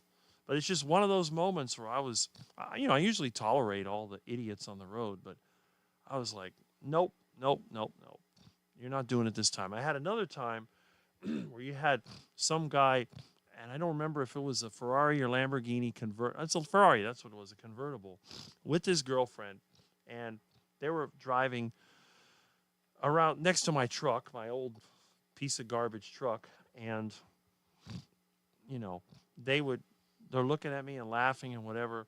So I thought, okay, no. So what I did when the light turned green, I floored it. Now, of course, it's a diesel truck, so it's not that fast, but it produced a tremendous amount of smoke. And there was so much smoke coming out of the thing because the engine's worn out. I left them in a cloud, a serious cloud, and they were so upset. I mean, it was really funny. So, they finally catch up to me. They're over there making threats and all that. And then I spot over there by Miami-Dade College, Metro Police with the radar gun. I'm like, man, you're going to get it. So I went faster, and about 300 feet, I hit the brakes and slowed way down. They went whoosh, past me, right past the speed trap. They went around the corner, and right there on 104th Street, guess what happened? I was chugging along with my truck going 35 miles an hour, which is the actual speed limit for that road. And I looked at them, and there they were with the police. The guy was arguing. I mean, it was really funny. It would have made a great video, but I didn't have a camera with me. But that would have been so funny because I think I hit 70 on the road, which is as fast as a truck will go, basically. I mean, it'll go 80, but 70 is about as fast as I would go before the guy caught up to me. And then when he passed me, he had to be going 70 or at least 50 something when he saw the cops. And it was too late because they got so mad with all the smoke. And then there's the cops. And when you pass the speed trap car, you have to wait until further up, which is where they stop you. And they stop you when you go around the corner because you can only turn left. You can go off to the turnpike or you can turn right or left. And that's it. And the cops were over there on the right. So, too bad, right? And I didn't get a ticket because even when I've been speeding in my truck, I have to admit. I've gone 50 and a 35, and I never got stopped by the police for speeding because you look at that truck and it's like, there's no way that piece of junk can exceed the speed limit. Plus, I have a little switch on the dash. So when I need to hit the brakes, I push the button. I can hit the brakes and slow down, and nobody can see that I hit the brakes. So, and I've avoided I've never had a speeding ticket in my entire life because I drive junk, and I know where the cops are, and I'm very good at reacting. Now, they've given me tickets for smoke coming out. I've gotten unsafe vehicles several times, but that always gets dismissed in court because it's an ambiguous thing. I've had a ticket for a cracked windshield, light that doesn't work, even though the light did work. And, I had one time they stopped me right across from the police station, and I got upset afterwards, so I drove to the police station. I said, your officer stopped me over here saying my light doesn't work, but it does work. And it's like back and forth, whatever. But I finally, I showed it to him. So when I went to court, it's like, well, it was dismissed. Obviously, the officer didn't show, but I just wanted to show them their little game that they play. People look down on us poor people all the time. But I think they make a mistake because even though I'm a poor person, I'm not uneducated. So when you deal with a poor guy like me, it's a little different. Let's put it that way. Okay. Dating for 8 years, she can't get him to marry her. Well, try another one maybe. You know how those rich people are. They like to keep their options open. He doesn't have muscles like Dr. Chafee. Okay. Taco Bell beef having silica, calling it basically sand. Less paprika spice on the screen when talking about the other products. I wouldn't doubt it. Who knows what kind of fillers they put in there. I got smoked paprika from Amazon. She was molesting me. I don't care. Okay. Chill is happening. Mind is made up. Rick, do you brush your teeth? Yes, I do. I brush my teeth every day with a mixture of lard and baking soda. You are crazy. It makes you so lovable. You should have been there. Sounds like I would have got the giggles. Anyone needs relief from cheese blockage? Get the powdered magnesium citrate, about 3 teaspoons in a glass of water. Yep. I could see you being a kilt lifter. Love this story, payback. Yeah. Not only men wear kilts. Well, women wear skirts. Similar. I keep hearing noises outside, but I can't see out the window because it's so fogged up. And my outside camera seems to be broken.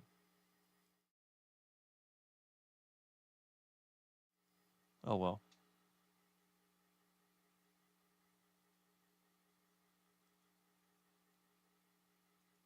Rick should be cited for unsafe bike. That's funny. You should see how bald the one tire is on the bike. I got cords sticking out. Pretty soon it'll blow up and then that'll be it. I need to get another bike tire. I may have a junk bike I can take the tires off of. Gym down here must have been wiped out by a hurricane. The gym looks brand new and it's gorgeous. Planet Fitness. Could be. I enjoyed the Rick Bike ride, duck census video. Never saw a duck up in a tree. They do that here at times. I've seen them make nests in the trees. Fully restored fire breathing vintage Charger the other day. The idle sounded how liquid being poured out of a milk carton. Too fast sounds like open glass. Open gas. Oh yeah. I need to buy baking soda. Women who dance or wear kilts. The West wear fight, dance or wear. Okay. That's strange. I wonder why he didn't want to get married. Oh. Hold on. Let me see what that noise is. Interesting.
Evidently, somebody else had a lawn trailer and the wheel fell off of it. So they're over there trying to replace the axle bearings or whatever they're doing. So that's why there's a truck over there. You know, it's incredible to me what poor condition most of these lawn services and I mean, I thought my truck was in bad shape. I mean, it is in bad shape because the engine's all screwed up, but I've never had a wheel fall off of my trailer. My Bobcat trailer, I do check and re-grease the bearings once a year. And even my old Bobcat, which is almost 30 years old, next year it'll be 30 years old, still runs pretty good for its age. So that's not too bad. Anyway, hopefully soon I will get my truck running, and I'm hopefully maybe today. I need to work on this today. I'm spending my time here. All right, let's see. The comments come in. I love the old cars. Yeah, I think a lot of people do. I was watching this huge muscular dude with huge beer belly eating candy between sets. I understand. That's the problem. First bike and talk. I saw an actual person in the bus stop. I was hoping they would move their legs when you drove past. Right? The why, but that man does not need to be eating candy until he fixes insulin. That's true. My dresses, maybe they're on the sugar diet. Fit into it's my way of saving dollars and looking nice on carnivore. Even then, no candy. Used to collect hot rods. Yep. That stuff was cheap and easy to get back then. Honey says he'll never wear a skirt. I told him it's a skirt if you wear panties under it. I might just bring some bacon to the gym tomorrow and eat it between sets. So there you go. What is cars on eBay too? His wife was getting upset. Oh boy. Okay. About this Plymouth, that was mean. Yeah. Wife I lost in chat. Because he's so rich. He's a real estate tycoon. He has a yacht even. And you know, if you notice all these people that are rich, they're parasites. Real estate tycoon is basically a parasite. All you do is insert yourself between what people need and the people. And if you can do that, you make money. That's how you become rich. You don't become rich by producing a good service or product. No, because a good value doesn't make you rich. You have to scam people to become rich. You either scam them outright and you get caught, or you scam them indirectly, like through inflation or through real estate. Real estate is the ultimate scam. And the government loves it because they are the ultimate scammers. When that property becomes more valuable, they get to tax it every year on unrealized gains. Best scam ever. Can we fix it? I don't know. Time will tell. I'd love to see you at the gym with bacon. There you go. It was like a Roadrunner, but different. Could be a satellite, Plymouth Belvedere, something like that. Okay. Rick, why do old two-stroke outboards use spark advance with throttle position for speed versus just throttle, like on a chainsaw or go-kart? Well, that was something Evan Rude used to like to do. And what it is that a lot of these engines, it all depends on the way the engine is made. Some engines that have two cylinders, they would use a spark, and what they would do, like on the four-stroke engine, the spark would be like in between, the exhaust and ignition. And then what they would do, they would simply modify the spark advance to set the idle position. But I'm not sure why they did that, honestly. But I did see that a lot. I don't see that anymore. But I think from what I was told, it was something about avoiding detonation because they were supposed to run on some lower quality fuels. But I really don't know. That might be something we'd have to look up. But I've seen it. I just don't know the reason why they did it like that. Women usually get caught in the vanity trap. Cougars and sugar mamas in California. I'm in Southern California too. I do not like green eggs and manufactured women. Dr. Seuss reference, I would assume. Hopefully she has her own money in a place too. There you go. Green eggs and, yeah, right? Place to live in case he leaves her high and dry. Green eggs and ham, no women for you. Right? Anyone else heard of taking charcoal supplements? I've heard of people taking them as some kind of parasite cleanse or some kind of detoxification. I think it's a bunch of nonsense, but some people swear by it. Taking a charcoal medicine a gazillion years ago, right? Hey, just blacken your steak and you'll get charcoal. My bro and sis, filthy rich and have nothing but debt. They look down on us middle class and I love it. We don't have debt other than 100K left on house. If you're one of the few people that don't have debt, you are one of us, or very lucky, and you're very rare. I love real road runners. Peep, peep. Yep. No green eggs. Speaking of green, I managed to have buried myself in a blizzard. Let me get the rest of this before the cat gets it. Okay, we got the ducky. We got the ducky. Okay, there we go. Let's see. All right. More of it here. Okay. Got any more here? Nope. All right. If I was the Federal Reserve, I wouldn't have to collect it. I just print more. Just push the button, boom, chink, chink, chink. Of course, they don't even do the real thing. Anyway, while I count this money, I want to talk a little bit more about money supply.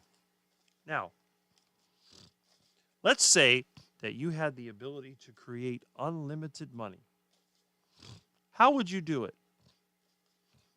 Let's say I'm using physical money. What would I have to do? Well, first of all, I'd have to get suitable paper.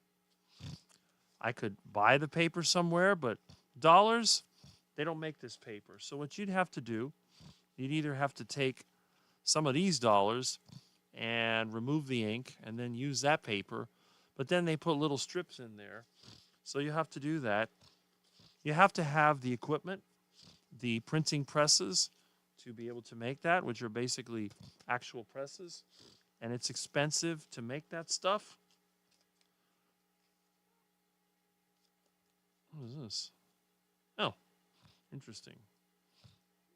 Hello? Yeah. Hello? Yes. I'm just here at the house doing something online. I've been okay. How about you? All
Yellow jackets, those are wasps. Yeah, those things are bad.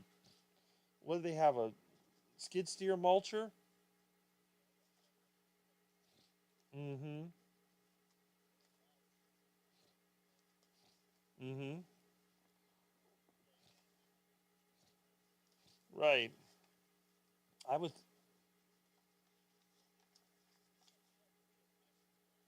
Mm-hmm. 3 attachments? Oh, that's for the return. One of them's for the case return, case drain. Yeah, it'll work. You just have to run a hose back to the tank, to the hydraulic tank. That's all. There's a special cap you can put on there. It's called a case drain.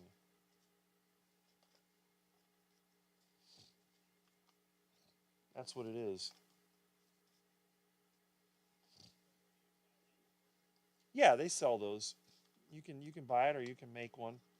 But what that is, see, when that machine slows down, is it the drum that spins and it has the little teeth on it? Yeah. So when that slows down, because it's a hydraulic system, if you were to just stop it, it would break the motor. So it has to have a place for the oil to return to, and that's called the case drain.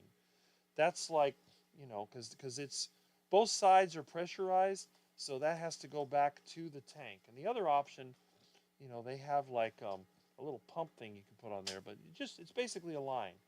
You just have that line, it goes back to your hydraulic tank. You could actually run a permanent line as well, like attached to where you have your attachments, and then have that going back to the tank. But some of them don't use that. Some of them just use the 2 lines. They don't all have a case drain. The smaller units, they just use the lines, and then they have a relief valve.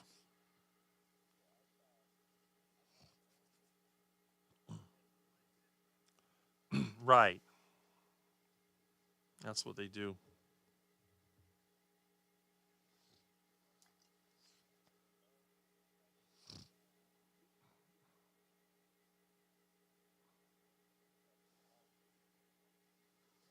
Mm-hmm.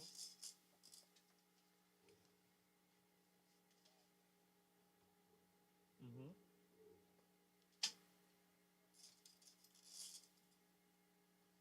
Right. Mm-hmm.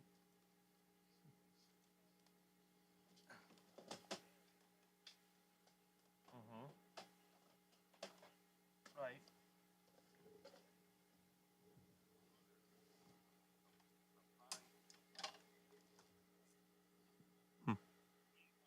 Mm-hmm.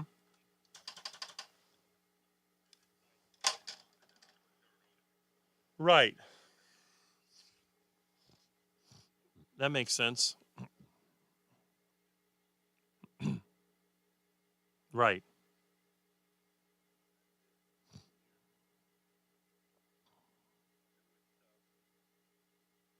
Mm-hmm. I've been rained out most of the week, and then I got another roof leak I got to deal with. And I mean, it's been rain on and off all week, so it's been rough here.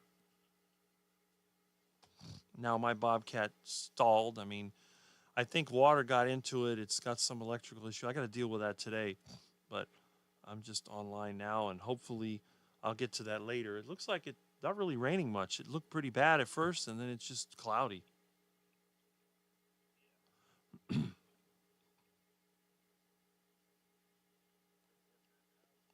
Pretty much. I did one little job, but that's it. Everything else has been here.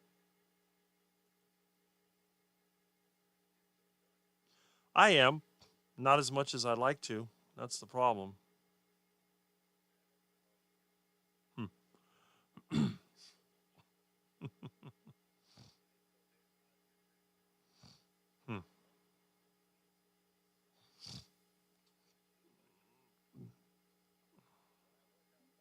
Mm-hmm.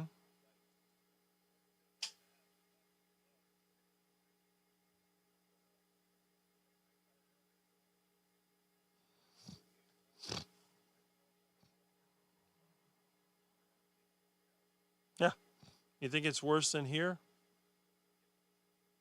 Wow. That's pretty bad.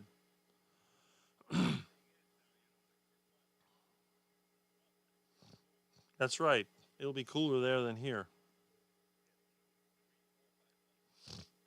How far north of Orlando is that? 45 minutes. Okay.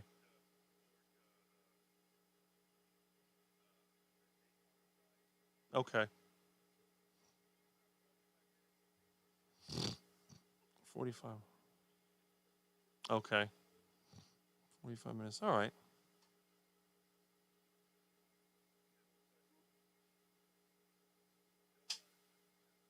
Oh, yeah, for now. Mm-hmm.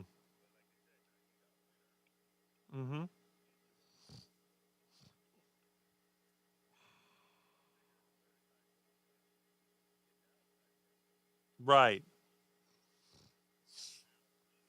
Good idea. Mm-hmm.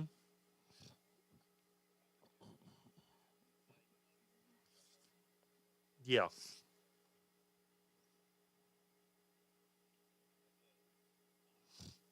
Yeah, it's always 100 degrees, huh? Mm-hmm.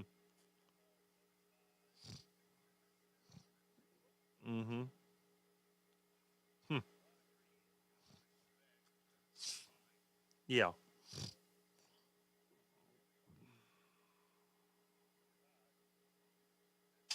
Mm-hmm. Yeah.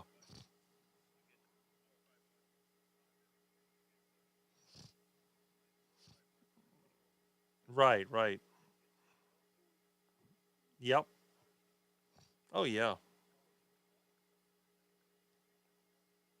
Mm-hmm.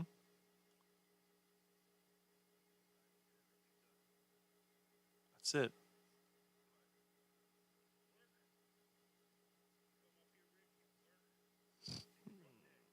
I'm sure. Why is that? There's that much work there?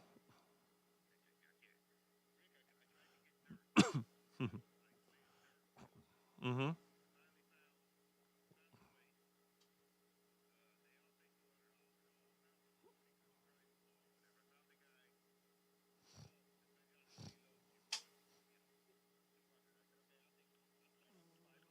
Mm-hmm.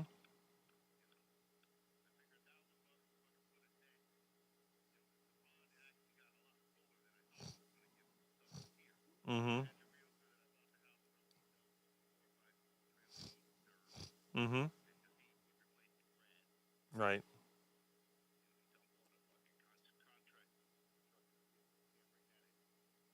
Okay. Well, that's good. All right. I'll call you later. Like, okay. Now, that's my friend that moved upstate. He just called me up to see how I'm doing. And I had to kind of cut that short a little bit, but let me see here. What am I doing? All right. I love the Roadrunner cartoon. I have no debt. Feels so good. Yes. I also add drops of iodine to coffee once a day. You got tip money for the girls down at the club later. Not in this town. The women are ugly. Roadrunner doesn't even talk. That's right. Well, yeah, I never talked. The coyote talked at times. The Roadrunner was fast. Peep, peep. Right? We pay off the house. I retired at age 62. Well, you never pay off a house in the United States. You always have to rent it from the government. Never thought of that. The last place he'd go buy meat. My all-time favorite 70 Challenger. Yours and a lot of other people. They love that car. Beep, beep. I love the commercial break. So perfect. Music like that promotes speeding on the highways. Yep. It's a great goal. Rick, who's calling? That's my friend that moved north of Orlando. Yellow Jackets, don't they make? Yes, they do. And they had somebody over there trying to mulch some of the bushes. They hit the Yellow Jackets and got wiped out. No business, just, friendship, activated charcoal. We own 6 paid off cars. Yes. 1961 up to 2008.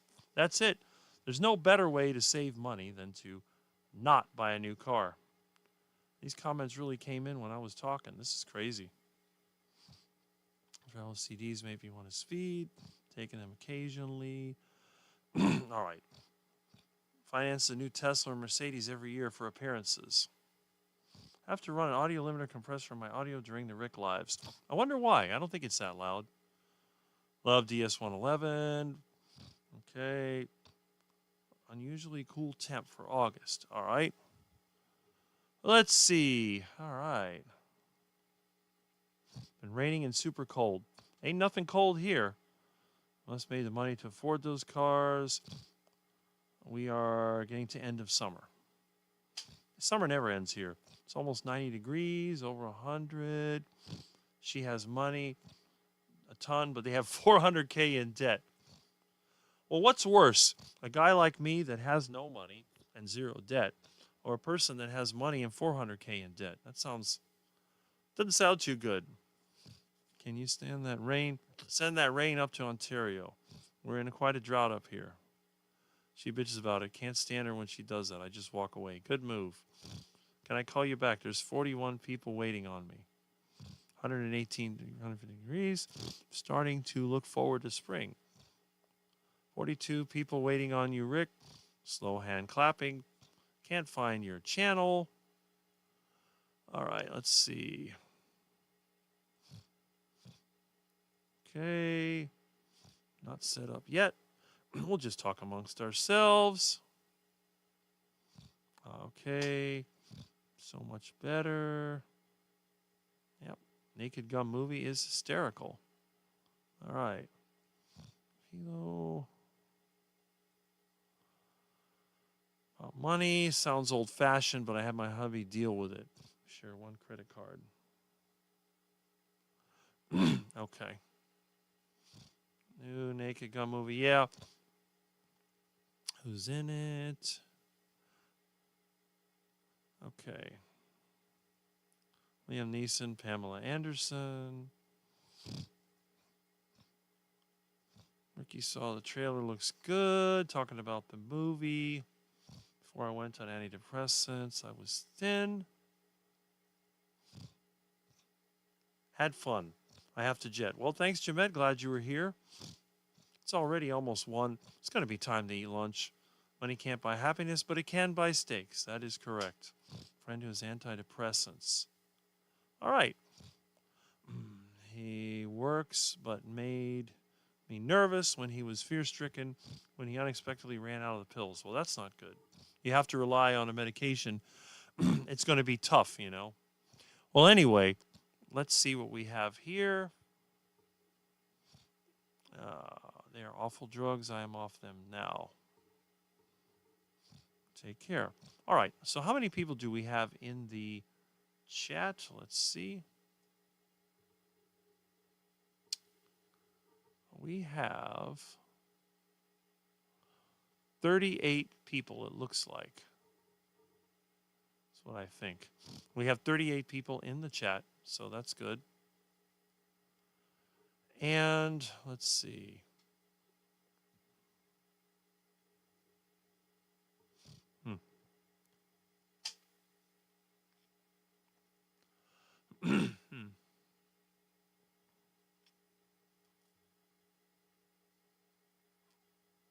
Huh. All right.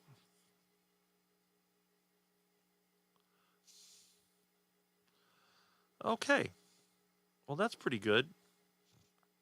Well, anyway, with that being said, let's see if we have any more interesting questions or comments.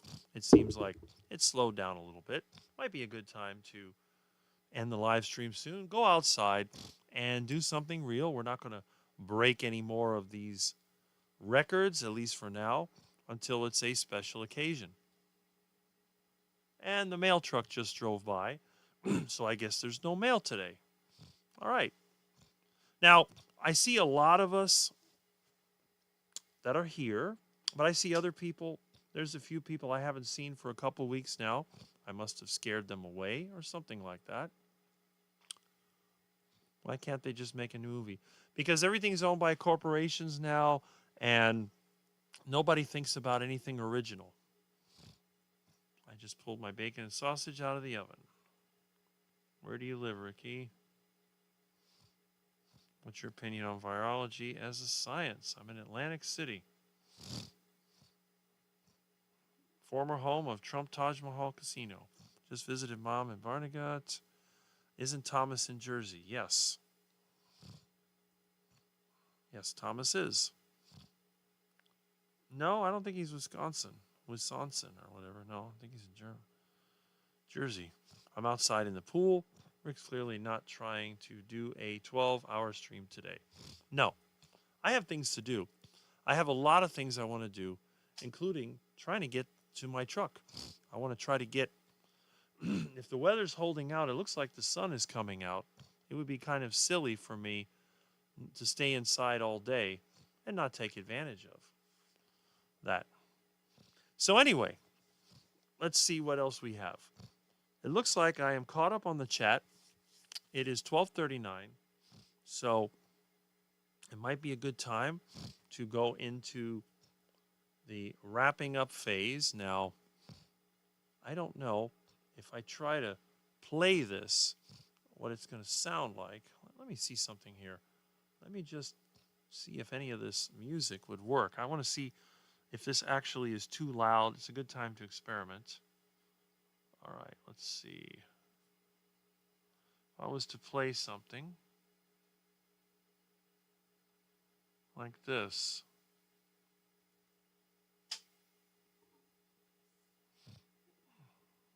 Okay.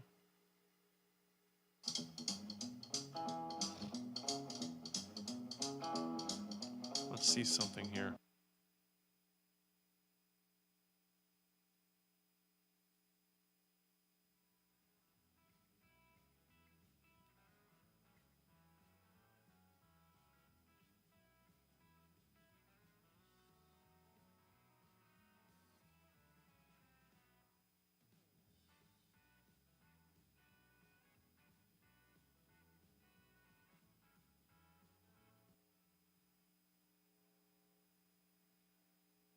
All right, let's see. I don't hear anything.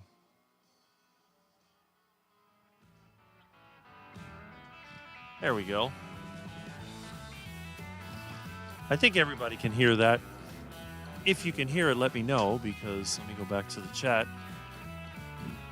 All right, let's see. There we go. Seems like it's working. I'm getting sleepy now. Cut us loose, Rick. We can do the things. Yes, I'm going to roll out too. Have a great day. Later's all. We understand, Rick. Hey, work on the car before the next downpour. Was that hay good looking? He needs to work on the Bobcat excavator. Skid steer. See you all. Have a nice day. Oh, Bobcat, more fun. Did anybody hear anything? I don't know if you can actually hear the music. I mean, I can see it here. It is working. All right, let me try another one and see what else we have. And, okay, it is working. Yes, they are small. He has to stuff himself inside of it. That's why it's good to be skinny and flexible. I can fit in any piece of equipment, even though I'm taller than Dr. Baker. I can imagine Dr. Baker cramming himself into one of those little bobcats. What did I do? Oh, all right. Let me see here. Let me just try a little something else. Here's another one. For the bougie types.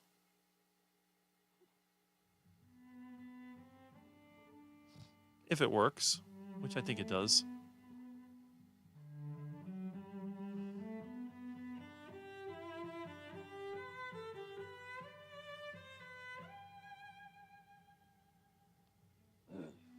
Okay, I got mail across the street.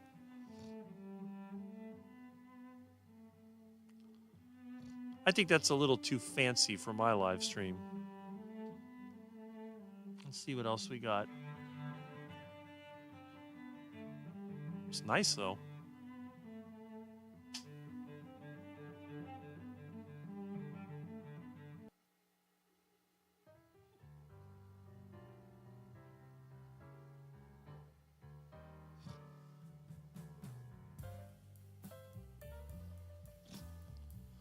That one's more jazzy, but that kind of reminds me of Mitch, and I don't want to take Mitch's mood. Let's see. Not bad.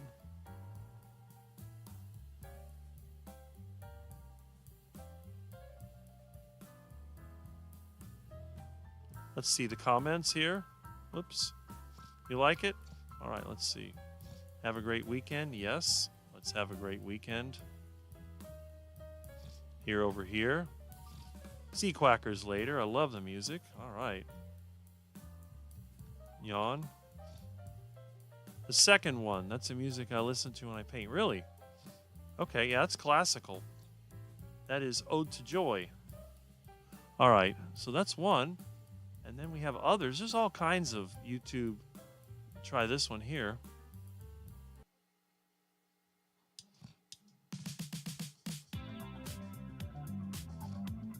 It's a little too 80s for my style.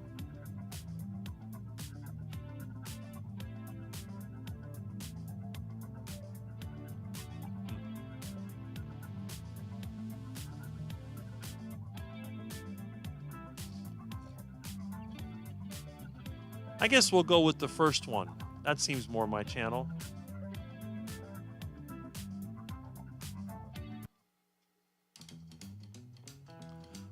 All right. I'll go with that one. It's different enough from Mitch, but it's still got that Rick vibe to it. All right.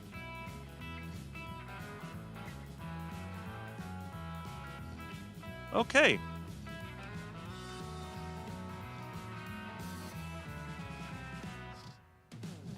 Okay, we have any more comments? We still got 32 people watching. So anyway, this, I guess, will be the outgoing music for the next live stream and maybe some future ones. You love the first one. Okay, so this is the one that we got. That way you'll know. So this is your chance to kind of communicate amongst yourselves. Say bye. But don't worry, you'll be back tomorrow morning because Mitch has his live stream at 8:30. So that's a good thing. That's something to look forward to. And I look forward to it as well. I'm looking outside. I see the sun coming out. I'm going to try to get done what I need to get done. I got to call a couple of people back. I got to start cooking my heart attack chicken. So we're going to have some fun. And if there's anything on sale, well, I'm well stocked up for more deals at the Fresco y Mas or Presidente. Anyway, catch you next time.